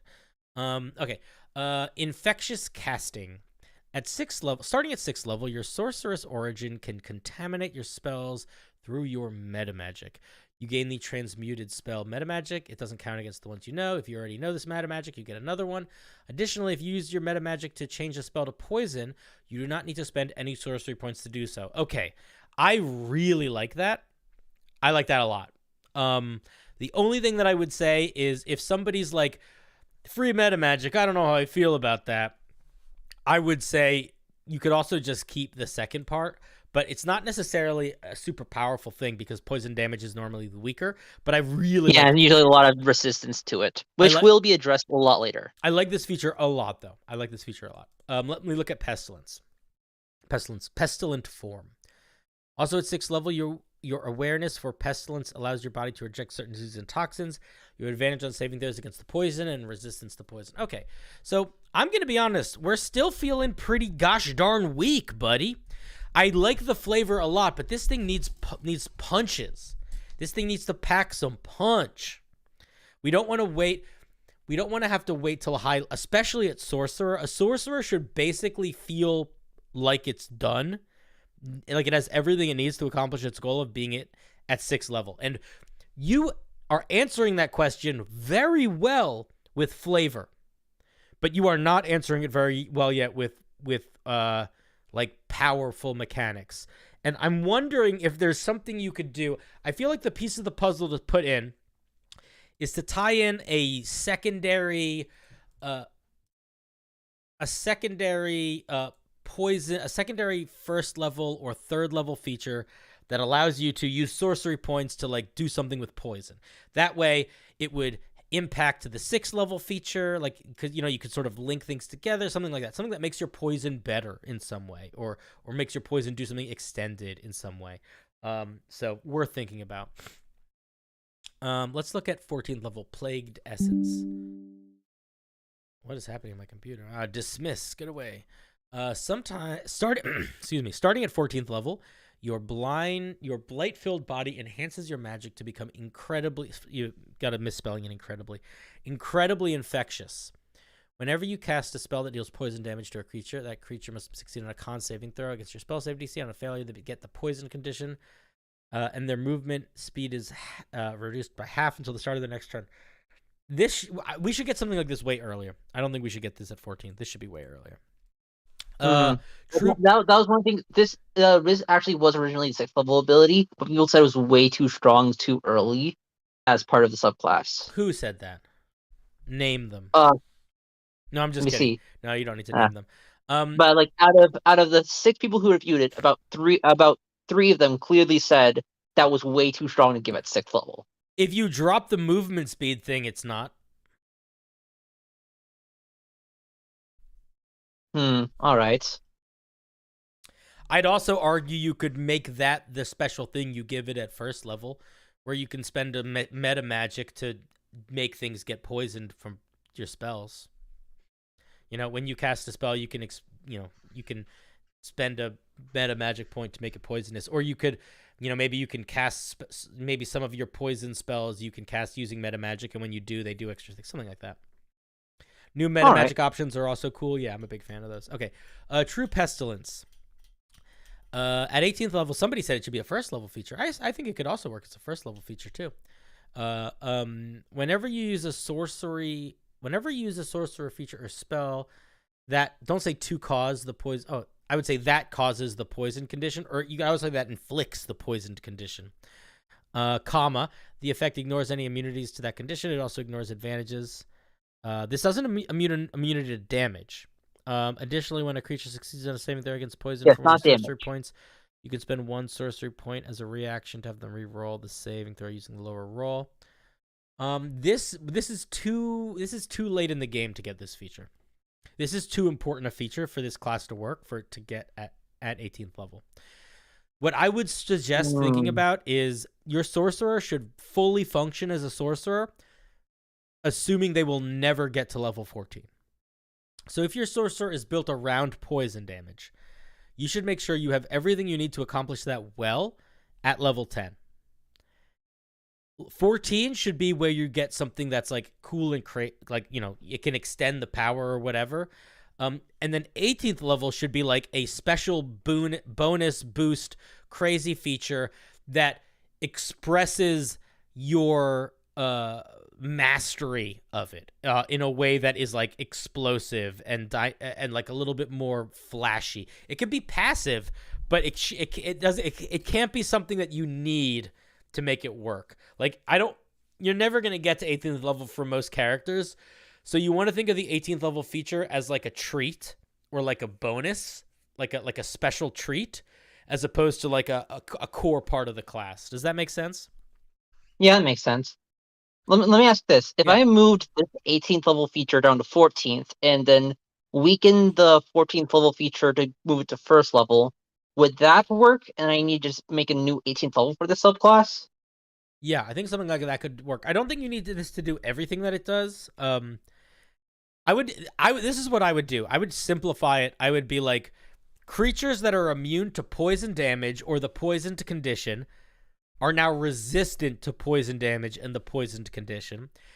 And creatures that are resistant to the poison damage and the poisoned condition, treat it as normal. I would just simplify it to that. And for you. And I would just keep it as simple as that. I don't think you need to do anything else other than that. Because that's quite strong. And that ties really nicely to your ability to turn everything into poison damage also. All right. But yeah, I think that is the move. It's a very more art down here. Yes. It's very flavorful. It's very flavorful. Do you have any other thoughts, questions, feelings, etc.? Yeah, the biggest issue I probably had was definitely the strength of the subclass, just because of the commonality of poison not being an effective thing in most adventures, either due to resistance or poison immunity. So the biggest issue I've had with this subclass was, how can I make it for the subclass to go full poison despite possibly being at a disadvantage for doing so? One of those ideas was the transmuted spell, where you don't have to spend sorcery points to just keep doing poison spell from poison spell to poison spell. And that means you can do stuff like poison spell fireball for free to like affect multiple enemies that could be affected by, like you said, what was infectious casting. That was 14th level. So I definitely think, with that being said, infectious casting should definitely be moved to first level, remove the speed, and now I just need to figure out a different ability for the 18th level to just. I would also consider, like somebody said, looking at the poisoner feat. That's a good idea for like language, because poisoner also is very focused on that sort of stuff, improving poison. Overcoming resistances is going to be important. That's going to be a big part of making this work. Yeah, cool. Sounds good, man. Any final thoughts before I kick you out? One thing. Everybody, you should subscribe to this guy before I get kicked out of here. Oh, you're too kind, Pokey. It's nice to hear your voice, man. Like I said, it's been a while. I'm glad you're still around. Still really enjoy your stuff, and I want to say that I like how flavorful this piece is. It's nice. I think the more flavorful a piece is, the more excited I am to read it most of the time. I agree. It was very tough to try and make a bunch of subclasses that feel flavorful. The thing is, and yet good. The thing is, if the flavor is really strong, you don't even need good mechanics to understand. Like, it's so much easier to figure out how to build good mechanics if the flavor is strong. Like, if let me rephrase that because I sound confusing. If you have a very poorly designed subclass from a mechanical perspective, but it has a very strong flavor, in my opinion, that is easier to improve than a subclass that has mediocre mechanics and mediocre flavor. Does that make sense? Yeah. Yeah. All right, buddy. You're great. See ya. Click. I hung up on him.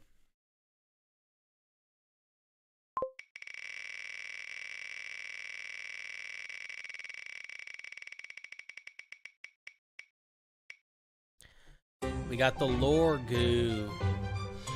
Lore goo. Lore goo. We got the lore goo. I've infiltrated the mainframe and now I'm on the wheel too. My character motive is to do it to then. And I'm here with another limited what the hell are you talking about, dude? You crazy. All right, Lore, I don't think you're in the chat, but I'll check.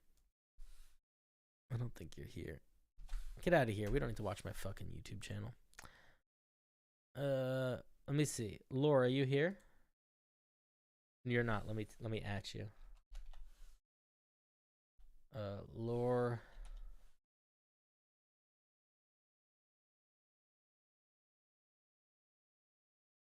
Lore, how do I know how to spell your... Why is your name coming up weird? Why is chat being so...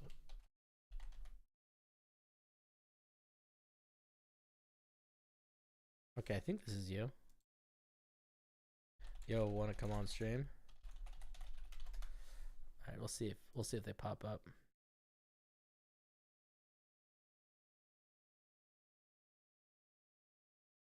Aha, my dungeon master just responded to me. He asked me if I had receipts for the bonus action thing, and I said no, but chat probably did.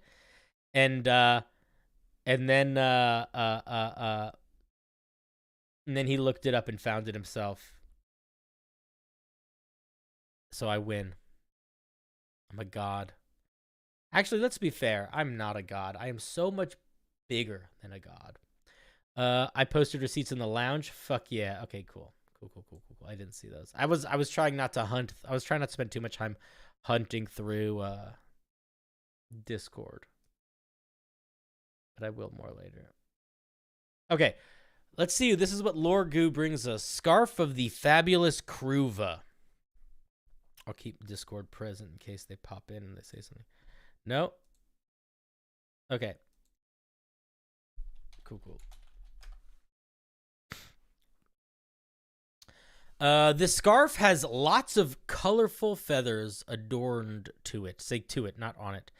And I wouldn't say, and the scarf, I would say, and it can be of any color textile material. With a bonus action, you can take off and spread/throw the scarf in the air, and it will turn into a flock of golden and flashy birds. Put a period here. Start a new sentence.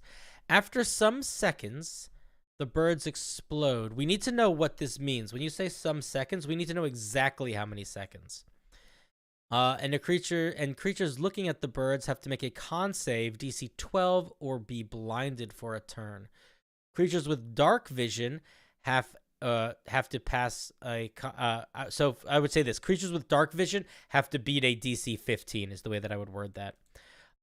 So there's a couple things that are missing from this stat block, and I'm curious to see if chat can guess what they are, and I will respond if you're right. Micah. Hello, Micah. Hello, how are you, Micah Newman? So, if you want to submit a piece of homebrew for Sunday night stream, the link is in the video description. For the Thursday night stream, the only way you can post stuff for the Thursday night stream is by becoming a YouTube member or becoming a patron. It's missing a couple things. Okay, ignore grammar. We're going to skip grammar. We're not talking grammar. We're skipping grammar. Area of effect. Who said that? Gladriel. Yes. Okay. Any creatures looking at the bird, we need to know how far away they are. Any creatures within 10 feet, any creatures within 100 feet, any creatures that can see it ever. Yes, it's run-on sentence text block. Yes, yes, yes, but that's fine. They're gonna fix that on their own. They know I don't like run-on sentences. They know half these commas should be periods. That's fine. The middle paragraph, yes, yes, yes, yes, yes. We don't need to worry about the grammar. So what I would say is the most important thing here is how it fits into the action economy. So this is the way I would say it. As a bonus action, you can take off and spread the scarf into the air. Period. It transforms into a flock of golden birds that flash and disorient creatures around you. Period. Any creatures that can see the scarf, or that any creatures within 15 feet that can see you, must make a DC 12 Constitution saving throw or be blinded until the end of their next turn. Period. Creatures with dark vision, I would actually just say creatures with dark vision make this save at disadvantage. That's how I would phrase that. Once it is used, this scarf becomes an ordinary scarf. Something like that. That being said, if you accomplish all those goals, I think it's a pretty solid little item.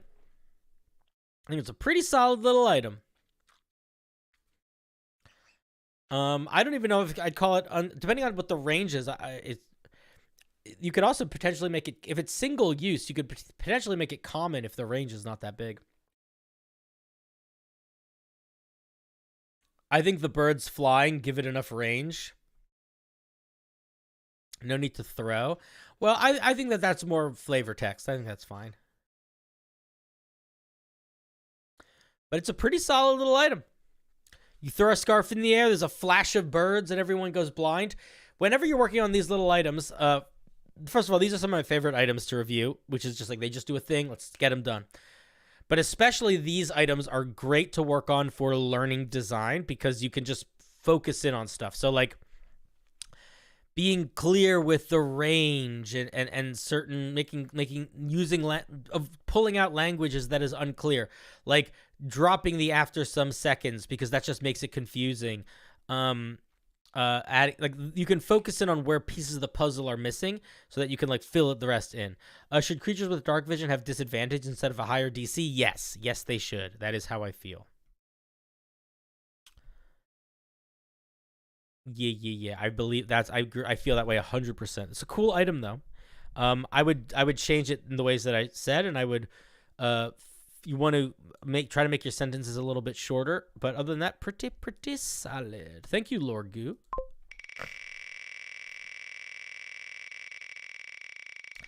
Is the law of Goo. Oh, we've got Snug. Hello. It was a tough choice deciding which homebrew to submit this time. I ultimately settled on my chef subclass. I wanted to get your feedback on it. It feels too much like a one-trick pony. You're wondering about your insights on the last ability. You're struggling to ensure its balance. Cheers. Oh, by the way, I'm unsure of your policy about reading invocations. I will not read the invocations, most likely. But I included some subclass-specific ones at the end. Feel free to skip them if you prefer. I usually do. Snug, it said that you wanted to come on stream. Are you here, though? I don't see you in the chat. And I don't see you in the stream waiting room, so I'm going to assume you are not here. But if you appear, you are more than welcome to come on stream. I'll give you a little @ if you're in my Discord, your name is not Snug in my Discord because I type Snug and you don't pop up. So we're not gonna worry about it. But let's take a look. I like the art that you used. Don't forget to credit your artist. You credit the artist. Credit the artist. Credit the artist. Credit the artist. Where's the artist? Credit them. Okay. The Gourmand. Bound to Devils of Hunger. Wait, did I put it? I gotta link it in the chat, didn't I? I got you.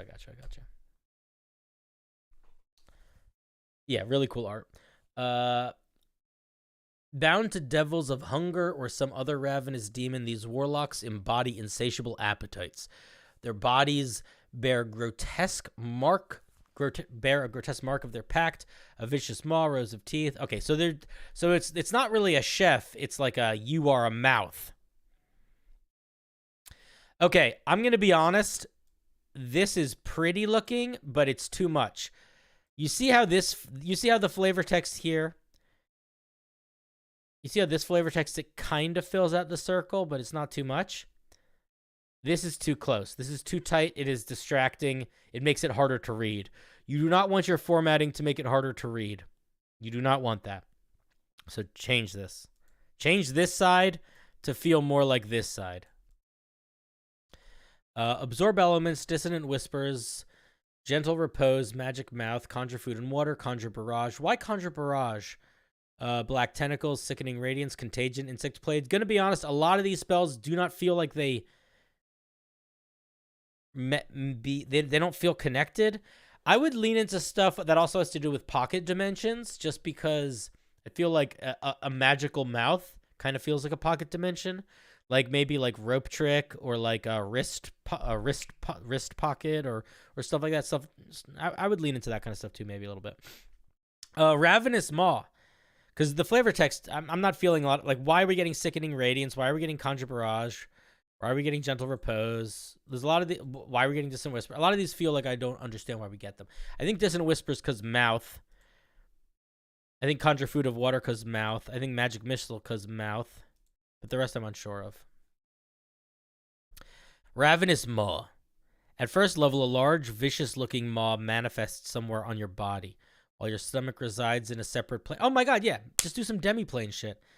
When you cast any spell, you can use your bonus action to extend a long, fleshy tongue from your stomach to grapple a nearby target within 30 feet of you. Huh. The tongue uses your warlock spell save DC to make a grapple check. That's not how grapple checks work. The target must make a strength or dexterity saving throw, their choice, against your spell save DC. Yeah, so this is not a grapple check. This is different. So if they're doing this, don't do the grapple check. Or be grappled until the start of your next turn. While grappled, the target's speed is reduced to 0. You don't need to say that. That is already what happens when grapple happens. It cannot willingly move away from you. Again, its speed is 0, so this is all redundant. Furthermore, you grow in power. Put a period here. You gain the ability to summon more tongues to aid in battle. At 5th level, you can summon 2 tongues. This increases to 3 at 11 and 4 at 17. Only 1 tongue is summoned per bonus action, and each function as an extension of your body. Interesting. So you're like basically you can grapple people from a distance as a bonus action when you cast a spell. Don't say, you can say just a spell when you cast a spell. I would probably say a warlock spell maybe. Actually, it doesn't matter. Huh. I don't know if I would call this ability Ravenous Maw. You feel nauseous now? I wouldn't call this Ravenous Maw because you're not like pulling them in. You're grappling them, which is cool, but I would think about something about like I would think about how you want the language and maybe change it a little bit. Something to do with tongue more with tongue. Aberrant tongue, something like that. Tongues from beyond. All right, let's see what we get at 6th level. Your maw takes on an otherworldly visage, widening to devour your prey. As an action, this should not be a 6th level feature. As an action, you can attempt to swallow a creature grappled by your tongue. Yes, this should not be a 6th level feature. The target must make a strength saving throw against your spell save DC or be swallowed. While swallowed, the creature is blinded, restrained, takes necrotic damage equal to your charisma modifier at the start of each of its turns. It can repeat its saving throw at the end of each of its turns, ending the effect on a success. The swallowed creature must be of a size no larger than yourself. You can use this feature a number of times equal to your charisma modifier and regain all on a short rest. This is a 10th level feature, not a 6th level feature. 6th level features are a little bit less. Oh, let me just make sure I'm not talking out of my butt. DnD Beyond. Let's go look at the Arc. Let's look at the Fiend Warlock for a second. I think that's the one that I'm thinking of.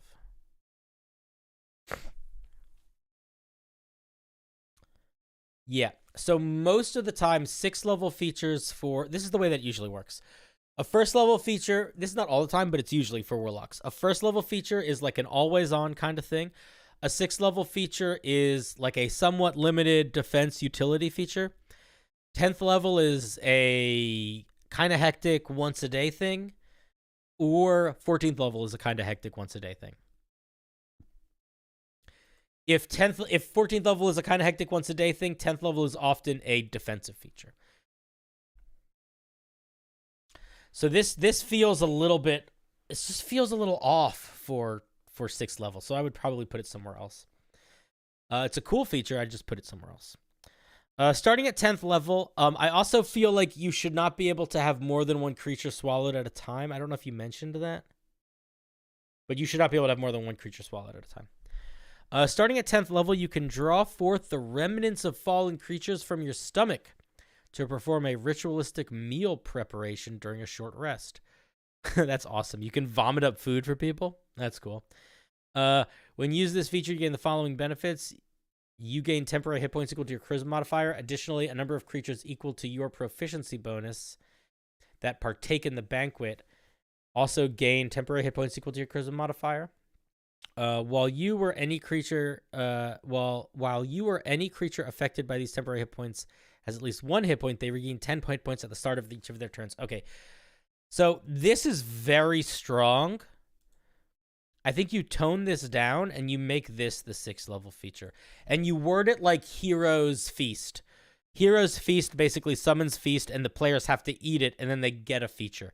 Or you look at it, or you word it like the Chef Feat, where you can basically prepare a meal over a short rest and creatures can, and you can like give people food from it, or creatures can partake in it.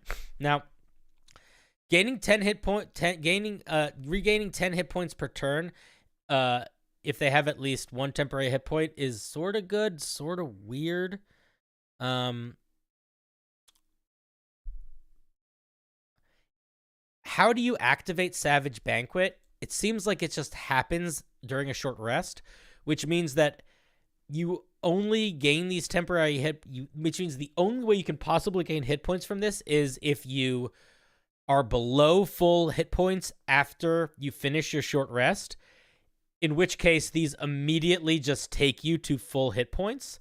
So if that is the only way that these come into play, then you might as well say that if you participate in a banquet with this, a short rest gives you full hit points. And I think if I express it like that, you can understand why it doesn't really work. So I would encourage you to come up with some alternative benefits for participating in the Savage Banquet.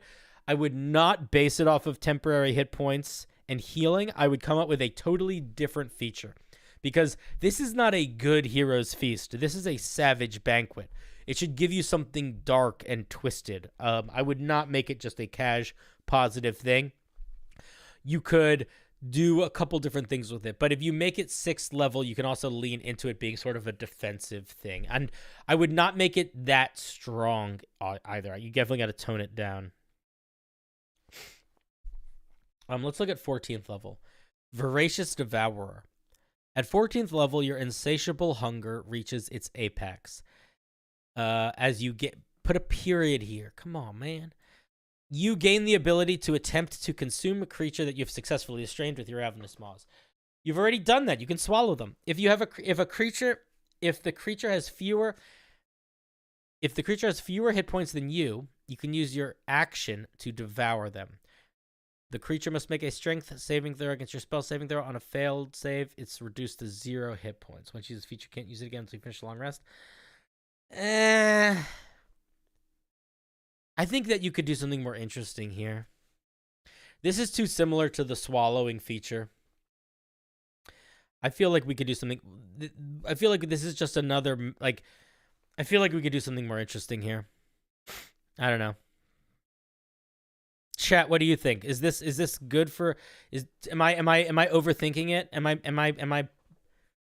be overthinking it. Yeah, I feel like you should be able to manifest the giant mouth, too. Yeah. It feels like Power Crept Hurl Through Hell. I guess that's true. It is just Hurl Through Hell, but better. except it's a saving throw as opposed to a attack roll.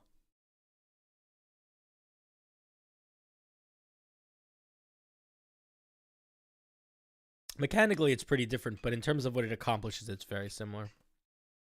Bigby's hand, but a giant stone mouth? Maybe. You should be able to turn into Pac-Man and eat everything in front of you. That's kind of fun.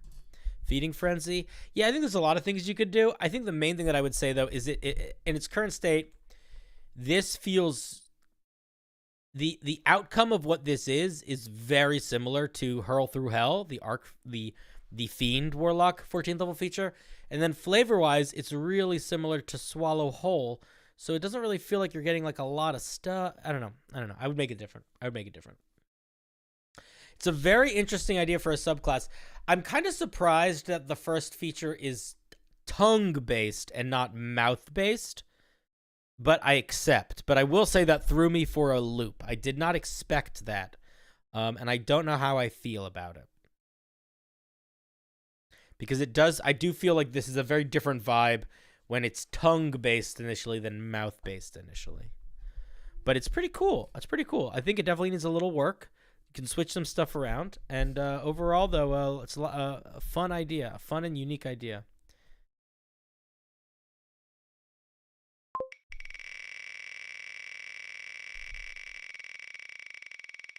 Hey, Olivia, what's up? Oh, shoot, it's name.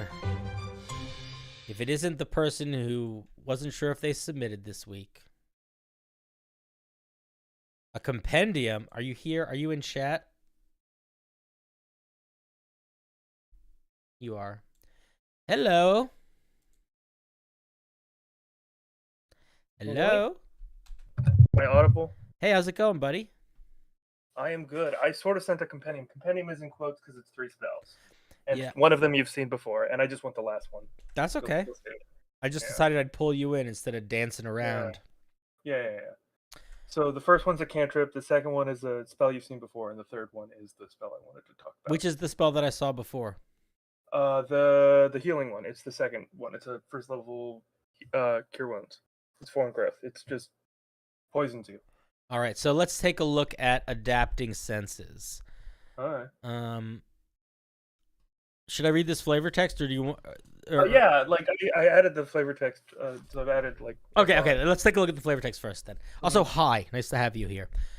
Hi. The third, so for folks that don't know, Name is working on essentially spells that fit into like the elements, but the different elements for their game world. And they're like Rot, Dream, and I forget the other ones. But so they're like, it's not exactly necromancy. It's like kind of a different umbrella. Yeah, this is the way I described Rot was it's kind of like if compost was an element. Yeah. Which I think is a really fun way of describing it. So it's like plant and death at the same time. Yeah, wait, let me move things around so people can see it better. Okay. Okay, there we go. The third of the Undying, Astral, corrupted the earth with rot. This rot led to the growth of imperfect mortal life in the form of plants, now sprouting from the very earth as a tumor. I wouldn't use the word earth twice so quickly. Okay. Upon the land, with roots suffocating the very ground they envelop. Okay, so normally what I would say is this sentence is way too long, and you should make it a couple sentences. But because you wrote it in italics, I would say you're not that far from basically making it like the lore, quote unquote, is that it's like a text from like a religious book or something. Yeah, it's literally a snippet from my creation myth. Yeah, so I think that in that situation, I actually think the long-windedness of the sentence is totally reasonable and fine. Okay. Yeah. It's the element of corruption. Is the corruption of growth without restraint, no matter its form. Those who use their magical abilities to harness this growth are often slowly mutated by it. Okay, cool. Let's dive in. Okay, so we got a cantrip. We got a 3rd level spell.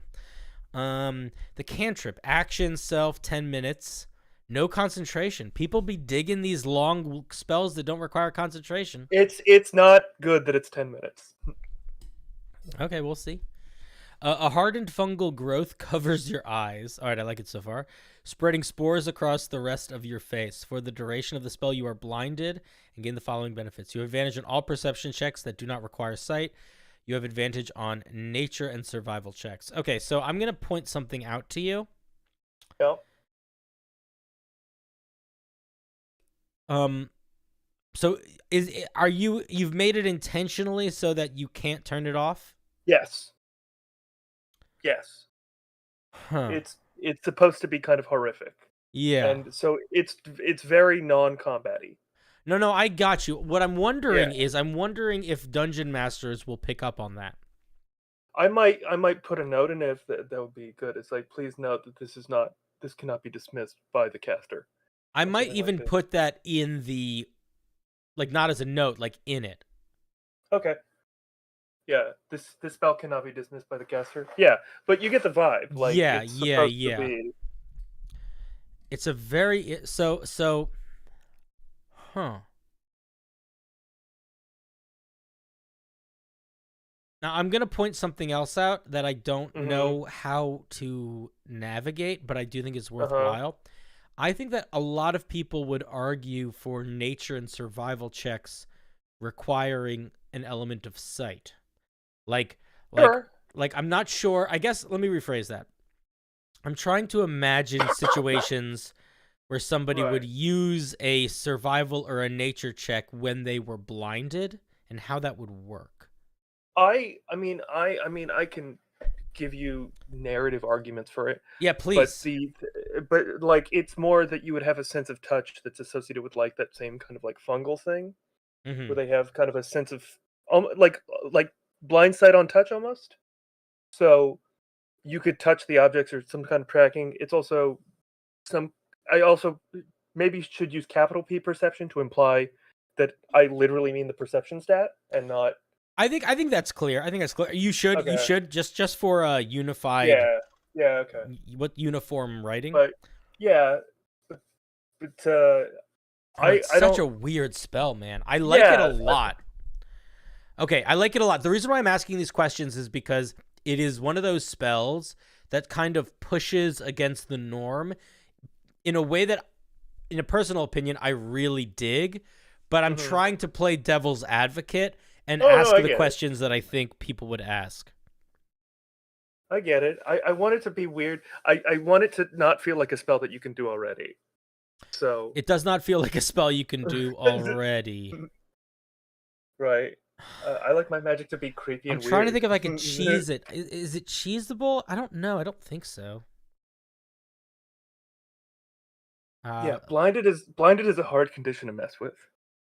Yeah, you can dance around it a little bit sometimes. It feels perfect for an Underdark adventure. That's true. Yeah, that's very much what it was like designed about. It's undergroundy, fungusy stuff. Yeah, darkness spell. What do you mean darkness spell? Blindsight. Blindsight is the only thing. Yeah, but I don't know if you're giving your players blindsight. That might be a you problem, not. I mean, you can get blindsight pretty easily. It's a fighting style now. Oh yeah, that's true. But even then, that's still. It's rare. That's fine. Yeah. I don't think there are any creatures. I don't think there are any.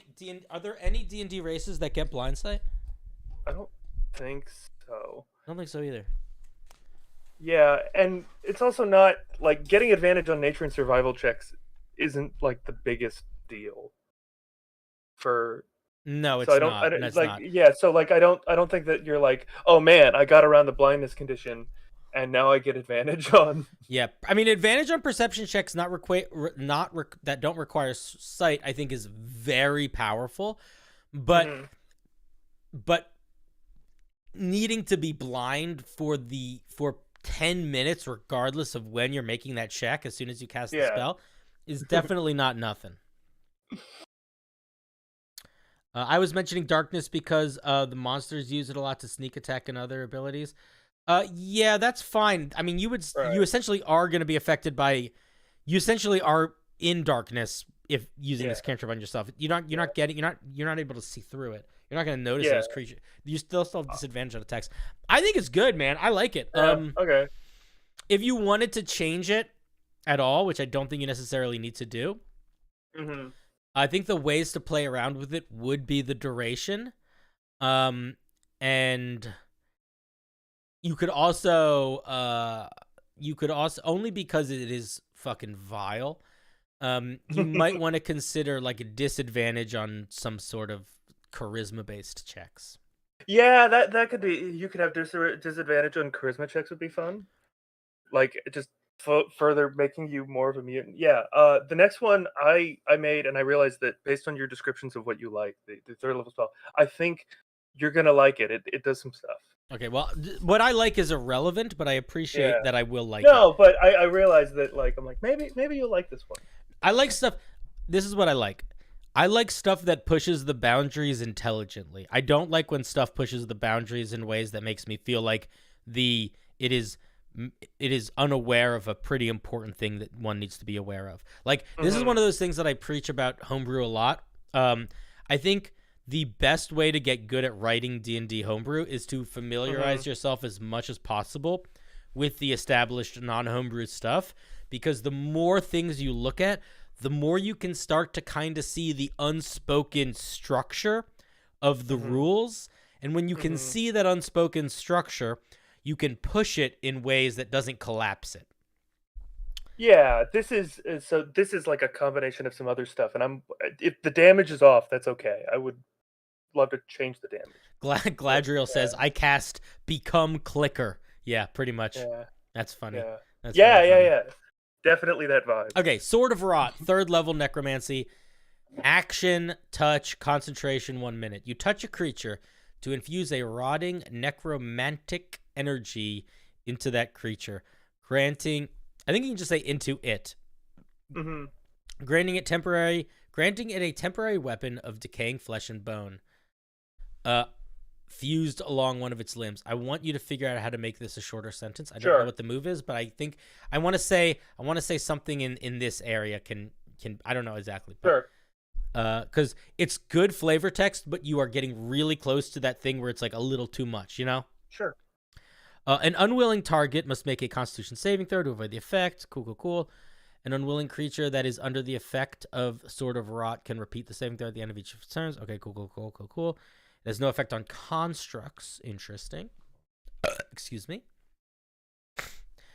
Any creature that is under the effect of Sword of Rot takes 1d4 necrotic damage at the start of its turns. Pedantic, but I would still say at the start of each of its turns. Okay. That's one of those things where it's like, that's annoying, and everyone knows what you mean, but just do it.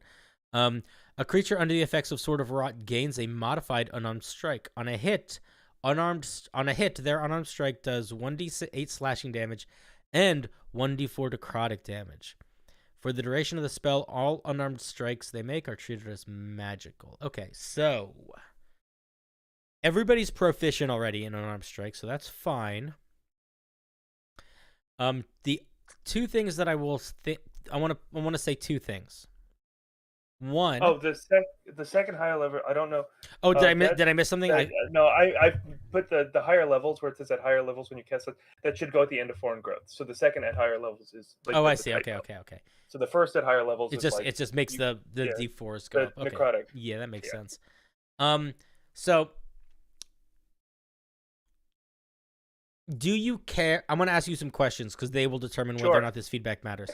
Sure. Do you care about this mixing with Monk? And separately from that, I intended it. Okay, you intend for it to mix with Monk. Yeah, like this was meant as a co-op spell. It pings you, so like if you play concentration as written, it's terrible. Yeah. And then the other question that I was going to say is separate from monks. Do you care that it really only works on strength-based creatures or monks? No, I wanted it to be kind of a weird thing. Okay. Like as I said, it's a co-op spell. Like I want it to not work for the caster. So like you put it to the one person in your party who can like hit decent. Would it change? Would this override your monk die? I think it overrides your damage. Like it explicitly overrides how much damage your unarmed strike does. Right. So if your unarmed strike did more, it's a modified unarmed strike. Yeah.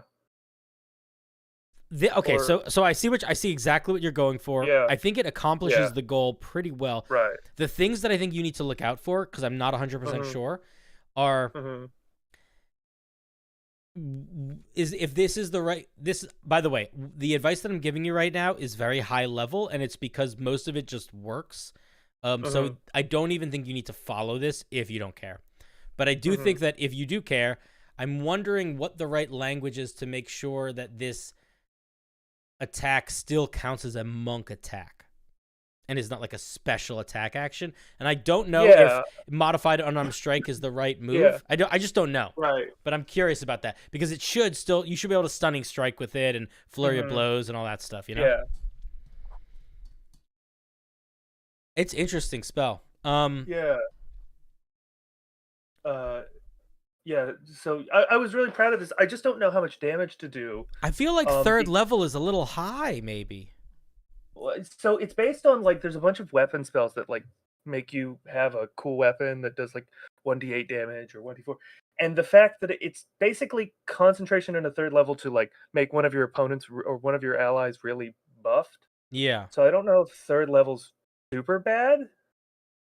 No, I don't think it's bad.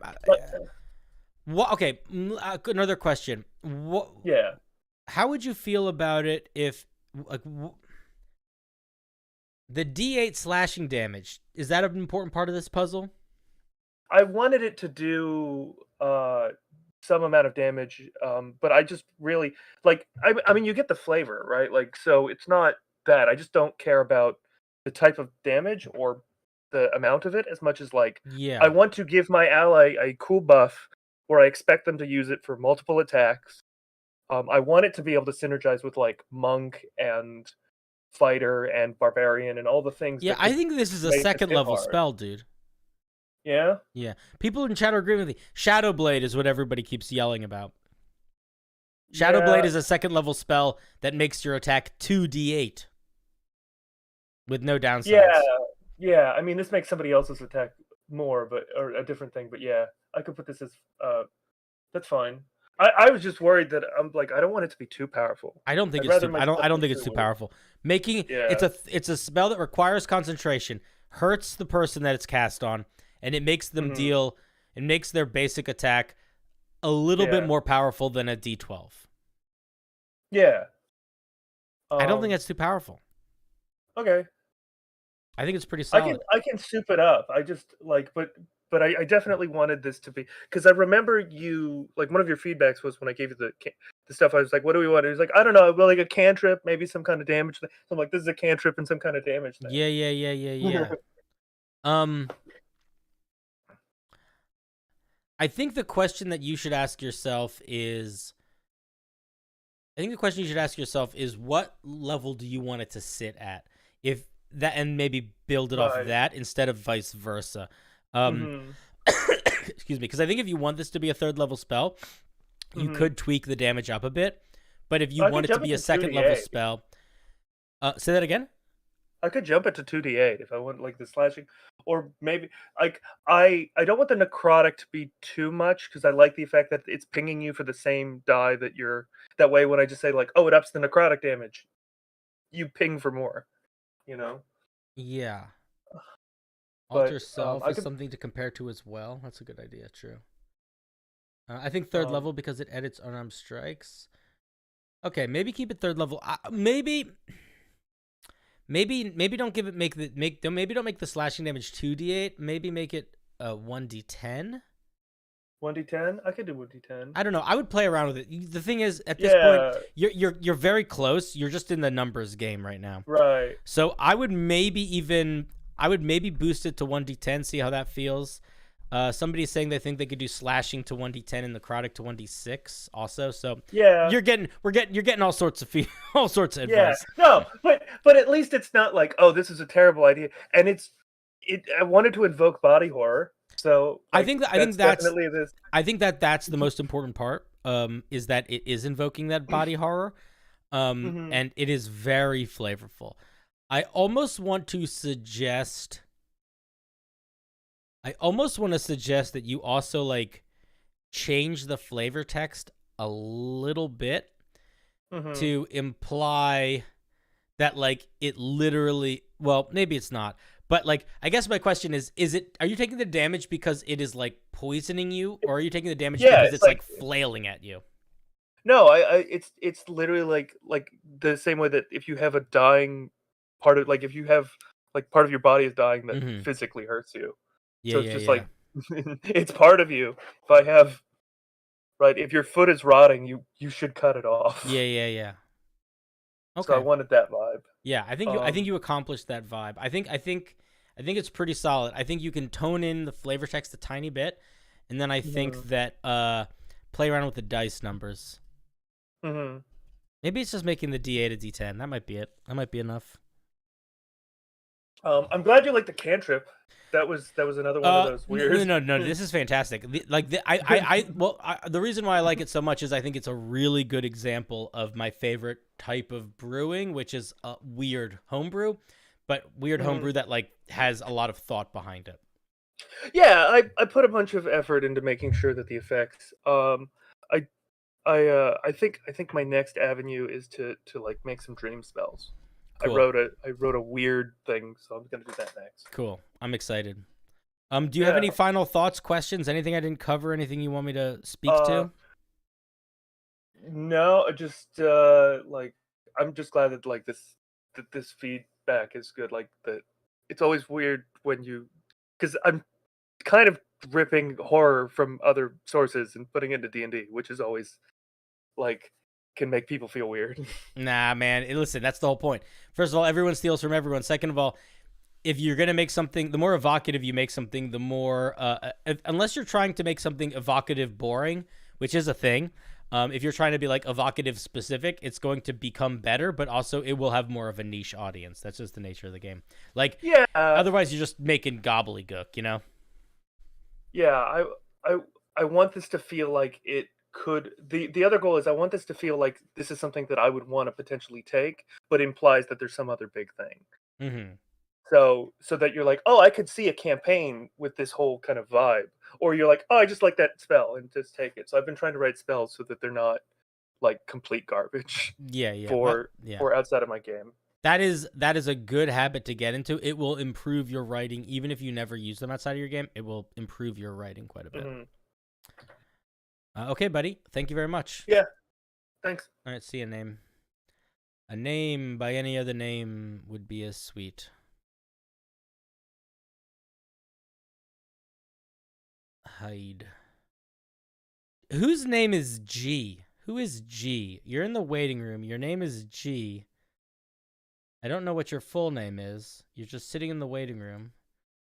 But are you Gladriel? Is that you, Gladriel? Are you G? Why are some people's names just a letter and some people's names a full name? Okay, we're going to do it a little differently. There's 3 of you in the waiting room. I am going to look at the 3 of your pieces, and then I'm going to spin the wheel a couple more times and do randos. I feel like that is the way that I'm going to do it tonight. Is that reasonable, or is that bad? Can I change the rule? Okay, chat, is that too much of a rule change? Is that an unfair rule change? The 3 of you that are in the waiting room aren't allowed to share your thoughts. You're not in the waiting room yet? Okay. Then I'll keep spinning. I'll keep spinning. I didn't know that people weren't in the waiting room. Okay. I didn't know that people weren't in the waiting room. I didn't know.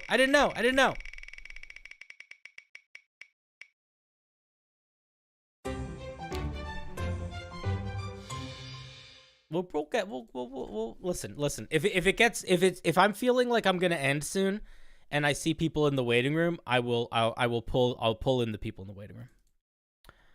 Because I do feel bad if people wait a long time and don't get on. That's a shitty move. I don't like that. So, yeah, I will reward you for hanging out in the waiting room. But I will make sure to make time for you, so long as your piece isn't a million pages.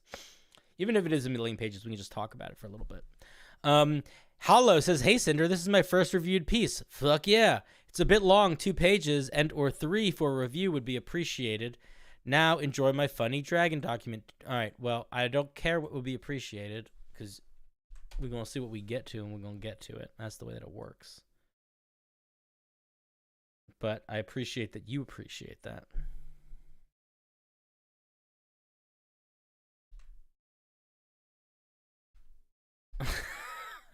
Oh, Derek, you fiend. Maybe we'll do some more casual streams where it's a little bit more chaos.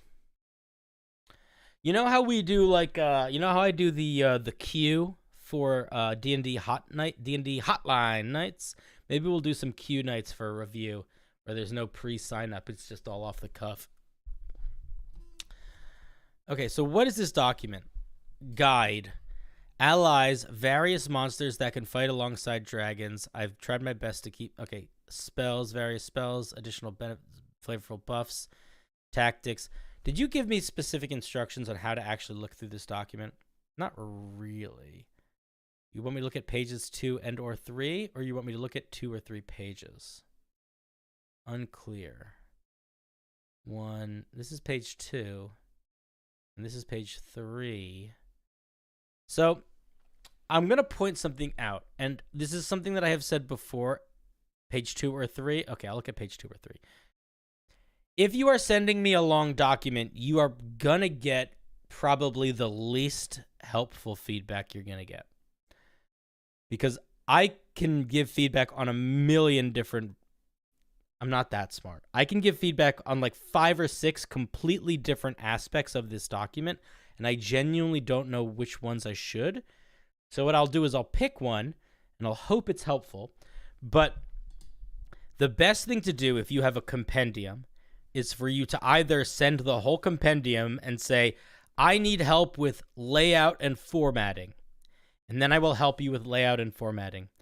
Or you send me a piece of the document and say, help me with the mechanics here, and I help with that. But if you give me both, if you give me everything, then I don't know exactly what the move is. There's the document. Okay, so like I see metallic dragons, and I'm not exactly sure what I'm looking at here. It seems like it's more of a reference document. Like the allies of metallic dragons. Am I on page 2? Let me make sure I'm on the right page. I don't want to be on the wrong page here. Page 1, 2. Okay. The allies of metallic dragons are kobold half-dragons of its color. Tactics, they use cover and fear to abuse breath weapons, hold action, multi-attack, and wing attack to shred casters. Don't use frightening presence right away. Wait for the party to separate. I mean, if you're making a guide on like how to play dragons, that's kind of cool. I like that. I will say, though, that as soon as I do want to say something, which is that if you're doing a tactics guide, you need to be a lot more detailed and strategic in the tactics, because what I would say here is there's not a lot of information we're actually getting here. Like, use cover and fear to abuse breath weapon. I don't know exactly what that means. I'm assuming, I mean, I get that it means like fly around with cover and use fear to, I guess, push people back or try to get people to all stand near each other to get them. But again, I would actually explain it. Hold action, multi-attack plus wing attack to shred casters. Again, this is not detailed enough. This is not clear enough, I feel like, to be an instruction manual at the moment. I will also say that you cannot hold a multi-attack. If you hold your action and your action was to attack, you don't get multi-attack. You just get one attack, even if you had 100 attacks. Full sentences and paragraphs needed. I agree. Don't use frightening presence right away. Wait for the party to separate and keep them apart. This is like the only piece that feels like a distinct piece of solid advice that is clearly expressed. And even that, I think, could use a little bit more clarification. Dragons use flyby breath attacks a lot. Yeah. There's a million different things you could do to give specific. The thing is, dragons are really versatile creatures in how you want to use them. And they have things that they're very good at, things that they're okay at. But there's a lot of different ways you can choose to engage with them. And I think because of that, it almost behooves you to be more specific about the tactics. Because these tactics, I'm not sure why these tactics are metallic dragon specific. You know, like these tactics seem very good for a chromatic dragon as well. These are suggested spells, it looks like. Gold Dragon, Animate Objects, Banishment, Cone of Cold, Clone, Demiplane, Flame Strike, Glove of Invulnerability, Prismatic Spray, Reverse Gravity, Slow, Sunburst, Teleport, Wall of Fire.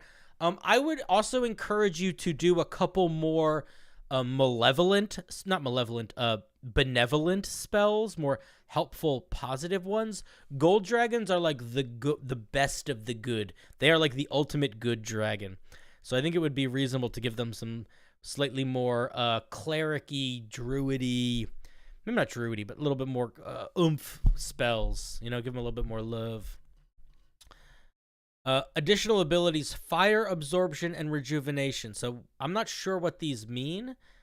It looks like they're not referenced later in the document. Again, you're gonna if you're giving different features, new features, you're gonna want to make sure you're writing them out. You're gonna make sure you're writing them out clearly. You know. Tactics notes: focus spells on creature resistance, immune to fire, weakening breath, grapple, and high drop. What does high drop mean?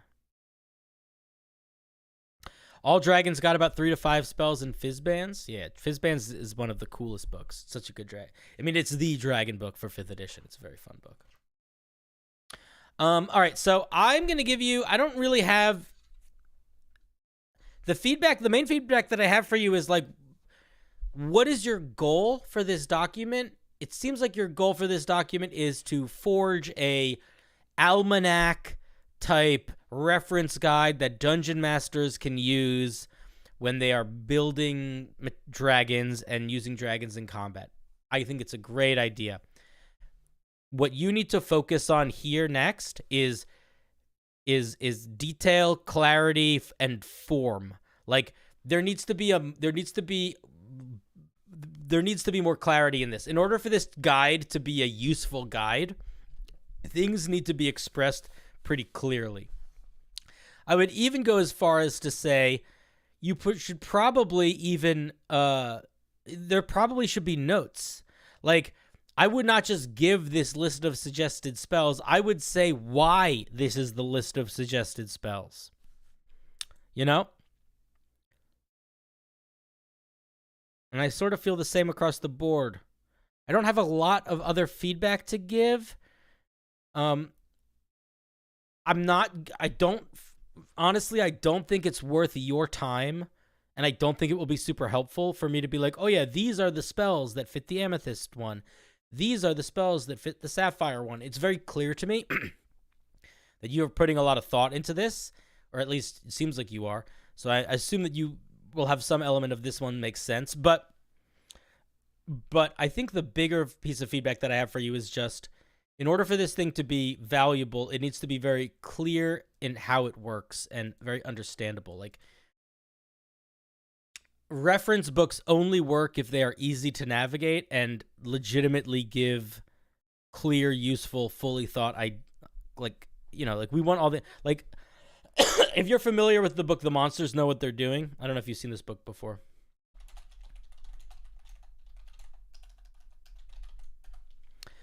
It's a great book. It's actually based off of this blog, but the way that it works usually is here. Let me see if I can just find. So like the carrionet tactics, okay? So let's look at how it works. This is a whole section about how to use carrionet. It's a monster. There are bullet points with like key features, but even the bullet points they're not brief, right? They're deeply explained. And then it sort of goes into more in-depth for like other types of stuff as you can keep going in. But like, this is the kind of depth you're going to need if you want this to be useful beyond essentially like a table for making dragons, which is also not a bad thing. Tables for making dragons are friggin' awesome. So that's what I would say. I would say it's worth leaning into that level of focus. Because we want to make sure... Oh, Hollow, I didn't even see you here. I'm sorry, buddy. Because we want to make sure that, like, if somebody's going to crack open a reference book and they just see stuff they would already know, that's going to annoy them a little bit. We don't want to annoy folks. I don't really have any other thoughts other than that, Hollow. I see you're in chat, though, so if you want to ask a specific question, please feel free. I see you're here. I'm sorry I didn't notice you earlier. My mistake. If you have a question, let me know. In the meantime, I'm going to spin the wheel again. Oh, Tradios. Jeez Louise, coming with a 5. Tradosio, I'm sorry. But thank you very much for the 5. Very generous of you. Circle of 9 Hells. If I get to you first? Okay. We got hexagonal first. Is hexagonal here? Looks like they're not. Okay. Been working on this for a while. Whenever somebody says they've been working on something for a while, that always means that it's either really, really good or they should have shared it a while ago and started getting feedback a while ago. Very rarely is it in the middle. If you are working on any homebrew for more than a month and you haven't shown it to anyone yet, that's too long to show it without asking for feedback. You're gonna get so caught up in your own weeds, you're gonna lose the forest for the trees, you know? Okay, been working on this for a while. Started out inspired by a character from a fighting game. I've been removing that a bit and playing more into the idea of an intelligence-based martial non-caster and a full psionic class as opposed to a psionic subclass. A few pieces are unfinished, but overall it's getting there. I'm sort of confident in the first and second level abilities. That's great, because those are the ones I'm going to look at. And you're dubious about some of the later ones, that's fine, because we're not going to worry about those. Out of combat. Okay, let's take a look at it. This is a full class, guys. The Brigadier.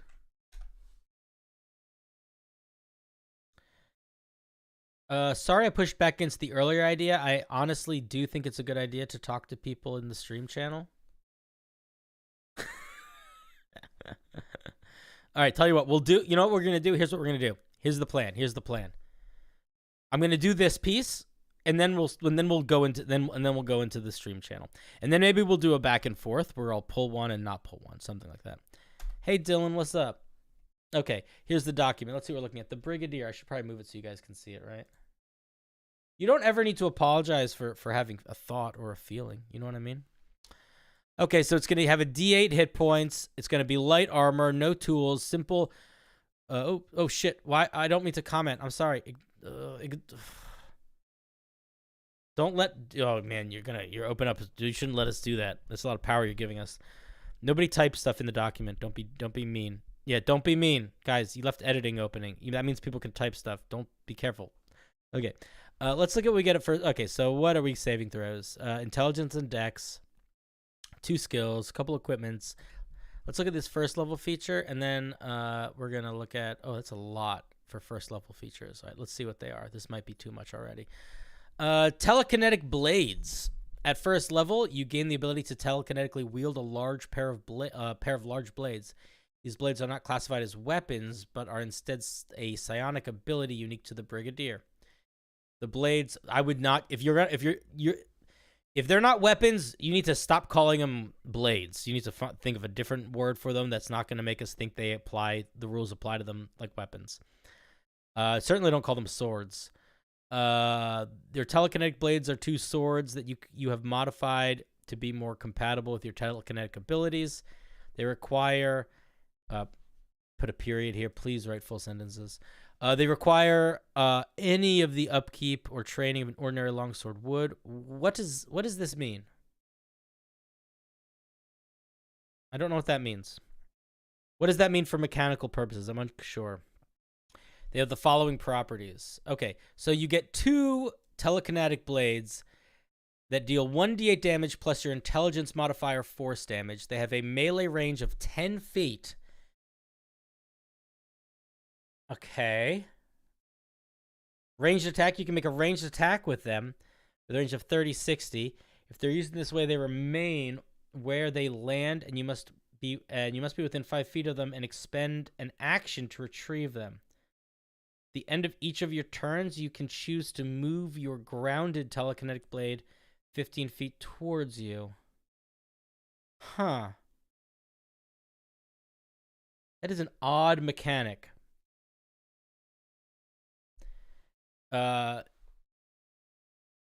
You don't need to say intelligence modifier here because you say it down here.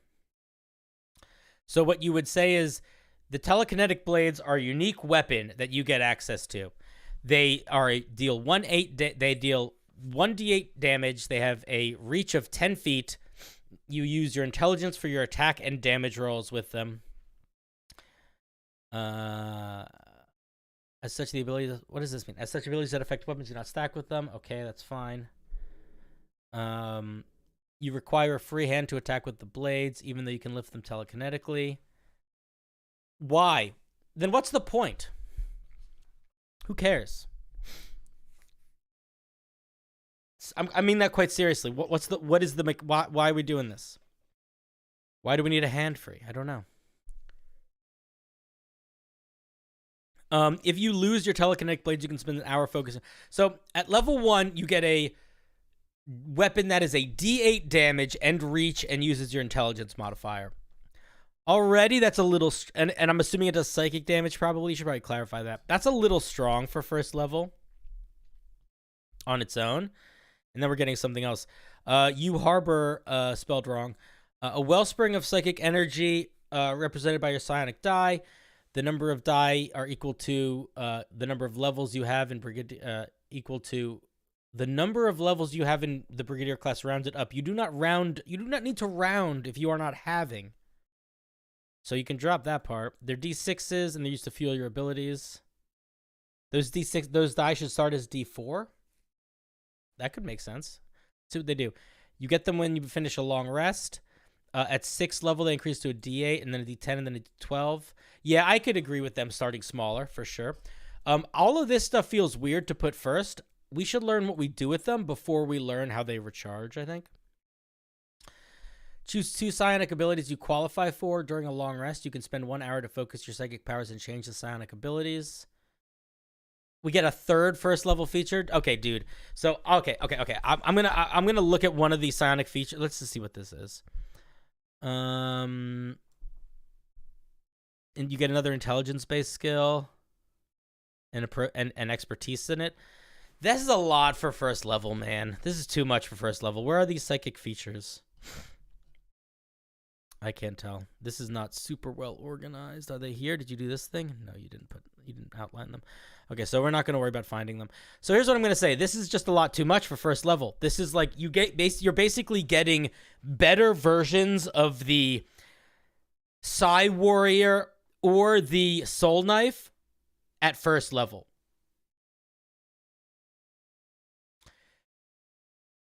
You need to think about not giving this thing the whole car to start. It just needs enough to get rolling. A good example of this would be, let's take the fighter, for example. At first level, the fighter gets a fighting style and the ability to wield any weapon and wear any armor. And that's it. Maybe second wind, too? That might be second level. Or if you wanted to look in a different direction, you could look at the paladin. The paladin gets the ability to smell creature types. It gets ability to heal 5 hit points. And it gets to wield weapons and armor. And that's all it gets. It doesn't get a fighting style at first level. So while I do think that there is a... Second wind is first level? Okay, cool. So while I do think that there is quite a bit of nice flavor here, I think that you are giving too much too early. Too much too early. I think you need to figure out how to simplify things. Honestly, I'm going to say right off the bat, making your weapon a D8 and your spellcasting modifier and have reach and have other things all at level 1 is too much. Is a little bit too much. Because it's essentially, you're not only getting a unique weapon, it's a unique weapon that's better than any other martial weapon in the game. Data saying, bro, is that to me? Now I want to build a Protoss Zealot? Yeah, Protoss Zealot would be cool. Yeah, so I'm going to say right now, like, this is just a little too much that it's doing at first level. And I also think that, I don't know if you have looked at the Soul Knife's psionic blades, but I think that that is a good example of what you should and could look at to think about how to do the wording of you summoning your special weapons. I think that will be that will help you quite a bit. We're actually going to go into second level because I feel like it's not gonna, like, you gotta get through level 1 first, you know. And my guess is realistically probably a good chunk of these first level, at least a little bit of these first level features could become level 2 features. Like, I feel like getting your psionic powers would totally make sense to be a level 2 thing and not a level 1 thing, for example. Also, attack damage is equal to the psychic dice. Is that what this is happening here? Did I miss that? It's not. They're separate, but are you saying that they could be? Oh, they should be. Yeah, I agree with that. That makes sense. I agree with that. That makes a lot of sense. Fun idea. A psychic character wielding psychic blades. Definitely worth continuing to work on, but yeah, requires a good chunk of toning down for sure. All right, so how are we doing this? Somebody say a number between 1 and 6. No, somebody say a number between 1 and 8 in chat. Number between 1 and 8.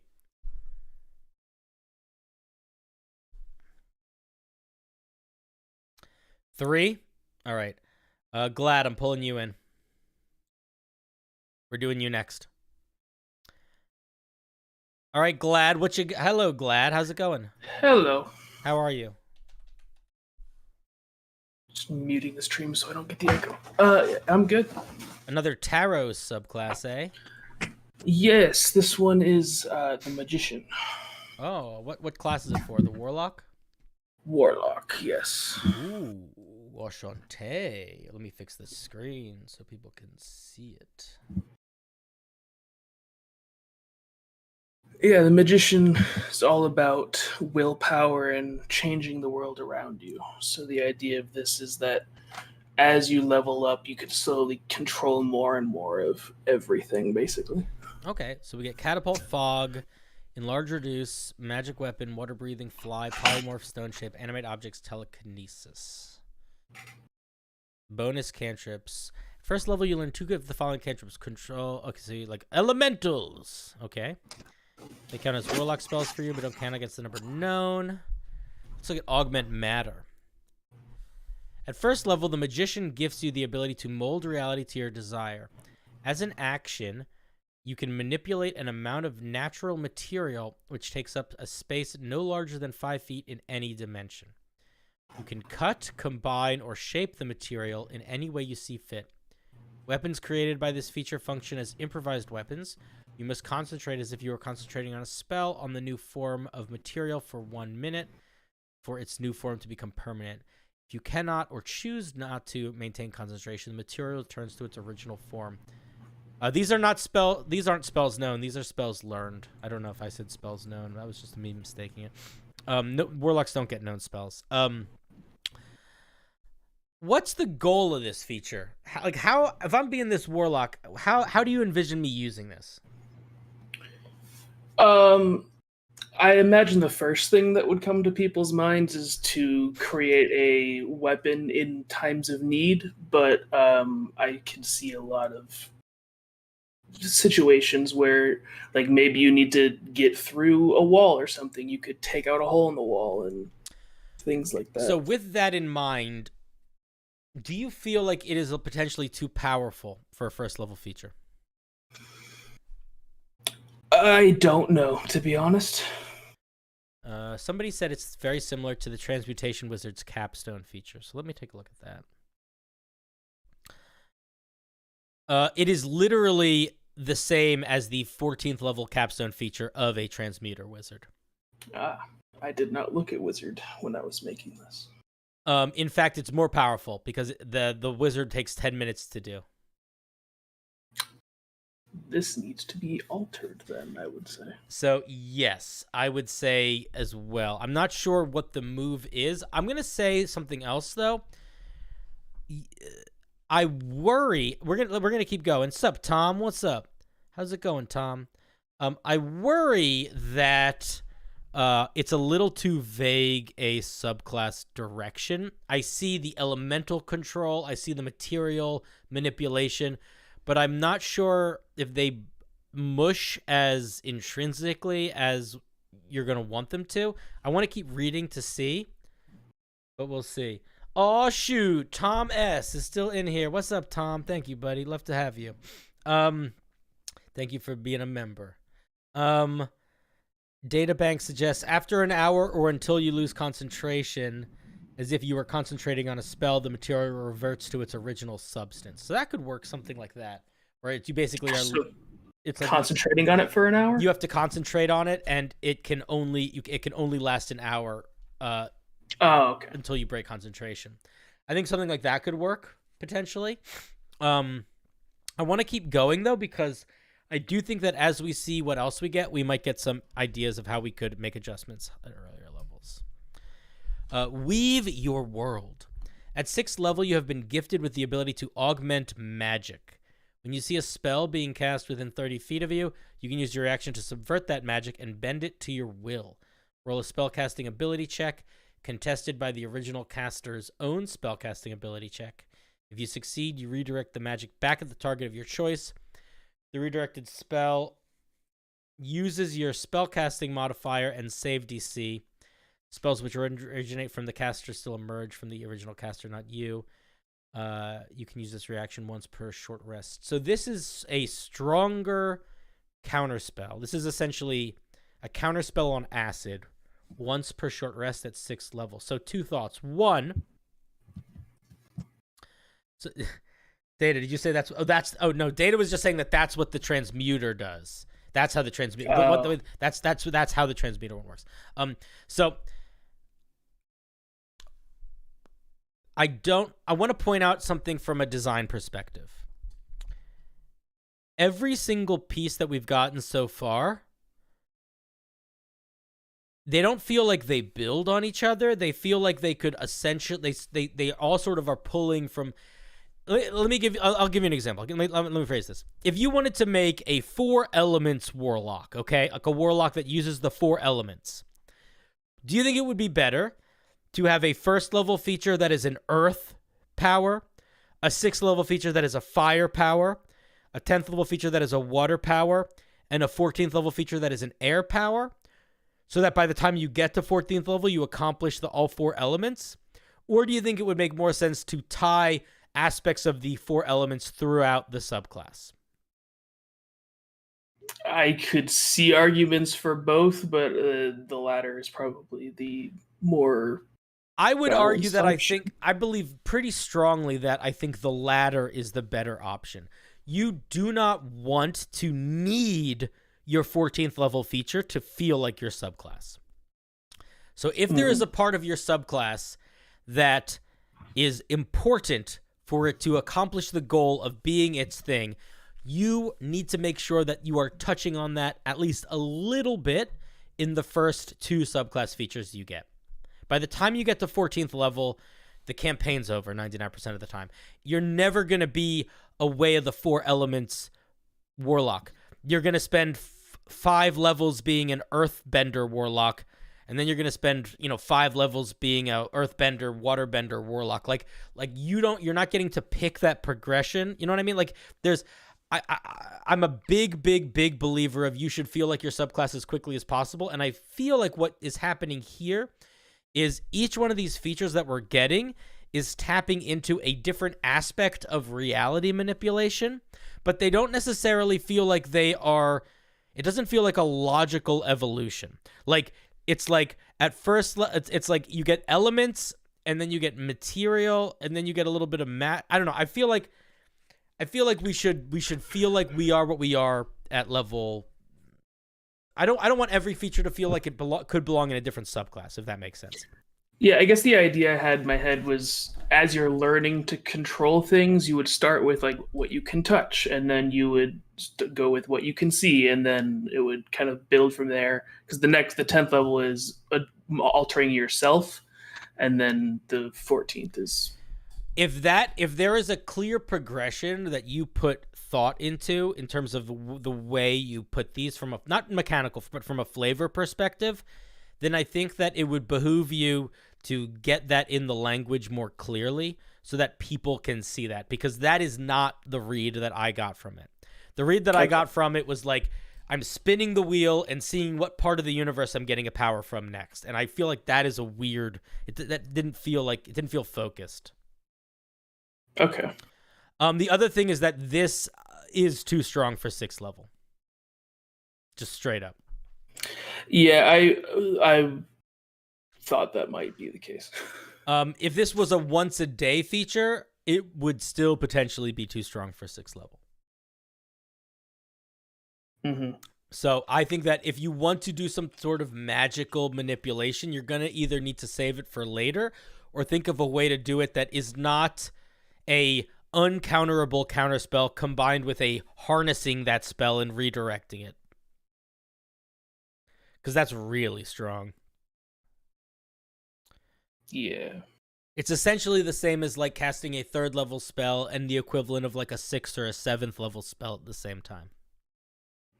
I thought about giving the original caster some kind of bonus if they cast a spell higher than 3rd level, but I wasn't sure how. Databank suggests that there have been several homebrews that have made versions of this, and they would put this as the equivalent of a 5th level spell.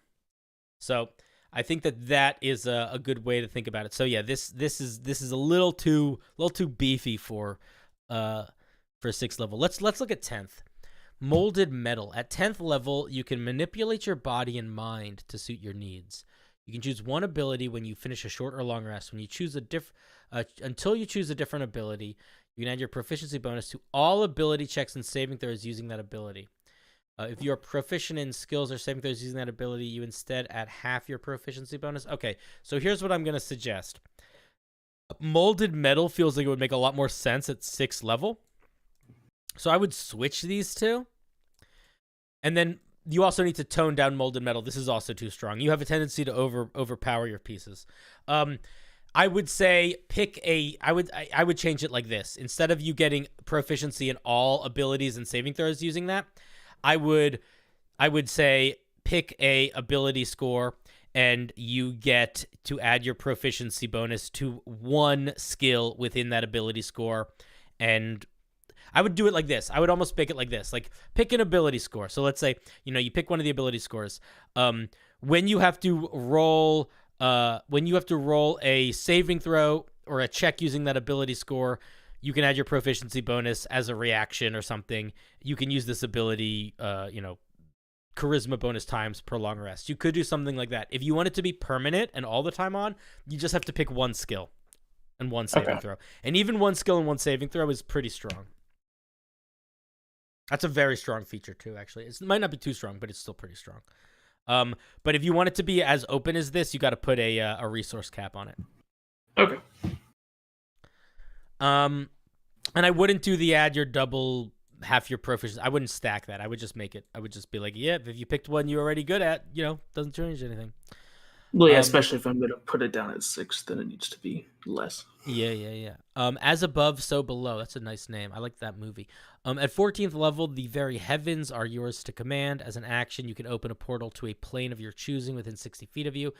The portal connects to a random spot on the plane of your choice. Remains active for a minute. So it's essentially the gate spell. On subsequent turns, you can use your action to lure beings native to that plane out of the portal. The DM determines what creatures appear, but they must have a combined challenge rating of no higher than 8. You can close the portal at any time, no action required. This, I have mixed feelings about this. Essentially a once a day casting of the spell Gate is pretty cool. I don't like doing the monster summoning challenge rating bullshit. Like, as soon as I see that, I'm like, I don't want to have to figure that out. That's annoying. That's me as a dungeon master getting annoyed with my player every time they use that feature, which I don't want to have to deal with. So I would not do that. I would drop that part. If that is the part you care about the most, then I would focus on it summoning things. I just didn't want it to be just Gate. I mean, Gate's a 9th level spell. I thought it was 8th. Gate? No, Gate is a 9th level spell. You've been thinking of Arcane Gate, which does not do interplanar travel. Yeah, getting Gate, you're essentially getting an extra 9th level spell a day. That's very strong. Also at 14th level, you're getting it. Holy shit. Wait a minute. I feel like you got to change that. I think you got to change it. I don't think you can just get gate, but better. That's a 9th level. You don't normally get access to 9th level spells until level 17. So I'd probably change that.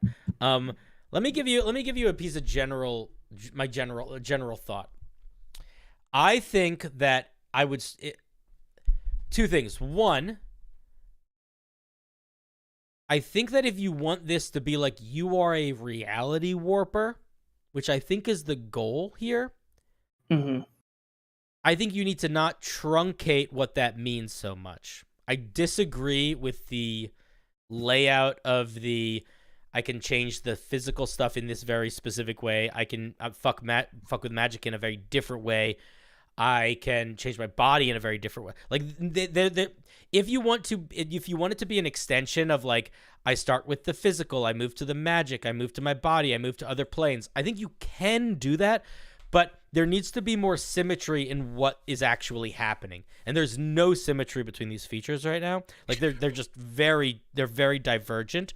And I don't know what the core gameplay loop of this subclass is. Like, I'm not sure what it's supposed to feel like, you know? It's like a little bit transmutation, a little bit conjuration, a little bit abjuration. Like, it just sort of feels like it's a lot of different. It almost feels like a handful of different wizard subclasses mushed together. So focus gameplay loop and figure out how to not make it busted. Well, yeah, just tone everything down like 3 or 4 notches. But also, what I would say is like, what is the line? Like, how is augmented matter connected? What connects augmented matter to weave your world? And I don't even mean mechanically, but like, they just don't feel like they belong to the same subclass. They're so different. Like, from a flavor perspective, from a mechanics perspective, from pretty much any perspective, they feel like they belong to different subclasses. A third party seeing this has made me realize that, and now I'm trying to figure out how to rework the whole thing. Do you think that maybe giving a little bit of each element, so to speak, at each of those different steps would be better than the weird progression that I have now? This is what I would do if I were you. I would think about it in a couple ways. I would give you, I wouldn't exactly do totem barbarian, but I would think about things in that regard, or like something like that, where or storm herald barbarian, or one of the things where it's like or the druid, the wild, the star druid, where you have like a slight variety in the things you can do. But what I would strongly encourage is something like that, where it's like maybe at every level you get a physical, magical, and ethereal option, right? Something like that. Like, but you want to keep it real simple, and you want to make it very clear that you are trying to express that multitude of interactings with the world. I will also say, though, that if you do that, you are going to have to really be thoughtful about the power that you give those things too, because giving versatility is power. So by virtue of giving you options, that is essentially like making all of those options more powerful. So you need to accommodate for that. Does that make sense? Okay. Yeah. I think I have a couple of But that's what I would do. I would lean into that direction. And I feel like if you do that, you'll be in a good spot. You could even actually keep similar vibes, right? Like, there could be sort of simple ways you could manipulate things with the first level feature. There could be sort of simple ways you could counter things or push back against things with the 6th level feature.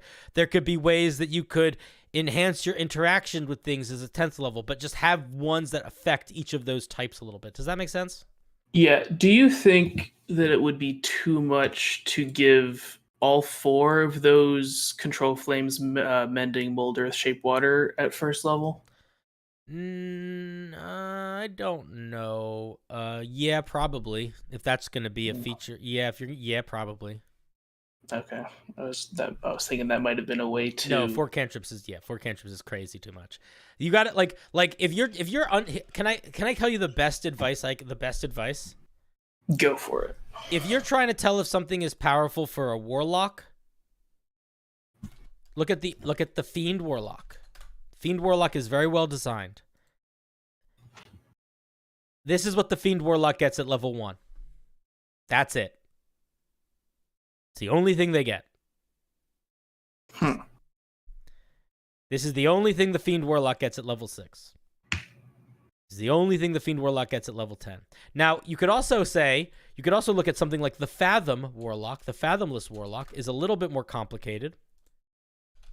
Let me see if I can find a version of it. I don't think I'm... Oh, here it goes, right here. The Fathomless Warlock gets a little bit more. Fathomless Warlock at level 1 gets a swim speed and breathing underwater, which is very situational. That is a ribbon feature to the T. And then they also get this thing where they can summon a tentacle that can do a bonus action to deal 1d8 cold damage and reduce speed by 10 feet. And they can do that thing proficiency bonus times per long rest. So proficiency bonus times per long rest, they can deal 1d8 cold damage and freeze something a little bit. It gets stronger at higher levels. But that's all they get at first level. That's it. At 6th level, the only thing the Fathomless Warlock gets is they can talk to fish, they're resistant to cold, and they can now block things with their tentacles to destroy them. So like you're gonna like look at like, and again, this is the reason why I'm pointing out the Fathomless and the Fiend is that they are both, I would argue, quite similar in power. And the Fathomless has more, but the more that it has is very situational. It's like cold damage and swimming, which is like very specific. Yeah. So that's what I would say. That's my best advice. Is like the best advice I could always give is look to the published stuff for balance, because and I would also say that every class has like a couple subclasses that are the better ones to balance off of. For me, for the Warlock, it's the Fathomless and the Archfiend and the Fiend. For something like the Barbarian, it's the Zealot and the Beast. For something like the Druid, it's probably like the Star Druid and the Moon Druid. Like there's just ones that are like good ones to look to. But that's what I would say. Look to the written materials. Okay. Sound good? Do you have any other questions for me? I believe that's it. All right, buddy. I have lots of ideas written down, so I'll get back to you in a couple weeks on this one. I look forward to seeing it, and I think that if you decide to, I also think that it will bloom a little bit more for you when you focus the design into tapping into all of those different ways you're manipulating reality and trying to mush them together. I think that will help crystallize it for you too. I think you'll be surprised at how pieces might start falling together a little bit more. It doesn't need to be simple. It can be complicated, but look to those warlocks for power, I would say. You don't need to be like, oh fuck, this takes more than a sentence. Yeah, so look at warlocks for power and then the totem / star druid for just for structure style. I mean, those were just examples. I would also say the Beast Barbarian is a good one. Anything that gives you options. Okay. All right, buddy. Have a good one. Adios. Click. Okay,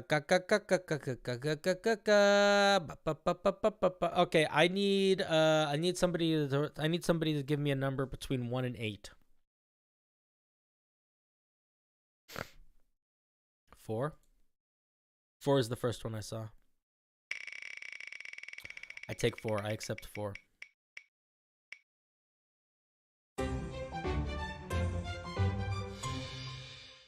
All right. After this one, we're going to look at, let's see, another subclass. Okay. All right. I'm going to pull Larry next. Larry, you're on deck after this one. I'm back with another subclass as promised. Last week I shared a monk who was tightly connected with nature. This week I offer a subclass that is more exotic. Circle of 9 Hells Druid. Trad, I think you're here, right? Trad, is this you? Yeah, it's me. Cool. Welcome. How are you doing? I'm doing all right. I just made it home. And I popped in the waiting call, even though I said I didn't want to be on stream. I was like, might as well if I'm here. Yeah, I pulled you. All right, so this is the... Sir, which page is this on? Did you do table of contents? Oh, you did. Oh, you gosh darn champion. Yeah. All right, well, welcome home. Yeah, I wanted to ask, because I know I submitted the Circle of the 9 Hells, but I don't know how confident I am in this, because it's a little long, and I know it's running late. Do you want me to look at something else? If you wanted, because I know you like Barbarian, you I could like look everything. at Path of the Spirit Medium.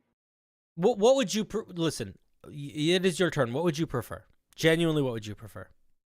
Path of the Spirit medium. That's what you would prefer? Yeah. All right, then let's look at for that this one. week. All right. Yeah, listen, at the end of the day, man, if it takes me 20 minutes longer to talk about a piece, but it's the piece you actually want me to look at, I would much rather do that. You know, like I like talking, but I'm also here to try to, you know, I don't want you to feel like your time is getting wasted. Barbarian, Path of the Medium. Tribal shaman that channels sinful spirits to give them strength instead of relying on their own fury. Okay, cool. Okay, let's see what we get at 3rd level. Possession weakness. At 3rd level, your body has adapted to become easily possessed. Ooh. If a ghost or similar creature attempts to use the possession action on you, you have disadvantage on the saving throw against to resist it. I'm not sure if every creature that possesses you technically has it called the possession action. I might just say if a creature attempts to possess you, such as a ghost, like you can give that mechanical, sort of like how people say, sort of like how there's some things that like this can't be removed unless you use greater restoration or similar healing magic. Like similar healing magic opens you up to like whatever. Like you might want to use that language. Maybe it doesn't necessarily matter, but I would think about it. Okay, possession. At 3rd level, when you rage, can you guys see this clearly? Wait, let me make sure. OBS. It's a little cut off. Let me fix that. Sorry, guys. Sorry. Apologies. Okay. And also, did I put it in chat? I don't know. I'll do it again. There it is. Boop. Table of contents is a blessing. At 3rd level, when you rage, you become consumed by a spirit's desires and channel their strength for yourself. During your rage, the first time you hit a creature on your turn, you deal an additional d6 necrotic damage against that creature. Okay? So a slice of Zealot Barbarian. Additionally, roll a d8 to determine what kind of spirit you become possessed by. Okay, this... I'm going to read this, but I want to say that I wonder if this additional damage should go after this stuff. I feel like the additional damage, unless the damage is like affected by these things, it's not. I would make I would make the damage secondary because it's not the main feature, and Gotcha. And I feel like it's weird to say additionally and then have 3/4 of the mechanics laid bare. I feel like it would make more sense to make the big mechanics thing and then the additionally thing, you know? Got it. So one thing that I will say I noticed right away, and I don't know if it's intentional or not, but this is pulling from the mechanics of the Zealot Barbarian and the Feywild Barbarian. Did you notice that? Did you do that on purpose? It was inspired by the Feywild Barbarian with the table, Mhm. but the table is you only roll on it if there's not like if the GM can choose a spirit as well, if it would make sense, Mhm. if it's like a spirit nearby or something. Mhm. But for ease sake, I left it as a roll mechanic. All right, I might question that. Let's see what these features do. We are con modifier with our features. Nice, I like that. Okay, so we have lusty, lethargic, envious, gluttonous, wrathful, greedy. Oh, you son of a gun. All right, very clever. based it off of- Very clever, very clever. Everybody That's give a why little round of applause. We got the 7 description, sins. The flavor text is the sinful. No, I got spirits. you. It's good. I like it. I was being obnoxious. Okay, so when you enter your rage, choose one creature that you can see. I would say as that whenever you're doing anything that has to do with entering your rage, I would probably clarify that it is tied to the bonus action you make to enter your rage. Like if you look at actually maybe that's not true. Ignore me. I would look at the Storm Herald Barbarian and see how their rage aura features act trigger and use that language. You might be using it already. I don't remember. Okay. Creature must make a wisdom saving throw or be charmed by you until your rage ends. You can use your reaction at the start of the charmed creature's turn to issue them a command as if you had the command spell. A charmed creature can repeat the saving throw at the end of each of their turns, ending the effect. A creature that has been charmed this way is immune to the effect for 24 hours. They should also get to make their saving throw if they take damage. Yeah. Okay. I think I had that in there originally, but I might have accidentally erased it. I would keep it in there because this is even if it's like once it's done, it's over. That's really strong because you could just make them like you could sort of hold them at the side of the fight, you know. Lethargic. Once you enter your rage, your movement speed is halved. Oh, interesting. As a bonus action, you can force all hostile creatures within 10 feet of you that you can see to make a con saving throw or fall prone. Interesting. While you're raging, whenever a creature you can see takes the attack action, you can use your reaction to make one weapon attack against that creature. I don't like that one. Some of these are so much stronger than other ones. This is one of the issues that we get into when we create a lot of features. There's actually a little bit of a design choice to this. Is the middle options are a little weaker, but the ones on the ends are a lot stronger because it's like emulating critical fail, critical success, but both sides are going to be better than the middle. Okay. I don't fully buy that logic just because I feel like envious is way stronger than lethargic, but I accept. Gluttonous. Once on each of your turns, while you are raging, when you hit with a melee weapon, you can deal additional necrotic damage equal to your con modifier. You can regain a number of hit points equal to damage. Now, that's also pretty dang strong. Provided you're less than half your hit points, okay. Wrathful. Once before your rage ends, you can target one creature that has dealt you damage within the last round. The target creature has vulnerability to the attack of your next move. Oof, that's very strong. While you are raging, if you use reckless attack, you can make an additional attack. Anything that's giving you extra attacks, I would say just cut immediately. Anything that's making you do 3 attacks, I would just drop. Okay. Proud. When you are raging, if you have no allies within 5 feet of you, you gain a +2 bonus to your AC. Then you roll twice, and then if you pick which one, roll twice and choose which one. Okay. So I guess my thought process here is 2 things. One, I acknowledge that this subclass comes with a built-in weakness. I don't know if it needs to. I would maybe drop that. The other thing is I want to ask you, or rather, I want to pose to you a question, which is, do you think a random table of features that are completely different is the mechanic that you want to express the idea of a barbarian that is possessed with a spirit that enhances it? Because the way that it's written right now, it feels like a wild magic table. It doesn't feel like a spirit table. The flavor I'm going for is the barbarian opens themselves up to be possessed by a spirit. So do you like the randomness though? Do you want it to be random in a way that it is? Like, do you like the randomness? I do, but I'm also a little biased towards random effects. I'm a big fan of like wild magic tables and stuff. Okay. One of the things I'll say is, and you lose focus with the randomness, in that I guess, man, I don't know. I see what you're going for, and I think it can work, but I would argue that if the goal is to feel like you are getting possessed by spirits, and they're random spirits, I guess that could make sense. I don't know. It just feels. The alternative is your GM will decide. Yeah, but that doesn't count. That's like not a rule. That's like literally it's but the way that it's written is assumed that you're not going to use it. Like if the intention is that it's used, it should just be a rule. You know what I mean? It's sort of like alternative interpretations of other features. I appreciate that it's there, but I wouldn't count it as a rule. If you are happy with it being its core mechanic feeling like a random effects table, I think that can be totally fine.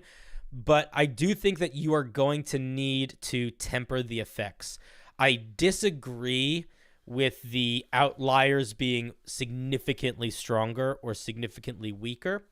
I don't know if that's the right move. I don't necessarily think it's the bad move, but I do think that the way that you have it right now, they are mostly too strong.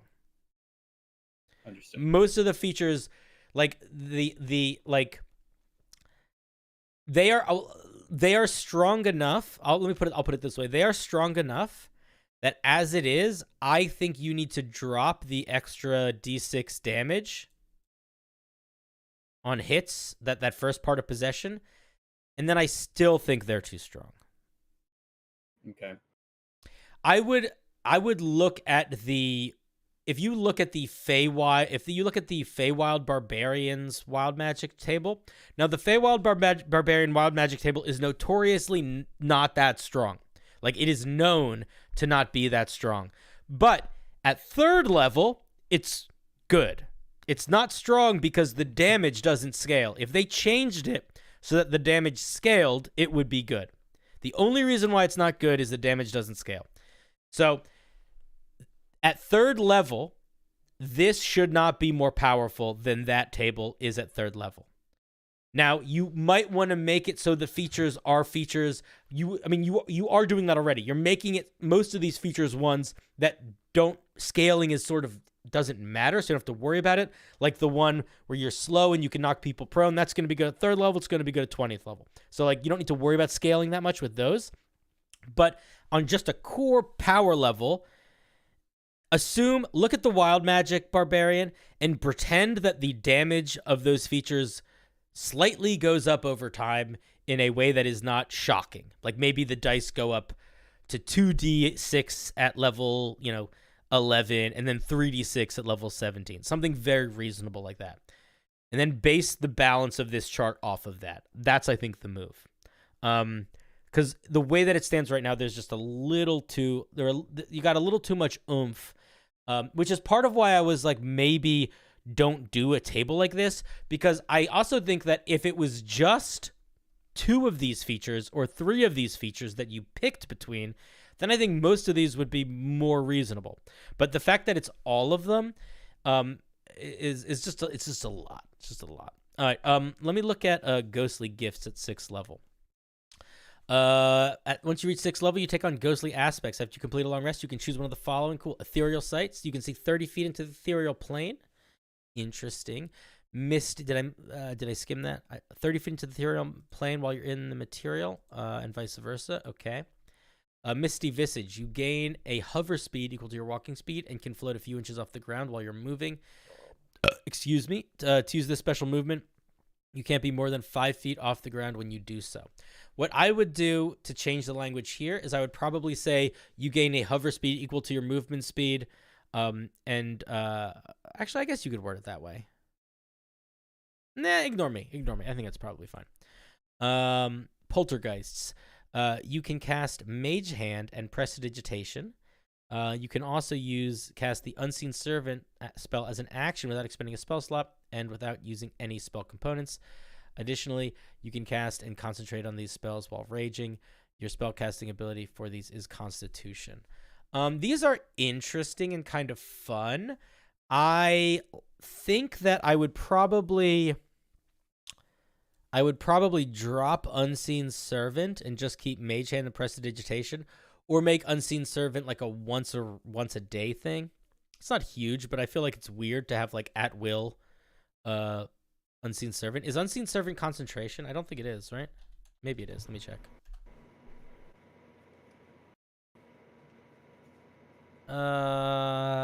It is not. Yeah, so you shouldn't have Unseen Servant at will. You could because that's a lot of Unseen Servants you could have very easily. You can only have one of these at a time. Yeah, okay. So I like what you're doing here a lot. This reminds me of the Beast Barbarian, where when you rage, you take on a different movement type. I think the hover speed is kind of fun. Ethereal Sight is very situational, but could be good.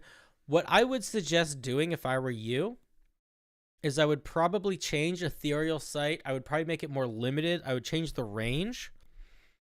And I would maybe...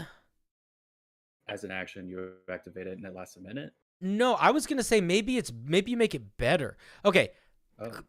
The other thing that I was going to say is all of these features, and Poltergeist you could actually make a little stronger then, might actually sit better at 10th level.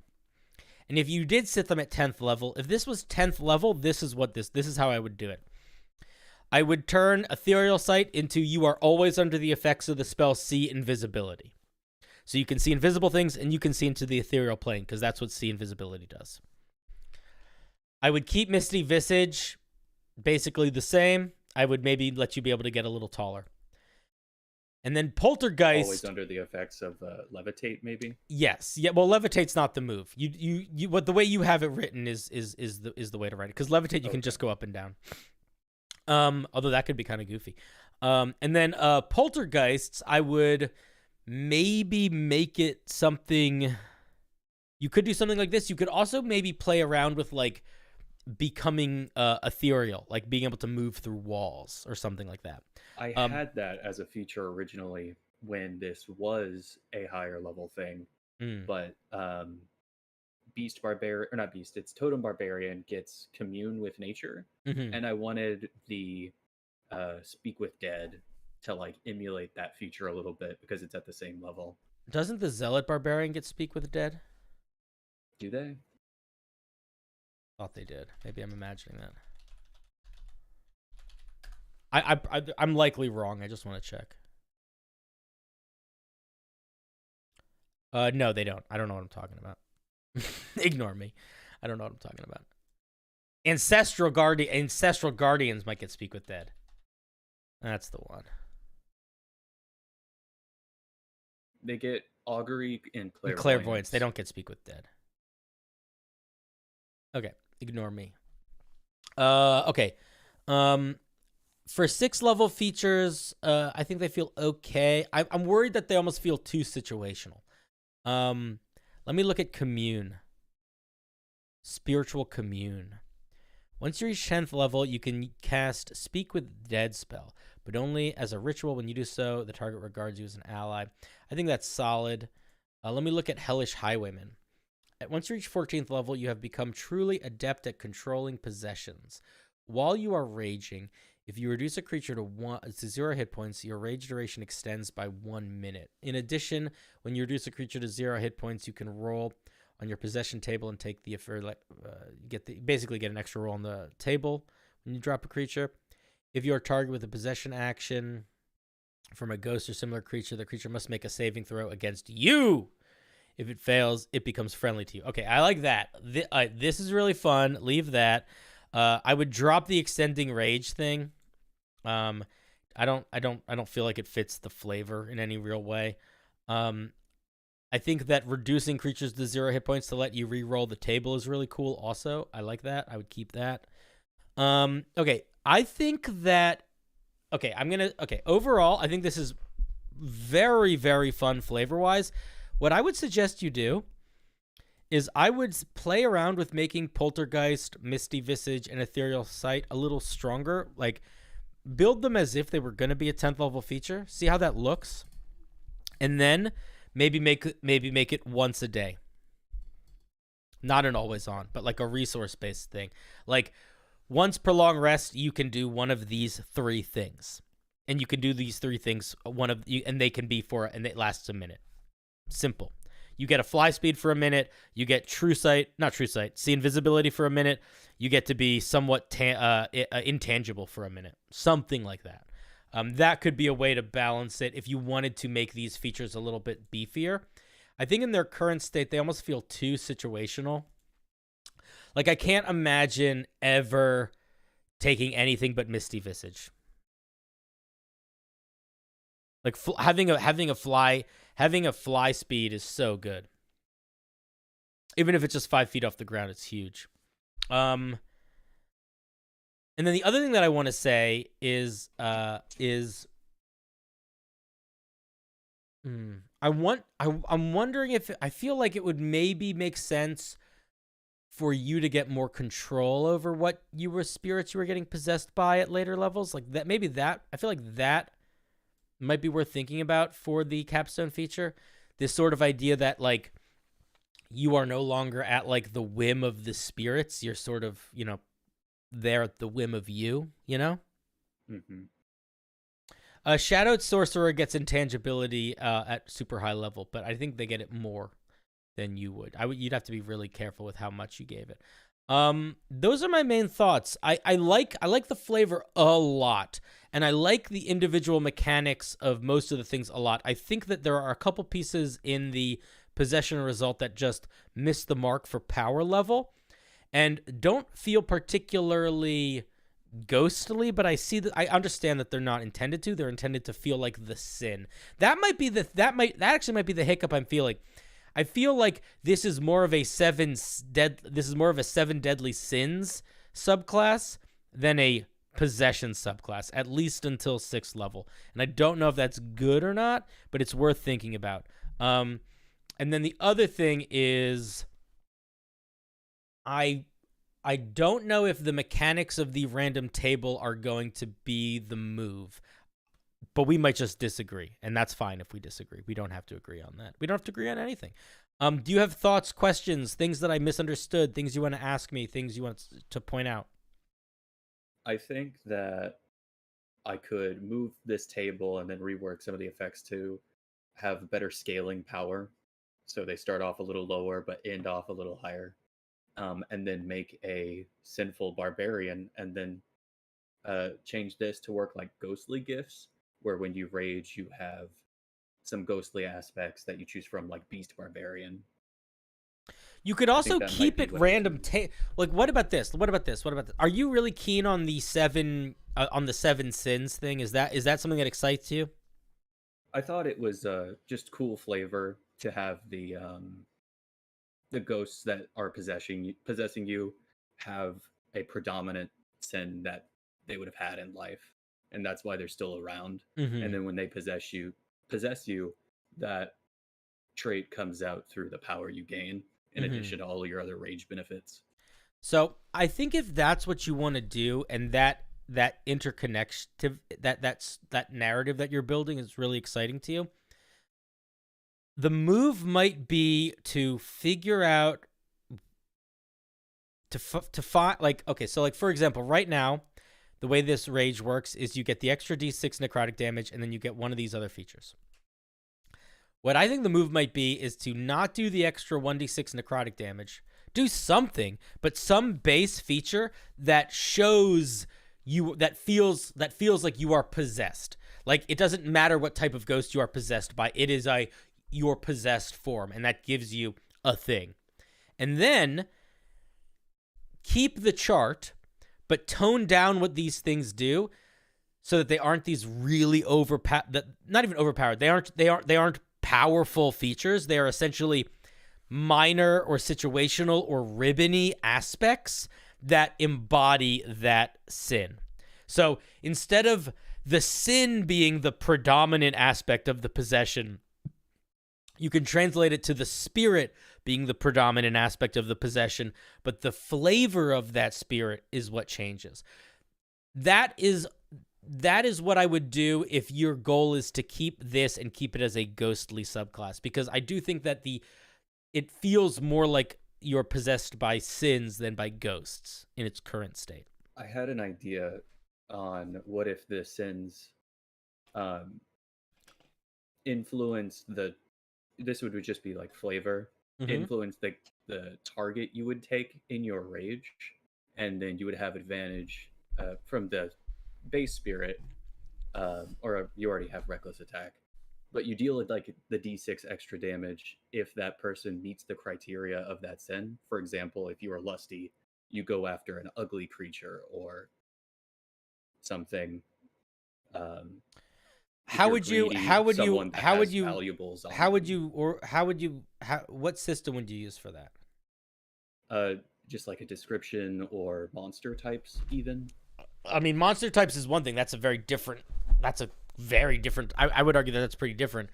But I would be hesitant to do anything that does. I don't know. I would be hesitant to do anything that would require the dungeon master to be unsure of what would be affected, or vice versa. Like, I think having I would say, instead of leaning into you are the spirit or the sin makes you interact with sort of like a vague aspect of type of person or creature, I would be like, it inflicts a different condition. So like maybe the sloth one, when you hit a creature with it, they move more slowly. The rage one, the creature, you know, I don't know, they lash out and they attack the creature closest to them or something. You know what I mean? Like, make it so it affects the target of the attack. So you don't have to be playing this game of like, is the dungeon master building encounters that are taking advantage of these very specific, weird, unique features, or like how much time do they need to spend translating the flavor into mechanics? You know what I mean? So I have like the command spell referenced in Lusty. What if it was something like that aspect gets put on to the rest of the results as you spend an action to take a command, and then you roll a d8 at the beginning of your rage, and the command is for that specific sin. That seems, for example, like complicated. Greedy, you can take a special action while you're raging. I don't know. I don't know. What do you?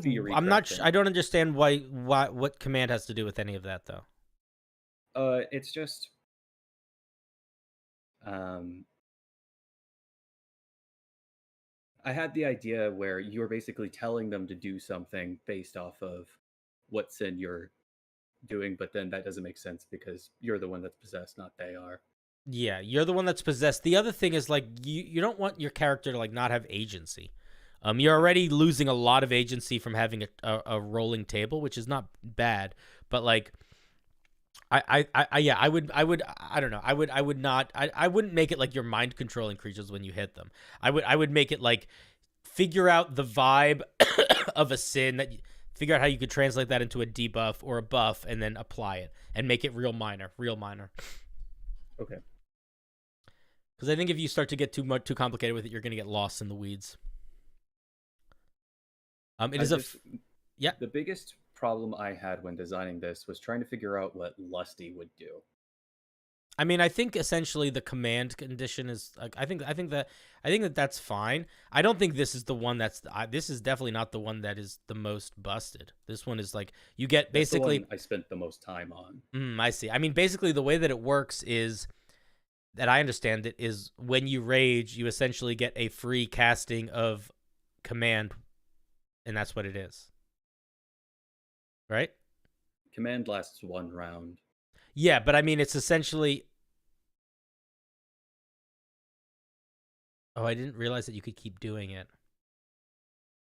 It's for as long as they're charmed. When they start their turn, you give them use your reaction to... I see. Yeah, but if you make it so it turns off, or they get that extra saving throw when they take damage, it's still pretty friggin' strong. I mean, it's still... I don't actually think it's as... It should, okay, 2 things. 1, it shouldn't be your reaction. It should take up a different part of your action economy, probably. Okay. But also, I still don't think it's as strong as just like getting extra attacks and stuff like that. Like, Greedy feels like the strongest one to me, in my opinion. But yeah. I don't know. I think that it's an interesting one. I kind of just go back to, I don't think these should be as prominent unless you're trying to build a 7 sins barbarian. If you're trying to build a 7 sins barbarian, then they should be as prominent. If you're trying to build a possession barbarian, we should be feeling the possession more than the 7 sins at 3rd level. All right. Thank you very much. This is a very interesting idea. Thank you. Yeah, I love ghostly stuff. Big fan.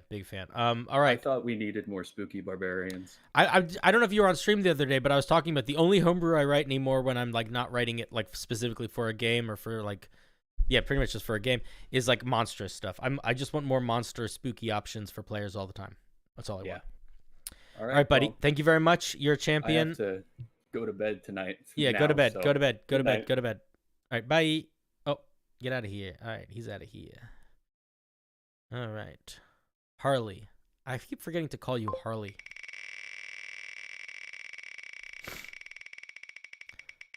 Did I say someone was on deck that I didn't pull in? Chat. Did I say someone was on deck that I didn't pull in? If I did, let me know. Larry. Okay, thank you. I'm pulling Larry in. Larry! Larry Lightfoot. Hello. Hi. How's it going, buddy? How are you? Give me a moment. Tired. Ah, man. You and me both. So what are we looking at? What are we looking at tonight? Oh, take a minute. I'll take a peek. Yeah, so Flesh domain. yeah, so my friend has their own homebrew setting, and it includes a domain of specifically they're usually humans. It's very uncommon for a human or a non-human to be a flesh cultist, but that's just their setting. Yeah. It's based heavily on World of Warcraft, so like racial like specific races have specific classes they can be and such. I know everything about World of Warcraft, so that's fine. Yeah, but they wanted to make like a flesh domain of a bunch of crazy people who, you know, like their flesh. Yeah. All right, let's do a nice little piece of art. All right, let's take a peek. Let's take a peek. Yeah, it's just a flesh warp from Pathfinder 2. Yeah, no, I got you. Flesh warps are fun.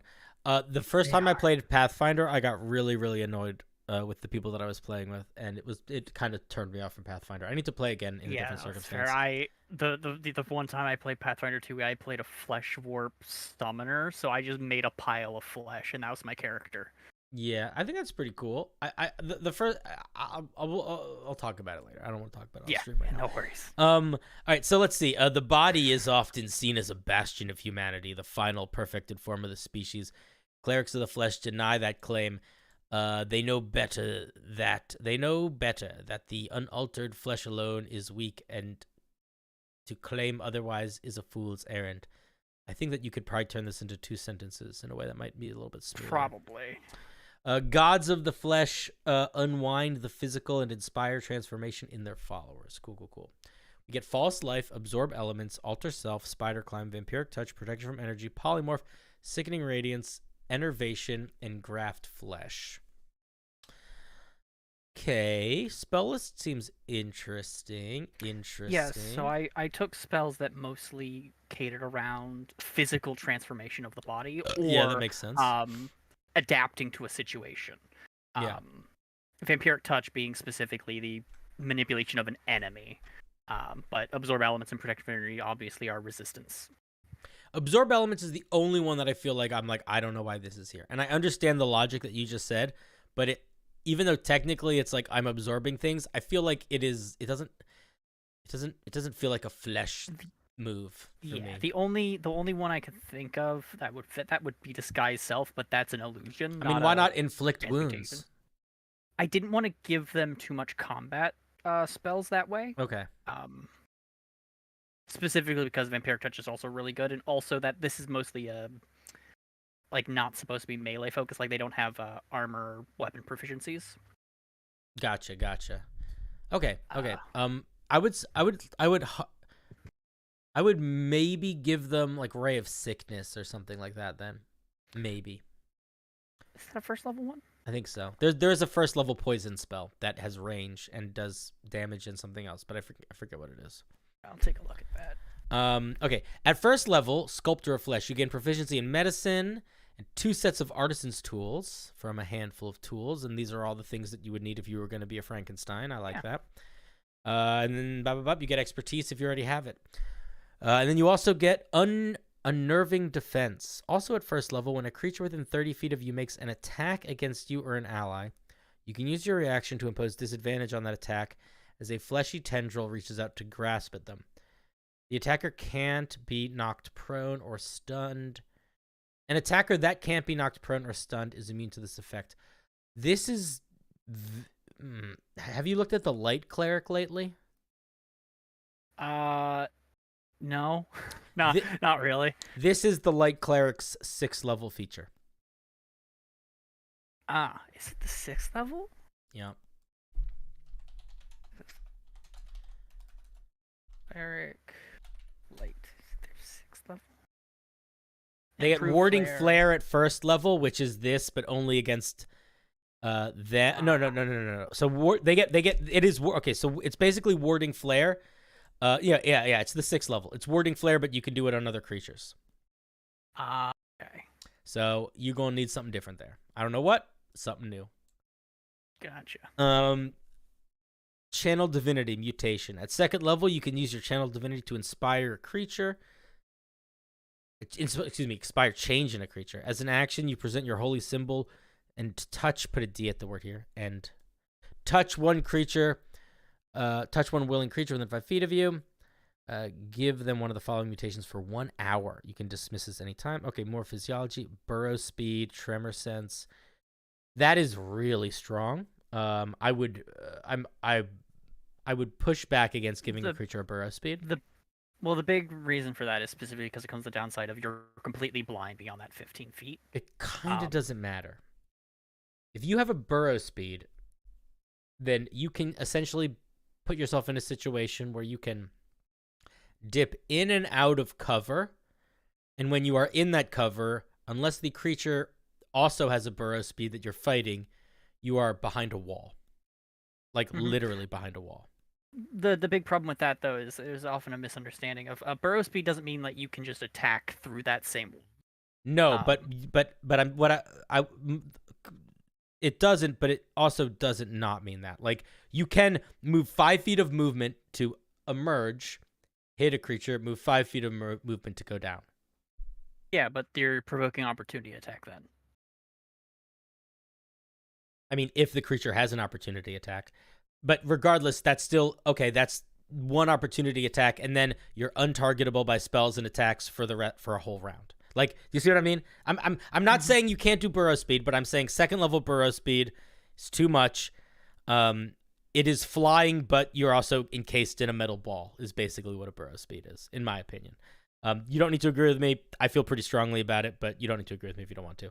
Yeah, that's fair. Flesh wings, you gain a fly speed equal to half your movement speed, rounded down. And then you get a swim speed. Interesting. So I see what you're going for here. I would encourage you to think of alternative ways of expressing movement and adapting that are not so on the nose, burrow, flight, swimming. Because I think that will help you avoid a lot of the pitfalls of burrowing. Although if you don't feel like there are any, then that might be fine. But I think that, or they're also, I feel like the main reason why I feel it is less to do with the burrow speed thing, because at the end of the day, we just don't have to be on the same page about that. That's fine. Is I feel like they're too normal. Like, I almost want it to be like you get a crazy leap, or you know what I mean, like some sort of chonky way of moving that is implying like you're not. Like, yeah, you got grasshopper legs, but like you're not supposed to have them. You know what I mean? Yeah. So that's actually pretty. So originally, when I did this, I had a list of mutation options. One of them was like regeneration, because like my original plan was for the 6th level feature, I think, or sometimes the 6th level feature will upgrade the channel divinity, or the 17th level will upgrade the channel divinity. Sorry, I'm shivering. It's cold.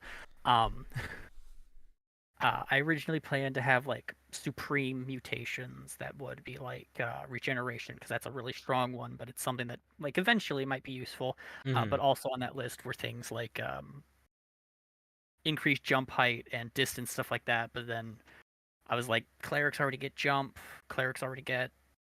Just because the cleric gets a thing doesn't mean you can't give it. I mean, if you click the life domain cleric, or the a lot of people get stuff that's already on their list. It's not the best, but it's so. I could look at mutation and think of like instead of something like burrow speed, it could be like rabbit stuff, and you're just bouncing with the giant rabbit feet. I don't think you need to go in that direction if you don't want to, but that's where my head goes when I think of flesh warping, is like, here's your tentacle arm, now you can swing like Spider-Man with it, or, you got like, something like that. I get you. That's my point. Is like, these are very limited mutations because I only made 3 of them because I was kind of short for time. I actually kind of designed this halfway today at work. What if you went like this? What what if you based the mutations not off of a mechanic but off of like a limb? So like what if one of them was like, let's say like cricket legs or something, and then you get an interesting jump feature and you get some unique way to avoid like opportunity attacks, and then one of them could be like some sort of like grapple claw-y thing where it's like you get a climb speed but also you are really hard to knock prone or move against your will. Like you could sort of stack features if you wanted to. I could if you built take it a look around at like the, limbs. Take a look at the Simic hybrid, right? Like it has a pretty good list of mutations, and I think I should really have looked at that a bit more when I was designing this, because like Simic hybrid is basically this class but condensed into a race. I don't think that this is.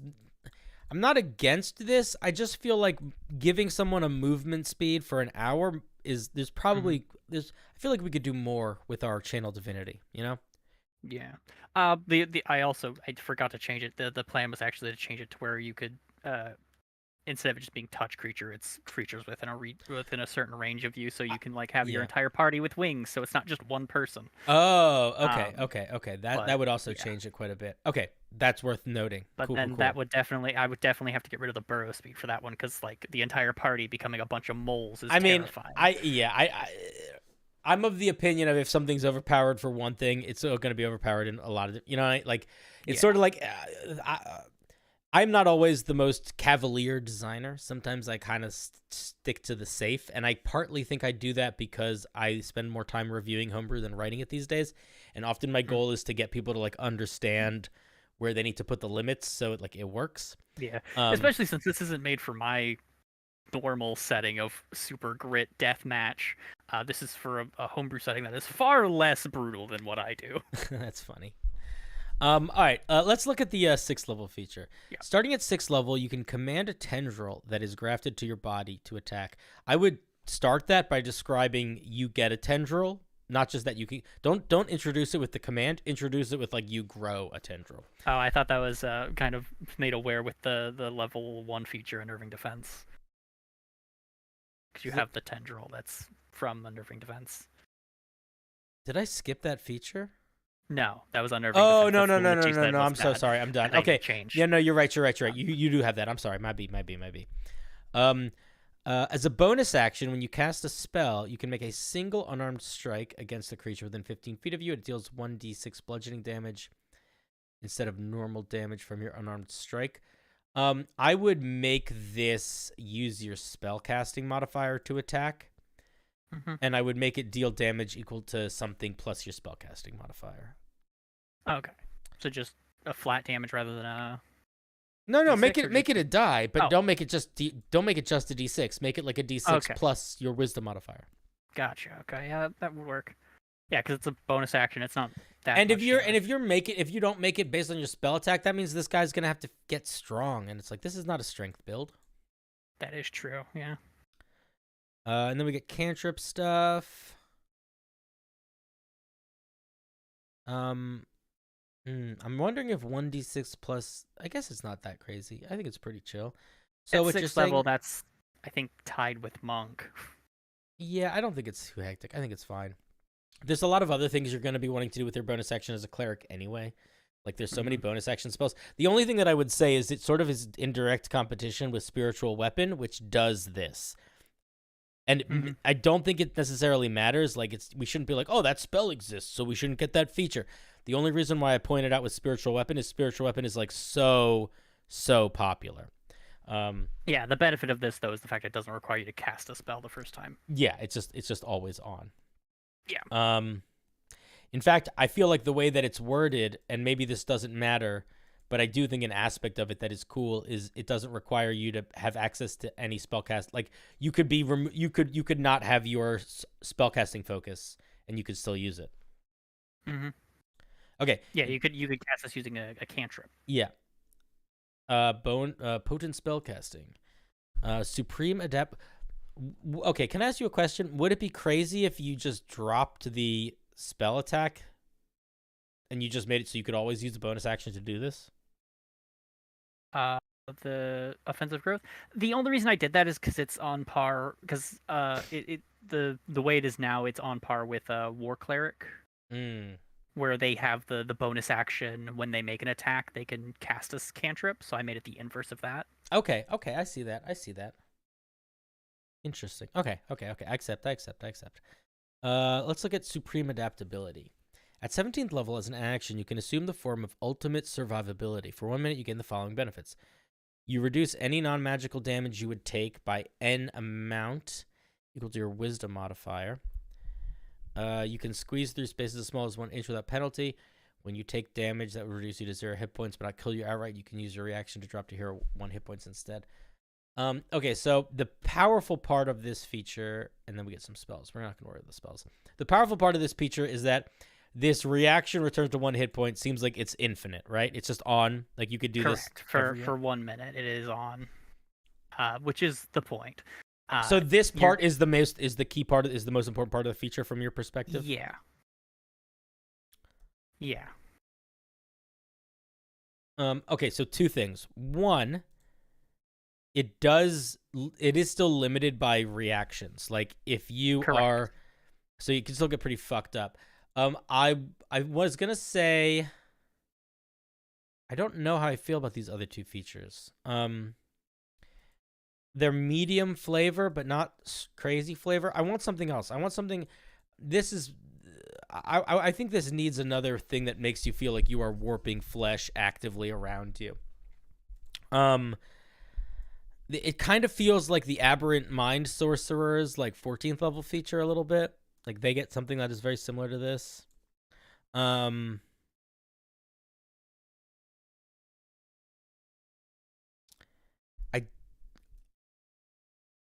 The other thing is that this needs to be limited. Right now it's infinite in use. It shouldn't be that. It should be once a day.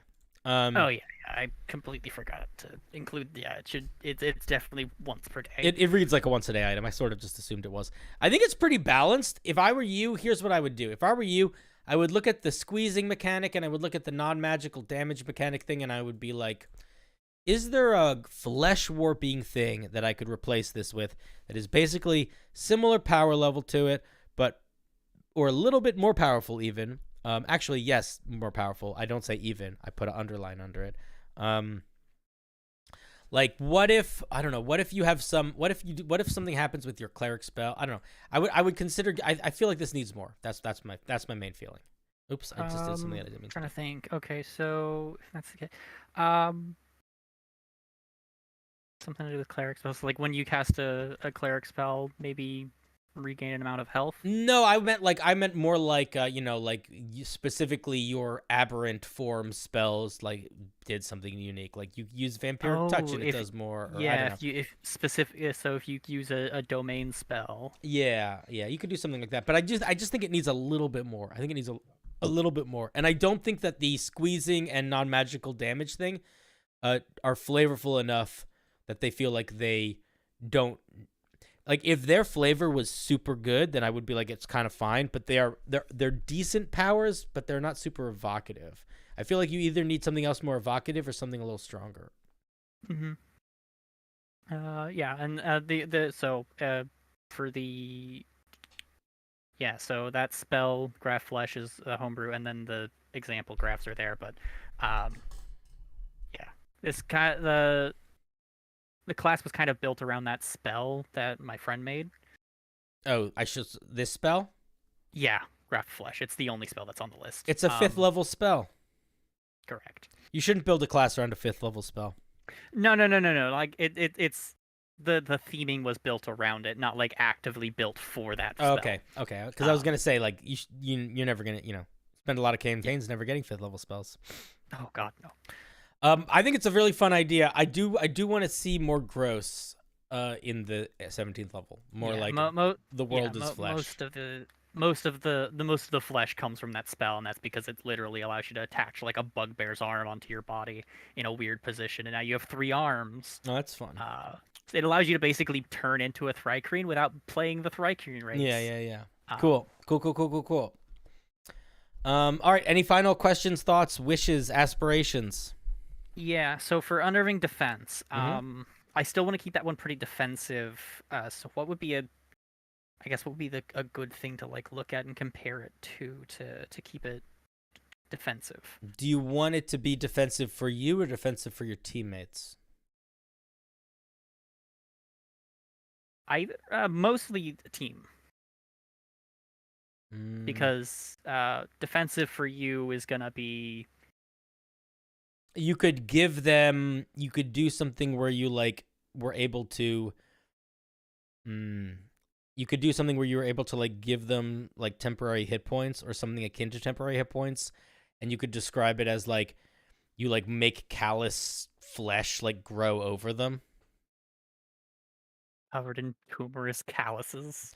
but like something like that where either like they get some sort of temporary hit points or some sort of damage reduction or something like that. That's like a benign tumor that grows in place of the blow. Yeah.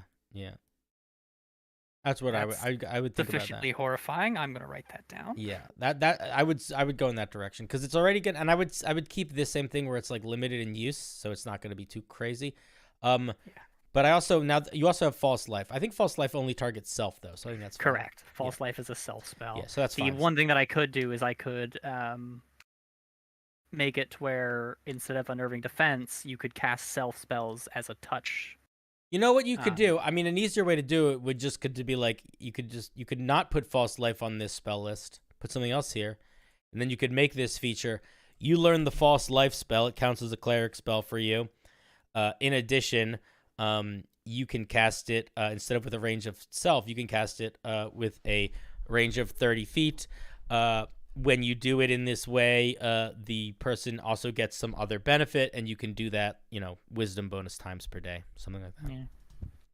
That'd be another way to do it if you wanted to not write it all out in the same way. But it's pretty cool, man. Any last questions, thoughts, wishes, aspirations?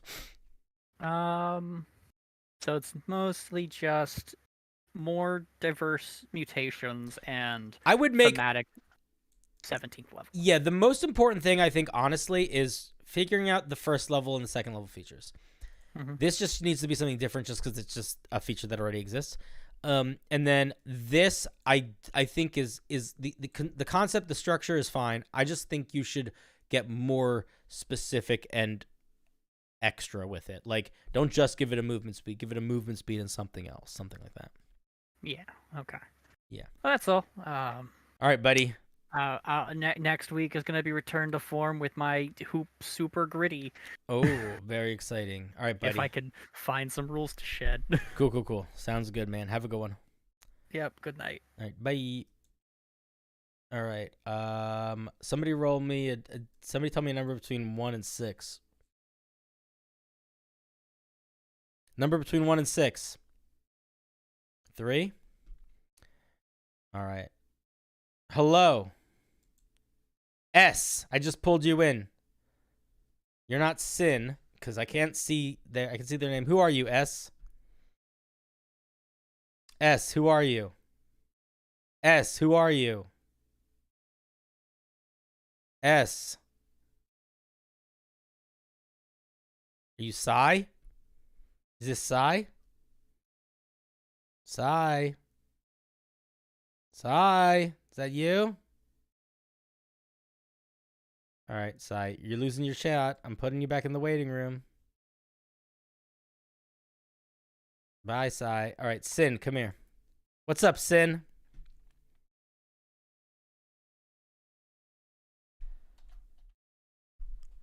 Sin, unmute. Sin, unmute. Yep. What's up?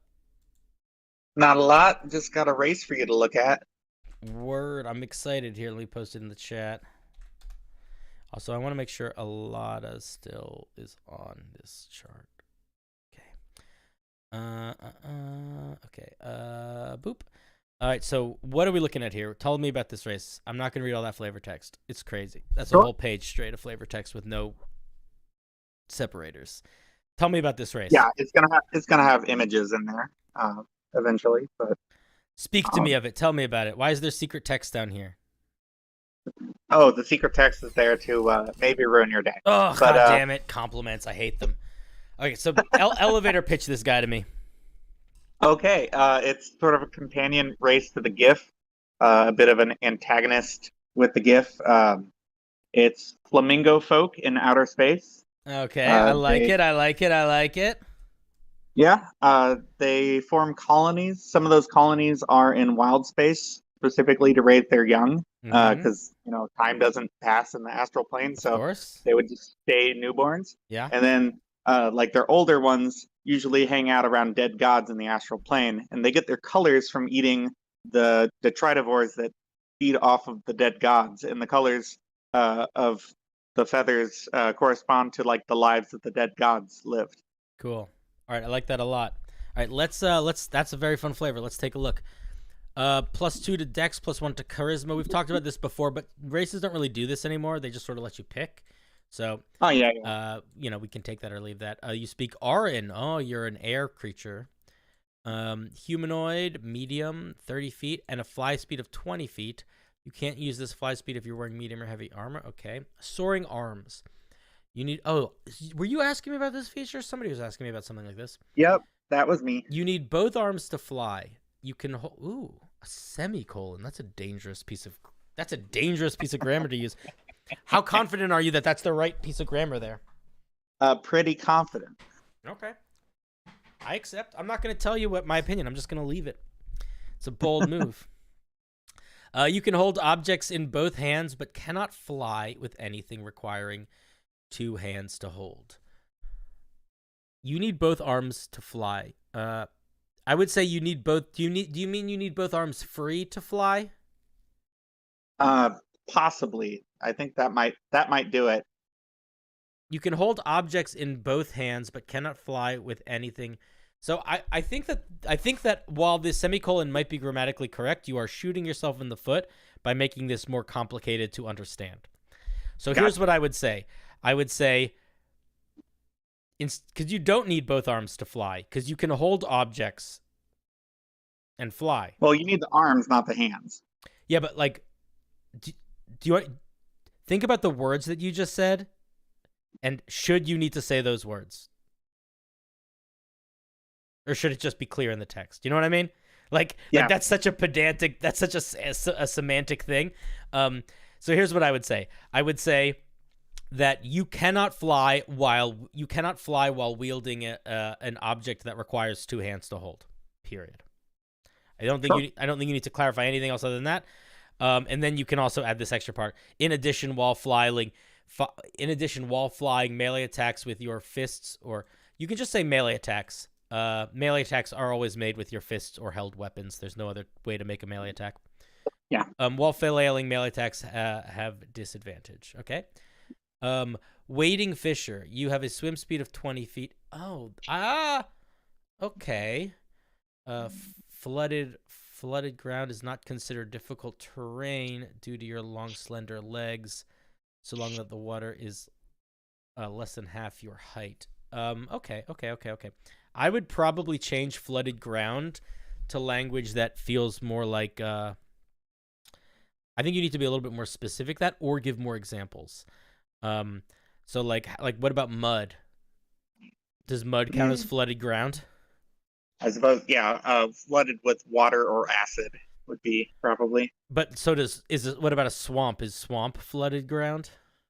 Yeah, a swamp would be flooded ground, like a mangrove. That would be. As long as it wasn't too deep. But what if it wasn't flooded? What if it was just like that's normally how much water it has, and it's not like an overflow of it? Well, the idea is like these would be well suited for like pirate adventures. So if your ship is flooding, No. I understand the idea, but that's the point. I think you're making the idea somewhat clear, but you're not making the mechanics clear, is what I'm saying. Flooded ground is not clear enough on its own to clarify, I think, what you want it to do. So would that be like difficult? I would say difficult terrain created by flooding, mud, swampland. Like write it like that. Like make it so it's clear that you're talking about difficult terrain, and give examples so they can understand. You're resistant to acid damage. Brine tolerance is a good name. Prehensile talons. You can open stuff with your feet. You can also wield things, including weapons, with your feet. Your walking and swimming speed are reduced to 5 feet while doing this. Okay. Astral nomad. you can get around the fighting stuff because you can hold weapons in your feet and fly with your hands.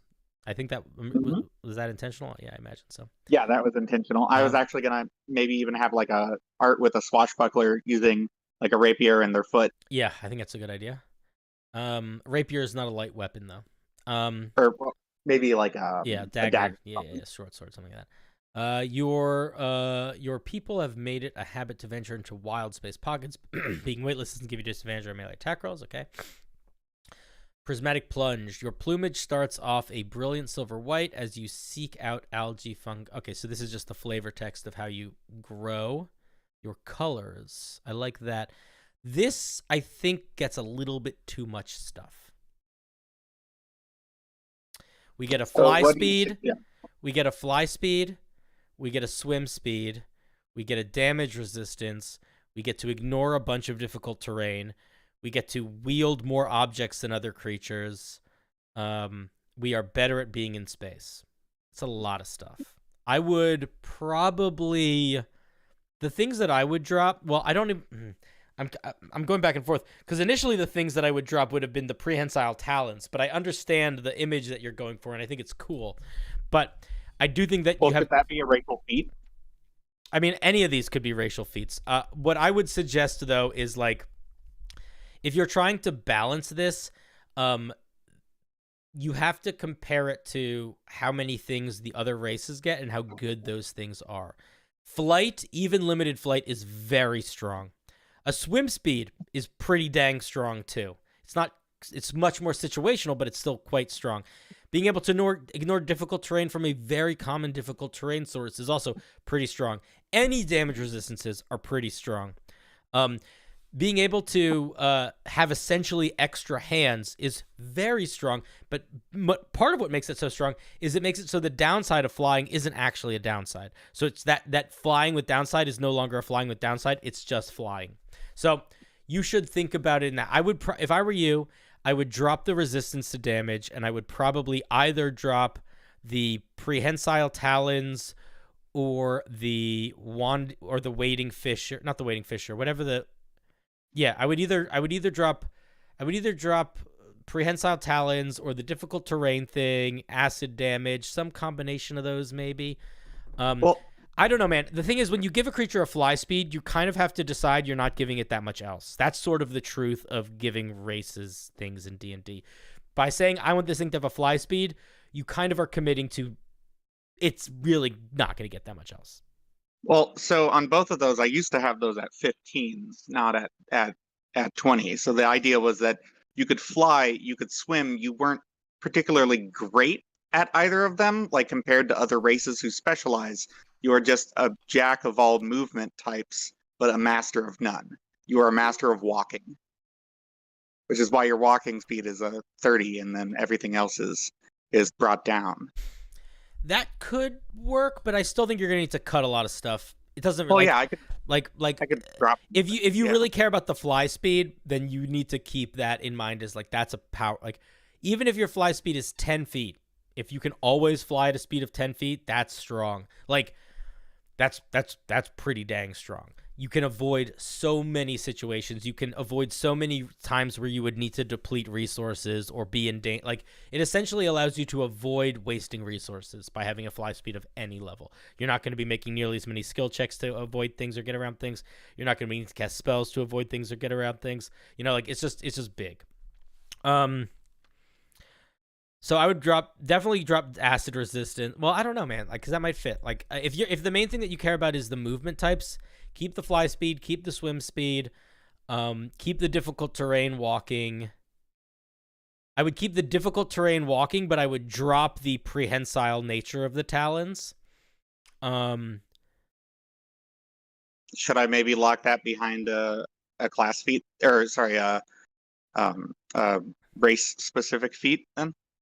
That's really your call. I don't know if that if you were gonna do stuff behind a racial, it would need to have other stuff too. Like feats need to be pretty strong. Like it would probably another way to think about this is this should be reasonably balanced against a single feat. All of these features should be reasonably balanced against one feat.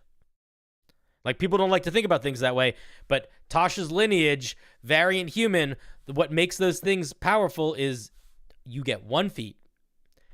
You know? Some people might like balancing stuff against like a some people like balancing stuff against the more powerful races, like the Azamar is like considered one of the stronger ones in terms of all the things it gets. But I don't know. I feel like that's reasonable to an extent, but I'm a little bit more harsh with it. I think you don't need to listen to me because I am a little bit more harsh with it. Overall, though, I think it's a very fun, flavorful class. I think what my concern is that I like all of the pieces that are here, and they all make sense, and I think they all build together into something that is quite cool. But it's just too many pieces. All of the pieces fit together really nicely, but right now it's just too many. I'm not sure what you should put behind a feat or not. I would say the best way to determine what to put behind a feat is if you can figure out what things work well as a feat. Like, if you have a feat that's called, like, super legs, and that is, you can, like, jump really high, and difficult terrain doesn't bother your feet, and you can now fight with your feet. I don't know, something like that. Like, stuff that you could couple it together. Does that make sense? Yeah. No, that makes sense. I was just trying to make something that would go maybe toe-to-toe with a GIF. With a GIF? Which are like a 2-1-1 or a 3 ability score by 1. But GIF don't get in that. Wait, is GIF GITH or No, GIFF? No, they give firearms. They get advantage on all strength-based ability checks and strength saving throws. I'm looking at them right now. Let's see. They get a regular move. They get movement speed and swim speed. They get. Yeah, swim speed equal to their walking speed, though. So. Yeah, but I'm not sure. Are you arguing that a swim speed is strong compared to a fly I'm arguing speed? that full swim speed is better than having a half swim speed. I think that yes, but I would also argue that if you dropped your thing's fly speed entirely and you gave them a swim speed of 50 feet, it would still be weaker than it having a swim speed of 20 feet and a fly speed of 20 feet. Fly is that much stronger than swimming, in my opinion. Let's see. When you hit a target with a simple martial weapon, you can use the target. They can take extra damage equal to proficiency bonus number of times a long rest. You get firearm proficiency, and then you get large build. Yeah, I think that it's a weird thing to compare because I would argue that firearm proficiency is not inherently good or bad. It really entirely depends on the campaign you're playing and the weapons you're using and the class you're playing. It's like very specific. That is fair. Astral Spark is like a minor amount of extra damage a couple times per long rest. It's basically the goblin's like little punch. Like none of these features are anywhere near as strong as a fly speed. That's what I mean, where it's like you just gotta accept that fly speeds are really fucking strong. If this thing didn't have a fly speed, I would if the Flamingo in its current state did not have a fly speed, I would say you could maybe even give it something else. Like a glide speed instead? No. I'm not saying give it a fly speed. I'm saying I'm trying to underline how powerful a fly speed is by saying that this is too strong right now. And if you remove the fly speed, I'm trying to make it into a bird still. So, like, how do I square that with taking away its ability to fly? Like, then you remove you could make a glide speed. You could give it a feather fall mechanic. You could do the other thing that I suggested, which is give it a bunch of other features. Somebody said Kenku don't fly. I think that they really do want this thing to fly though. So yeah, I would, you could cut other stuff out around it. Like a good thing to keep in mind is everything with a fly speed basically has no other features other than a fly speed. Now I understand that this is a much shorter fly speed, but it's still a fly speed. So that's my main thought is you just got to be conscientious of fly speeds. And I might be overblowing it. I'm not sure, but in my opinion, fly speeds are really strong. Usually if something has a fly speed, it has 1 or 2 other features and not much more. And this has 1, 2, 3, 4, 5, 6, 7 features. One of them is purely flavor. Well, one of them is purely flavor, but one of them is 2 features in one, so it balances back out. Sure. Yeah, I'll strip something out as a feat, and I'll take something else out. Yeah. Burrow speed is stronger than fly speed, but fly speed is also very strong. I think it's a really fun idea. I would encourage you to try to figure out keeping the fly speed, keeping the swim speed, and fighting with your feet. I think that's fun. I think everything else could probably go, and it would still be fine. But I like the idea quite a bit. Thank you very much for sharing. Do you have any final questions, thoughts before I say goodbye? Is there any way to keep acid resistance? Because flamingos are like known to be extremophiles. Like they stand in heavily caustic or acidic waters, and like that's one of the hallmarks of them surviving in so many climates. Yeah, I mean, I think you probably could keep it. I don't think any single one of these. The acid resistance is not the strongest thing that's going on here. Yeah, it's the I think that you could. I do think that there's an element of you also probably should just play test it and like see if it works, and if it works for your table, then don't worry about it. Because I have been for like a PC and several NPCs. Yeah, so if you're enjoying it, then it's probably fine. I just see a lot of features happening at the same time. Realistically, I'm sure you could keep it. I don't think it's the end of the world. Oh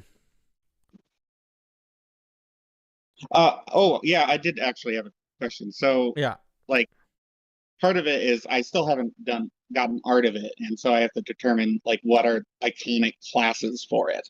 So rogue, easy. Well, I was thinking like Stars Druid. I guess that could work too. I'm thinking rogue though, because then you're flying and carrying light weapons. Easy. Yeah, lemon squeezy. Yeah, I mean, blenders are fun. What'd you say? It's not even about a blender. It's like that's the most. This thing is built for. This thing is built for mobility and using light weapons. That's what this thing is built for. Yeah, blenders are fun. Yeah, it's a neat idea. Yeah. Well, thank you. Yeah, man. I don't really have any other thoughts. I think that I also might be being stricter on it than you need to be. So if you feel like it's working for you, then it might just be working for you. But yeah, thank you very much. All right. That was Sin's Flamingo Folk. Sin's Flamingo Folk. All right, Data, come here. Hey, Data.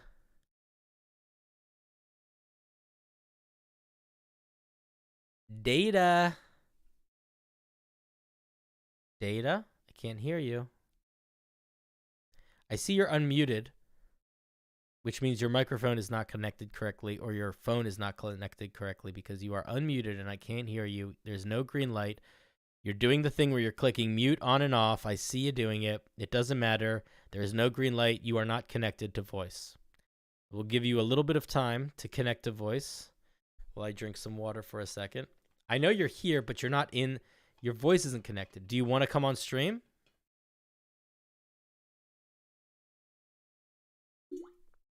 If you want to come on stream, you have to have your voice working. Hello. Hello? You went green for... Hey, there you go. There we go. Hello, how's it going? I had a feeling last time I needed to, just log out, log back in, and it worked. Yeah. I think I was too harsh with Sin on the Flamingo, but I also feel like acid resistance was so random. I didn't realize it was because flamingos are tough with that. I think maybe I was too harsh, but I don't know, man. I just feel like flying is so strong, and everything else with a fly speed gets like one or two other things. But maybe I was over exaggerating. I don't know. Hard to tell. If he wants to keep it a jack of all trade movement speeds, we're going down to Grim power, something like that. It's a death-based one. There you go. Death's vigor? Yes. I think if he wants to keep it like a movement jack of all trades, he needs to lower everything, including walking speed, to 20 feet. And that would be the biggest thing. And I don't... Yeah, that's basically the best way to have that as far as I'm concerned. I don't know. It's an interesting idea. The one of the things that I think is hard whenever we have ideas is if something requires a lot of pieces to accomplish, but then we need to remove some pieces to balance it out. We kind of find this place and like, okay, but what do I do?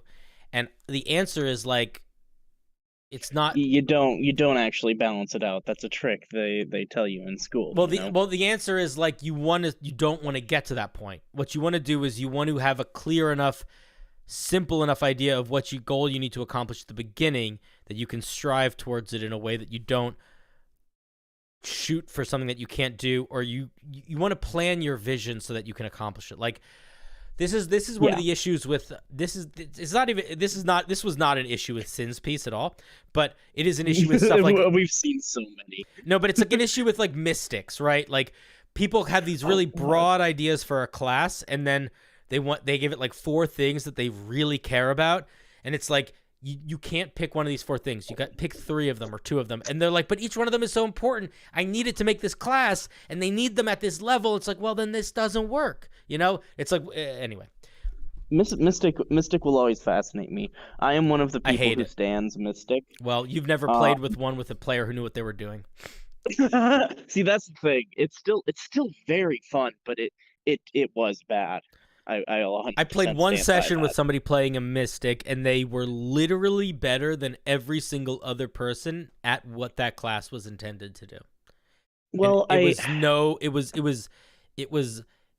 they were doing that thing where they were both having fun, but also you could tell that they were guilty because they knew what was happening, and then everyone else had at least one moment of like, well, fuck, why am I even here? Every single player had that moment. Other than it was like it was such 100%. A bad move. Oh wait, let me see what the fuck we're working with here. We got a Death's Vigor. So this is a death domain sort of spirit guy. This is a. Tell me the vibe you're going for in a sentence or 2. Oh, vibe you'll pick up on. I don't know, evil. The whole thing. It's a 6th level feature. Mm-hmm. My whole thing was every once in a while people get like benefits from killing creatures. And I was wondering, hey, can I make kill stealing a mechanic in 5e? So I made this. Why are they called musical spells? I didn't change it whenever I updated that. Oh. I could have sworn I fixed that.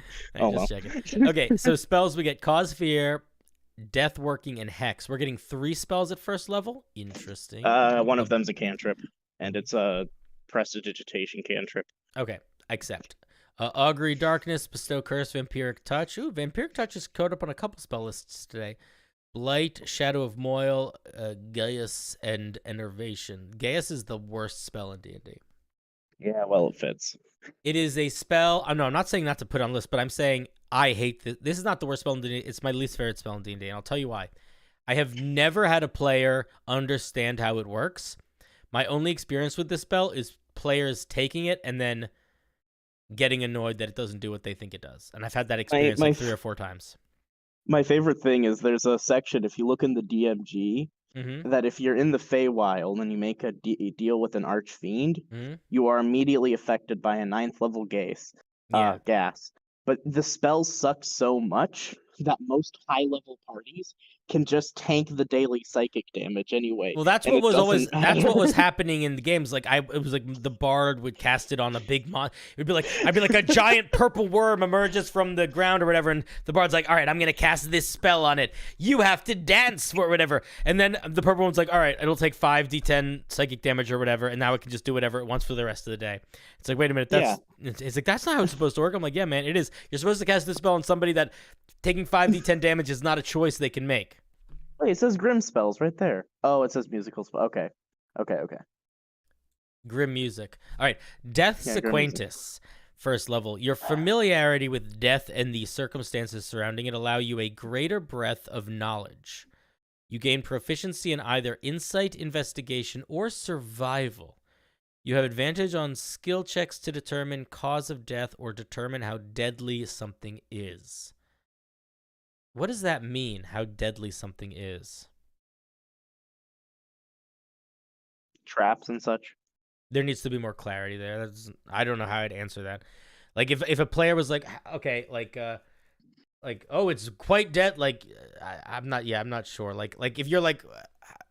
A poison, if you're just sniffing a poison, and you're like, how deadly is this? Now I get advantage, even though I'm not... because it's supposed to be a magical way that No, you're I determining it. understand. I feel like that is. I don't know. I don't know how I feel about that. That feels too ambiguous for me. By spending 1 minute with a corpse, you can magically hear its last words. That is interesting. At 3rd level, you can expend 2 sorcery points and eat a body part. Gross. To briefly see a corpse's last moments, you can do so only once per body. The minute should require concentration, like you're concentrating on a spell. It also should be limited. You shouldn't be able to do this infinitely. I think there should be a limitation to it. What do you mean by that? Just like maybe once per corpse? Once per day, once per short rest, once per whatever. Oh, okay. And the main reason, maybe I'll increase it to 10 minutes because it is meant to be an out of combat thing. But I want to point something out to you right now. We have not read both of the first level features yet, correct? Mm-hmm. Yes. In the first level feature, we get 1 feature, 2 features, 3 features, 4 features. Yeah. It's a lot. It's a lot. So this one suffers from me giving 2 features per level. So until you're not giving 2 features per level at this current rate. This is getting 5 features at first level. Mm-hmm. So that's too much. So you're going to have to tone some of that back, which is why I'm suggesting limitations on how many times you can do these things per day or things like that. Because I haven't touched these in a while. Listen.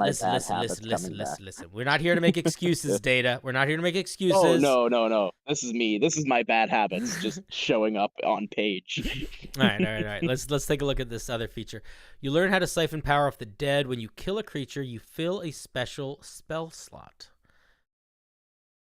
You can expend this slot to cast a Grim spell or a sorcerer spell of 1st level or lower. By a Grim spell, do you mean these spells on your list? Yep. So it's basically you can use it to cast any spell, Well, you can't multi-class and abuse it, but yes. I feel like the language is a little redundant. I feel like being able to multi-class use it wouldn't break anything. You can hold a number of spell slots equal to half your proficiency bonus rounded down. All spell slots are emptied after a long rest. I would just say don't say emptied. That's weird. Say you lose them after a long rest. At 5th level, you can use these slots to cast 2nd level or lower spells at 3rd level. 3rd level at 10th, 4th level at 14th, 5th at 18th. So at 18th level, you have 3 additional 5th level spell slots. That's pretty strong. That's not nothing. 3 3rd level spell slots at level 10. That's pretty strong too. If I'm being completely honest for a moment, I could cut this feature and wouldn't cry too heavily about it because it's the 6th level feature that I'm after. But I don't hate this feature at all. I just think that there's too much happening at 3rd level. The thing is, a lot of these aren't that powerful. There's still just a lot of them. Just too many. Mm-hmm. If you wanted to cut this one, I think that's okay. Then you're really you're entering a weird space where you're really RP focused for a while, because these are very roleplay features, the top ones. Yep. Which There's a lot. Fine. What would you do? I mean, I guess I could cut advantage. What would I do for what? What would you cut? Because I would drop the proficiency bonus stuff. I would drop the extra proficiencies. I would keep the advantage on checks to determine something's death. Actually, you know what? I don't even know if I would.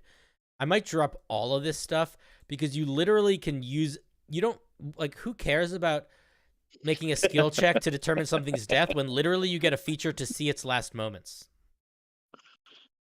It's very redundant. So I probably would just cut all this stuff. I wrote this. I published an original draft that didn't have requiring it to eat a body part, and people were like, they were telling me that you get a better speak with dead at will, and then I added the eat a body part, and nobody wants to use it. Everyone, all of the responses I was getting was like, I don't really want to, use that thing. That's funny.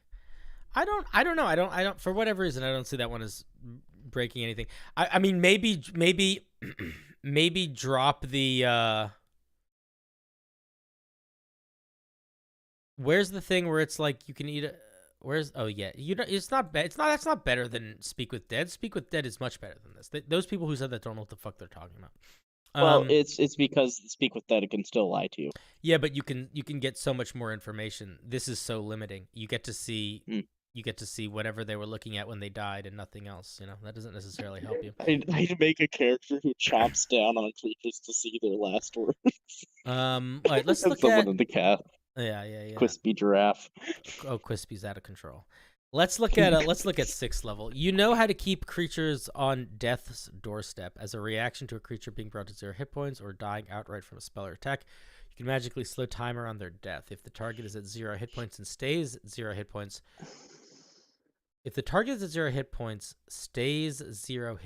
paralyzed and immune to damage and healing. What the fuck are you trying to say here? If the target is at 0 hit points, stays at 0 hit points, it becomes paralyzed and immune to damage and healing of your choice. Is that what you mean? The body is held in its position mid-air if necessary and cannot be moved. Whoever most recently dealt damage to the held target is considered having killed the target. What do you want? What is this feature trying to do? Explain to me what this does without explaining mechanics. What's the goal of this? Yep. So this is the kill stealing ability. You freeze somebody as a reaction. If they just got killed, you freeze them in between 0 and 1 HP, and then on your turn, because it ends at the end of your turn, you can snap them and you gain the benefits for killing somebody. You got to think of a better way to word this, man. This is too much. This is not. That's not. I did not think that that's what it did. What's the point?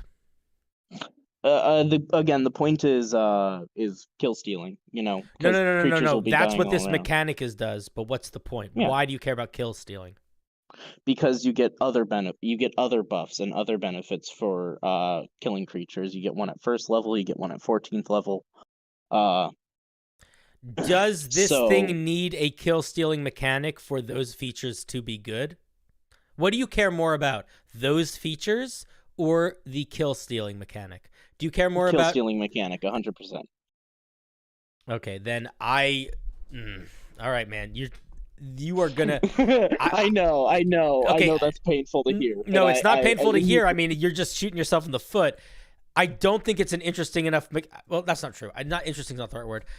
It seems too complicated or convoluted for what it does, because it doesn't actually do anything.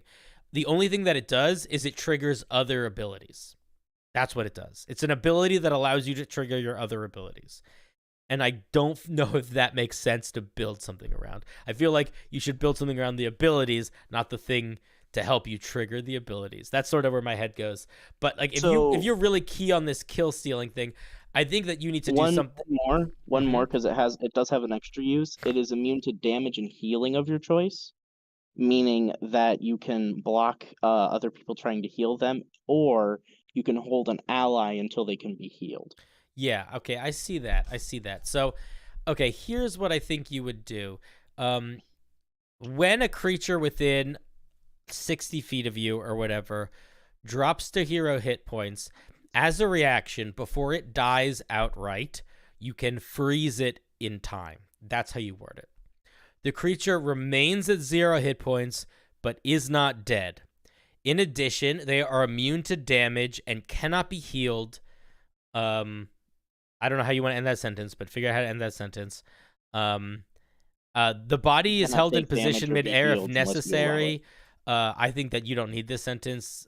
It just feels. I just thought it was cool imagery. Okay, You do not have wiggle room for cool imagery. This needs to be fixed first, in terms of making it clear. Whoever most recently dealt damage to the target is considered to have killed the target. You can just cut this entire part out, especially if you just say it doesn't outright die yet.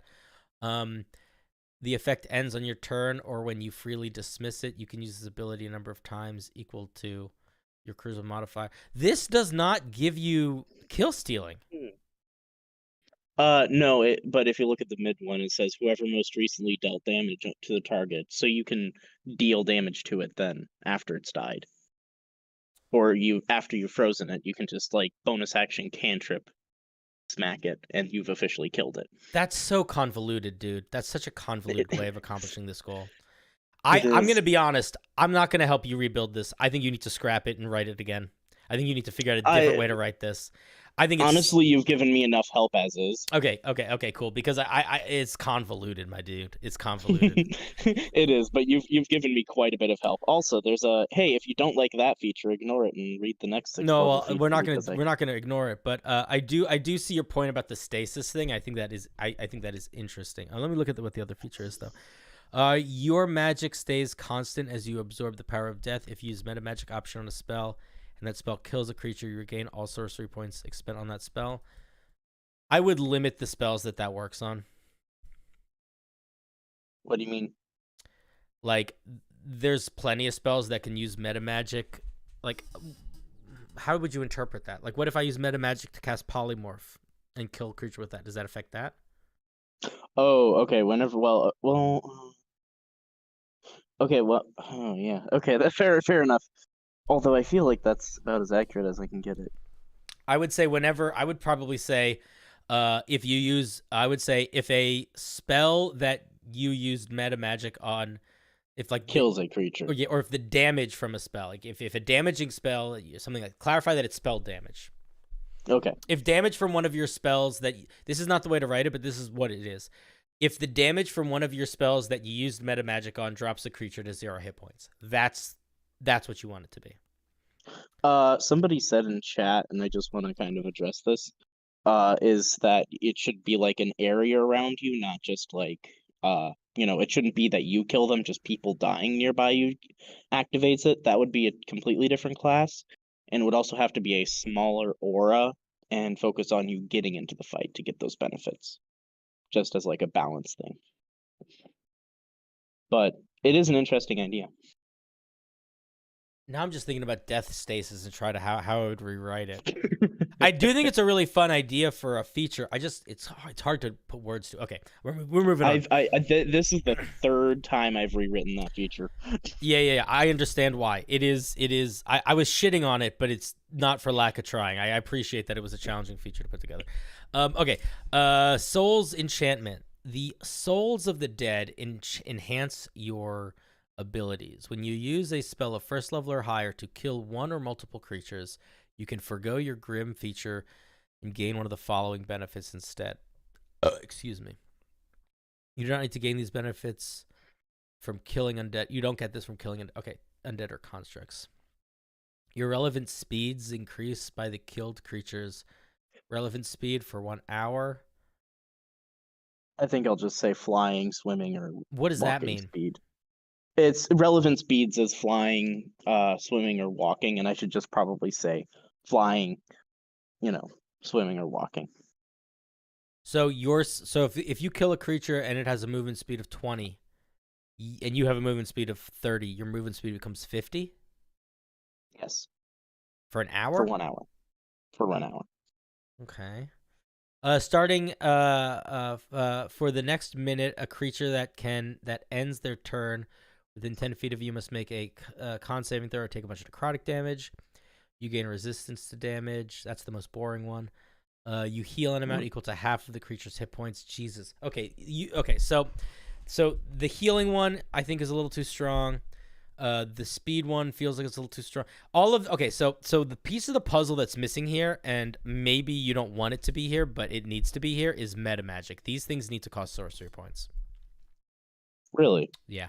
These are too strong to just require souls, especially because you have a whole mechanic around making it. The only reason why it's okay to balance things around killing creatures to be a little stronger is because it's inconsistent. So if you create a mechanic that makes it consistent, it's no longer inconsistent. You know what I mean?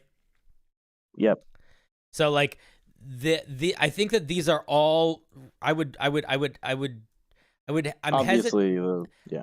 I'm hesitant. Here's what I would do. I think the core of what all these things do is really good and makes sense. I don't think it should be based off of the creature's maximum hit points, and I also want to say I don't think it should be based off the creature's speed. I think you should be able to get bonuses and you can pick them, but I think that they should be dice rolls or sort of static numbers, or maybe more tied to the creature's attributes. Like if the creature had a swim speed, you get a swim speed or something like that. But I don't think it should be tied to the creature's numbers, because it's very easy to get very weird very quickly if you start to do that too much. That's the reason why like some of the earliest D&D official stuff just doesn't work. Like there are certain D&D magic items that just don't work. And like if you put them in your game, you're going to have a bad time. And it's because I was curious about which ones you'd mean. Black Razor. Really? When you kill a creature with Black Razor, you gain temporary hit points equal to its maximum hit points. And while you have those temporary hit points, you have advantage on everything. Oh man, that's broken. Isn't it an artifact though? I think it's it's only legendary. It's legendary, It's and only legendary. I gave it to a player, and it was the worst mistake I ever made. It's the worst mistake I ever made. They had fun, but nobody else did. I had to figure out some finagly way to get to balance it, because it was just jank as shit. Honestly, this was before I knew how to balance well, so it just turned into I just had to go really hard on that character. That was like the only way to make it work. Oh, bro, what you say is it's cursed. It's going to eat your arm, and if you use it, you basically lose half your max HP every single time. Yeah, that could work. Let's Permanently. That could work. Matt Mercer taught me that. There you go. Yeah. Like let me look at the 18th level feature, and then let's talk about the general thing for a second. Necrotic Explosion. When a creature you kill dies, it explodes. Perfect. Could just end it there. Perfect. Possibly creating more death to those around. When you kill a creature, you can use your reaction to force a corpse to explode, releasing up to 6 shots at nearby creatures. Oh, why did you go with shots and not area of effect? I don't know. I think I like it more. Okay. And also I just realized that those shots don't have range, because again, I didn't look back at this and if you're read it out loud. if you're going with shots, I would make the range kind of small, because it allows you to pick targets, so it's a lot safer to use. They take 3d8 necrotic damage each. If another creature is killed from it, you can repeat the process again. That's cool. You regain 1d8 hit points. Okay, that's a pretty cool feature. This needs to have also limits on it, right? Like, I don't think it can be every time you kill a creature. This needs to be once a day, or sorcery points. Well, I think once a day and then 4 sorcery points. I'll have to feel that one out. It should be more than 4 sorcery points, because as it stands right now, if you kill a creature and you get all 6 shots off, that is 18d8 necrotic damage. Which is and it can repeat from that. Yeah, that's why I'm saying it's a once a day, and it should cost a bunch. It's pretty strong. It's pretty strong. Okay, so overall, I think that I'm wondering if it would make sense to figure out a way to make death.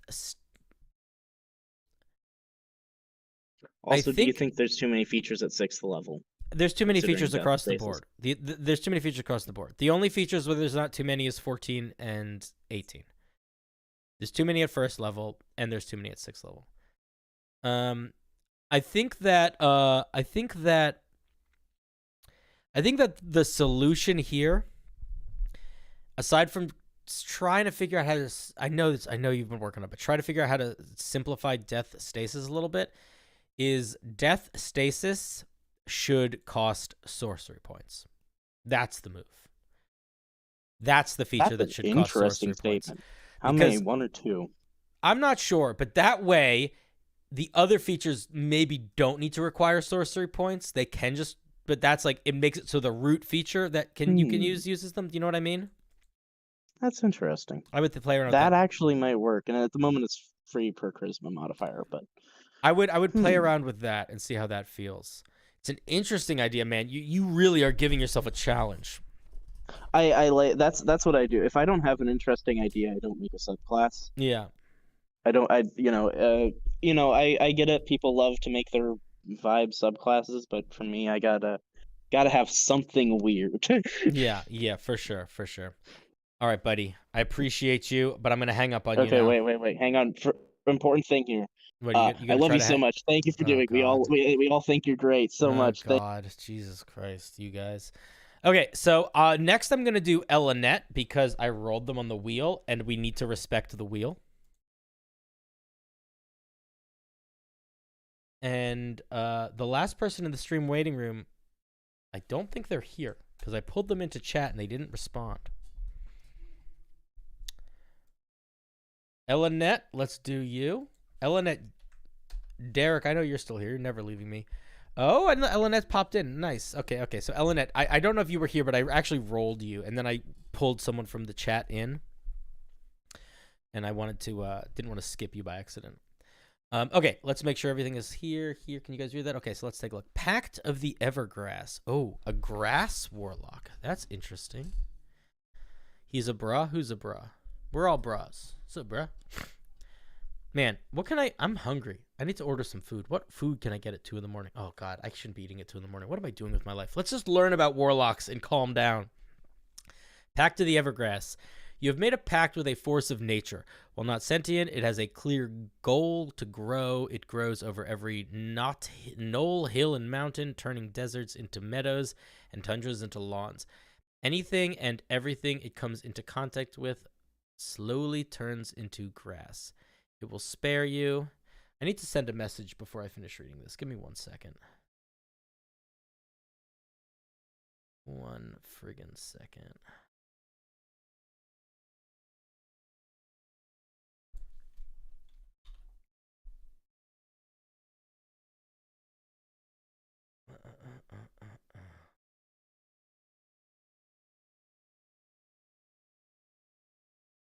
Okay. Yo.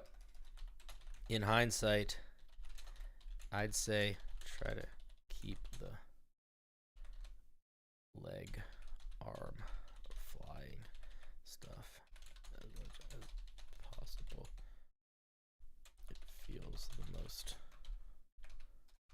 flavorful. Okay, there we go. I needed to send Sin a final message because I was realizing something, and I was like, I feel like I gave bad advice at the end there, and I wanted to just confirm that I think they should lean into something. Okay. Path of the Evergrass. We are the grass. We are the forest. Dice Admiral, I never go to sleep. I'm always dancing. Give me your money. Give me your soul. Give me your ice cream. Pay the toll.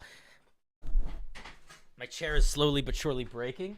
I'm shorter every day, and I don't want to be. I wish I was tall. I'm not tall. I'll never be tall. I'm the same height as Charlie, though, which is cool. Okay, so everything gets covered in grass, slowly turns into grass. The grass consumes, the grass eats. We are the grass. It will spare you if you carry its seeds. Amazing.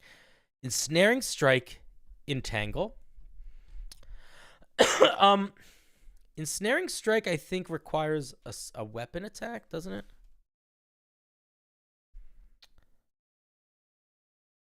I would suggest against ensnaring strike. It feels weird at first level to get a spell that requires a weapon attack. Feels very non-warlock. I mean, I guess you're not picking. The other thing that I would say is it does the same thing as entangle, right? Like they're both entangling spells. I would try to pick one that feels a little different for one of them. Blur, pass without a trace. Pass without a trace is good. Blur, I feel I'm unsure of, but half accept. Daylight, plant growth both make sense. Isn't there a second level spell called like spike growth or something like that? Wasn't it path as in barb? Pact. Did I open the wrong piece? Don't think so.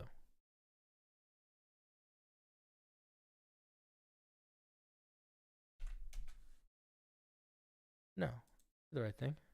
That's the right. Yeah. I've done that before. I've opened the wrong piece a couple times. People yell at me. It's good. You should yell at me. Hallucinatory terrain makes sense. Grasping vine makes sense. Hold monster. Commune with nature.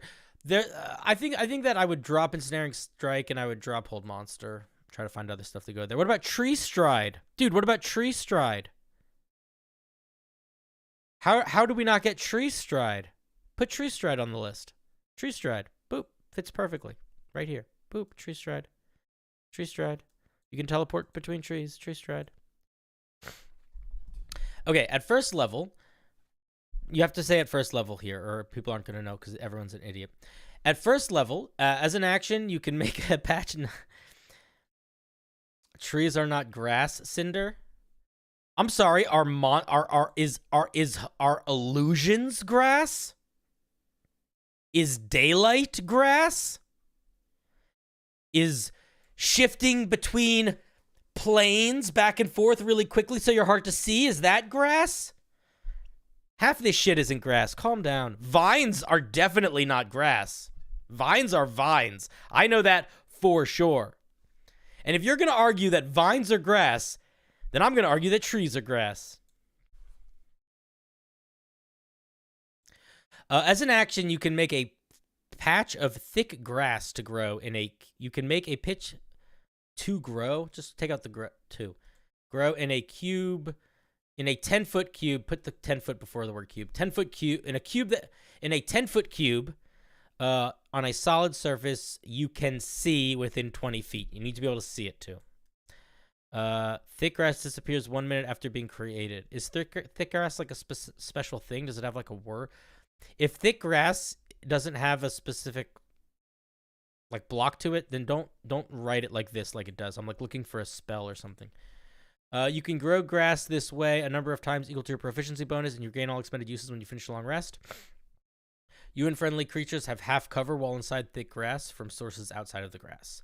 Also, whenever a creature leaves a space with thick grass, you can use your reaction to make a grasp wrap around it. They have to make a strength saving throw or be restrained. So, Lynette, here's the situation. Here's the problem. This grapples and restrains creatures. Okay? We grapple and we restrain creatures. Okay? This grapples and restrains creatures. This grapples and restrains. We're doing a lot of the same thing. Doing a lot of the same thing. I would encourage you to shake it up. Try to think of something that is not restraining for this feature, or shake this stuff up a little bit. Shake something up. Don't make them all do the same thing.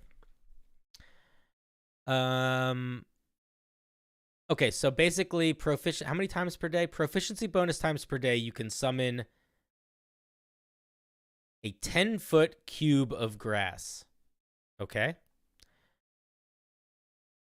You can essentially use that grass as cover, and then if a creature leaves the grass, you can use your reaction to attempt to grasp the creature with the grass. That is kind of cool and fun, very flavorful. I really like the summoning of the grass and hiding in it. The grappling is fine, but I don't like it in the context of the spell list. So if you prefer it here, I'd say leave it here. If you prefer it in the spell list, leave it in the spell list, but don't put it in both. Or at least don't put as much in both. Keep Entangle, maybe, but they're very similar. You know what I mean? Okay. Is that enough for first level? I think so. You should probably look at the one thing that you should do here, because you definitely need a little bit of work on that, is you should look at wall spells and the language they use for summoning objects.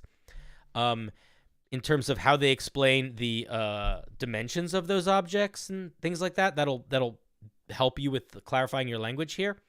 The other thing that I want to point out is that I think you might want to mention is like can this grass be like burned? Can it be destroyed, etc. What about messaging spell called Whisper in the Grass? Oh, you guys are silly. Let's see. At 6th level, we get, because I do think if you translate this into language that's closer to a wall spell, it'll have more clarity. But I think the idea in a nutshell is cool. I like it quite a bit. It's a little bit more strong than some of the other warlock features, but it is limited in use, and it's the only feature we get. So I think that that's okay. At 6th level, you can use an action to remove all thick grass within 10 feet of you and weave it into a golem made of grass. Use the awakened tree stat block. If you don't include the stat block, you're hurting my feelings. What if the person doesn't have the ability to get it? What is the awakened tree stat block? It's a CR2 monster. How do we feel about getting a CR2 monster pet at 6th level? That's pretty strong. Let's see. The creature gains temporary hit points equal. Oh, it's even stronger than that. Okay. Whenever it reduces a creature to hit points, they grow in its place. Oh, buddy, this is too strong. This is too strong. This is too strong. The Hexblade can summon a specter at 6th level. The specter is like CR 1/4 or something, right?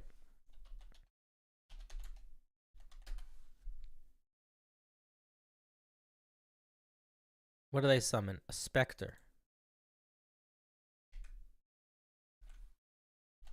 At 6th level, another warlock can summon a monster that is this stat block. A lot weaker. Not that much weaker. Half as weak. More than half as weak because it's getting extra features. But let's see what else it does. Maybe there's something else to it. The creature's corpse and everything it's wearing is carrying except the magic items are turned to grass. The golem is an ally to you and your companions. It shares your initiative count, but it takes its own turn. And you can just make it do stuff. Yeah, so I think you need to. I would pick a smaller creature. Smaller creature. After a minute, it falls apart. How long does the specter last? The specter. Oh, it stays for a whole long rest. Okay. Okay, maybe that balances out a little bit. Okay, maybe that balances out a little bit. Okay. You only get it for a minute. Maybe that's okay then. Maybe I was yelling too loud into the wind. I would probably drop the temporary hit point stuff though. I don't think you need that. It has like 50 some hit points. Yeah, it's got 59 hit points. That's fine. That's fine. Let's look at the next feature. Hide in the foliage. At 10th level, you learn the safest place is within your grass. I feel like we knew that already.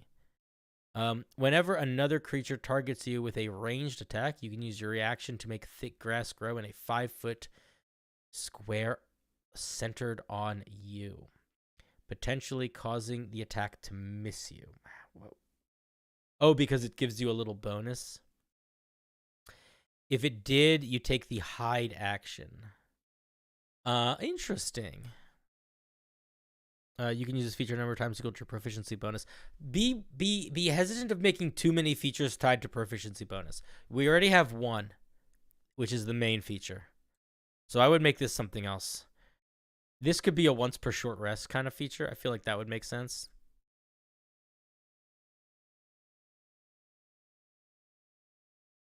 Yeah, I'd make this once per short rest.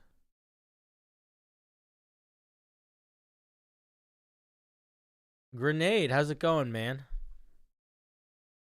I must be on late if Grenade's here. I feel like Grenade usually comes when I'm up late. Took a CR2 because Conjure Woodland Beings can conjure one. Conjure Woodland Beings, those fiends. Okay, let's look at Grass Blade Wall. At 14th level, you have learned how to turn your grass into a wall of sharp blades. You can cast Wall of Thorns without using a Warlock spell slot. Each space within 5 feet of the wall becomes thick grass. I want to say a couple things, but let's finish reading it first. You can walk through the wall without taking damage or needing to spend extra movement. You can't do so again until you... I would say, yeah, you can't cast it in this way again until you finish the long rest. I would say you can't cast it again in this way, not do so, because we don't know what doing so is. In doing so down here makes it sound like the doing so is in reference to walking through it, not casting it. Okay, now that I've gotten to the end, I do understand why you did thick grass in the way that you did, because it is referenced throughout it. This is a very flavorful subclass, Elenet. This is so weird. So I have a couple things that I want to say. This is incredibly unique. It is very original. It is weirdly evocative in a way that I did not expect. I don't know if I love everything with the mechanics. I'll tell you what I think where it's strongest. Its strongest is the summoning the grass. These are the strongest features. The thing that feels a little out of place is Lush Companion for me. I get why it's here, and it does feel kind of a different niche.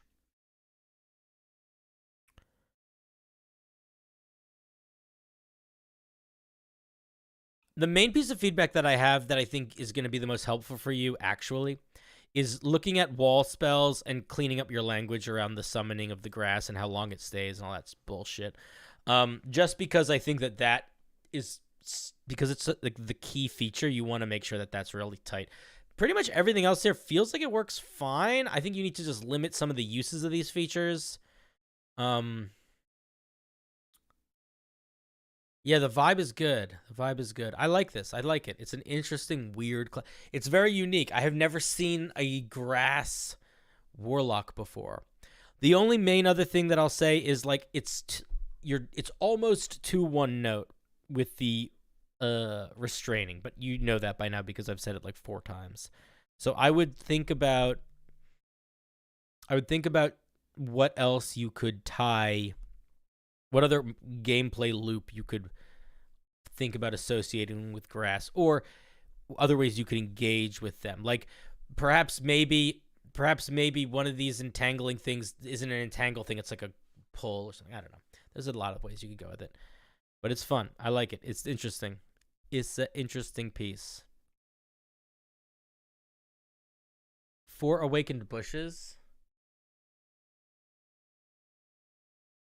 I think having one summon is, I think having one summon in general is probably better than having 4, unless they are doing weird, almost out of combat stuff. I think having 4 makes sense. I mean, I think having 1 makes sense. I think you made the right choice in changing it. I don't actually think there's even anything wrong with this feature. I just think that. Well, except for I don't think it needs the temporary hit points. I would probably drop that.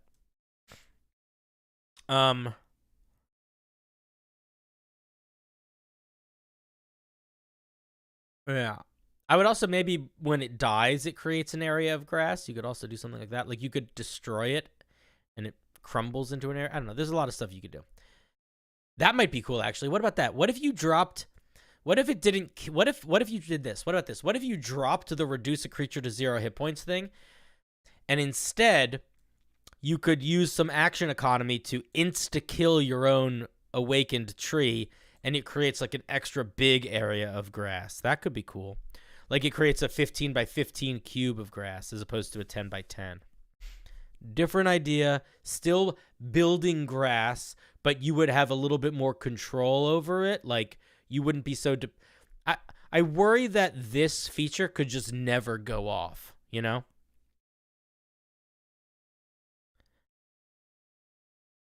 $20-foot cube. 20-foot cube would make sense. Yeah, 20-foot cube would make sense. I agree. Yeah, I might change that like that. It's a weird one, dude. I like it. I want more weird stuff. Did Sin respond to me? Was he like, oh yeah, that's a great idea? Or was he like, no, that's not a great idea? He didn't. All right, that's fine. Okay, cool. Elenet, I don't have any thoughts. I see you're in chat. Do you have anything you want to ask me before we move on? Let me pull... Oh, I just literally just... Did I just exit out of the fucking pop-up? No, there you are. Typos. Oh, we all listen. We live in a world of typos.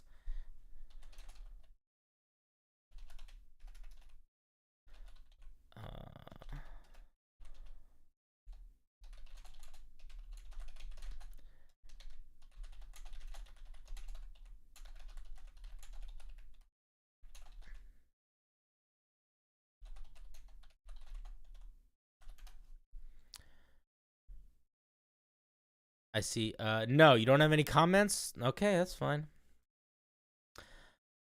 All right. Oh my God, it's late. Friends.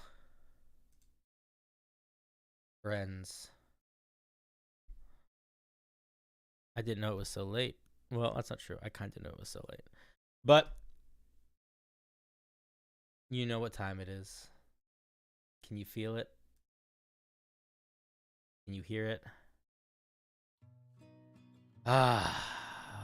What a night we've had. What a night indeed. Thank you guys so much for participating in the stream tonight. If you want to we're going to be doing more streams on Sunday. Follow, like, subscribe. Follow, like, subscribe, tell your friends, give me all the things. I love you. Be good to yourselves, be good to each other. I'll see you guys on Sunday. Have a good night. I don't think about it.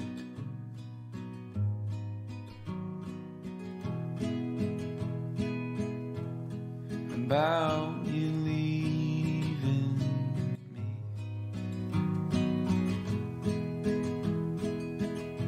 I don't know who I'd be.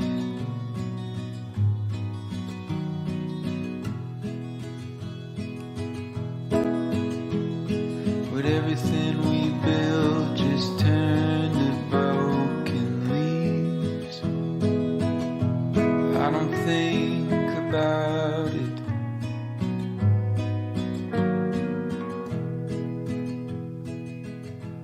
Do you think of me?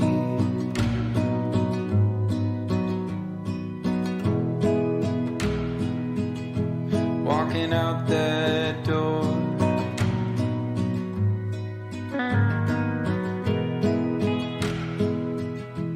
Never hearing me talk to myself in the morning anymore. Would it all just turn and turn and turn and turn and turn and turn? You don't think about it.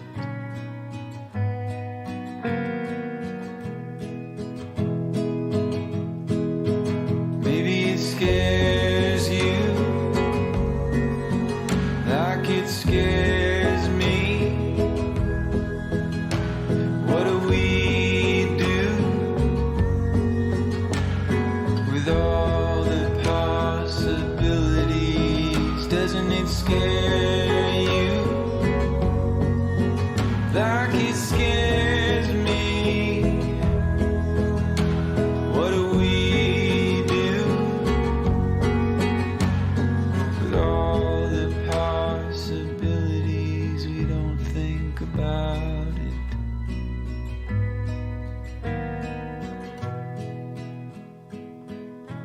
We don't think about it.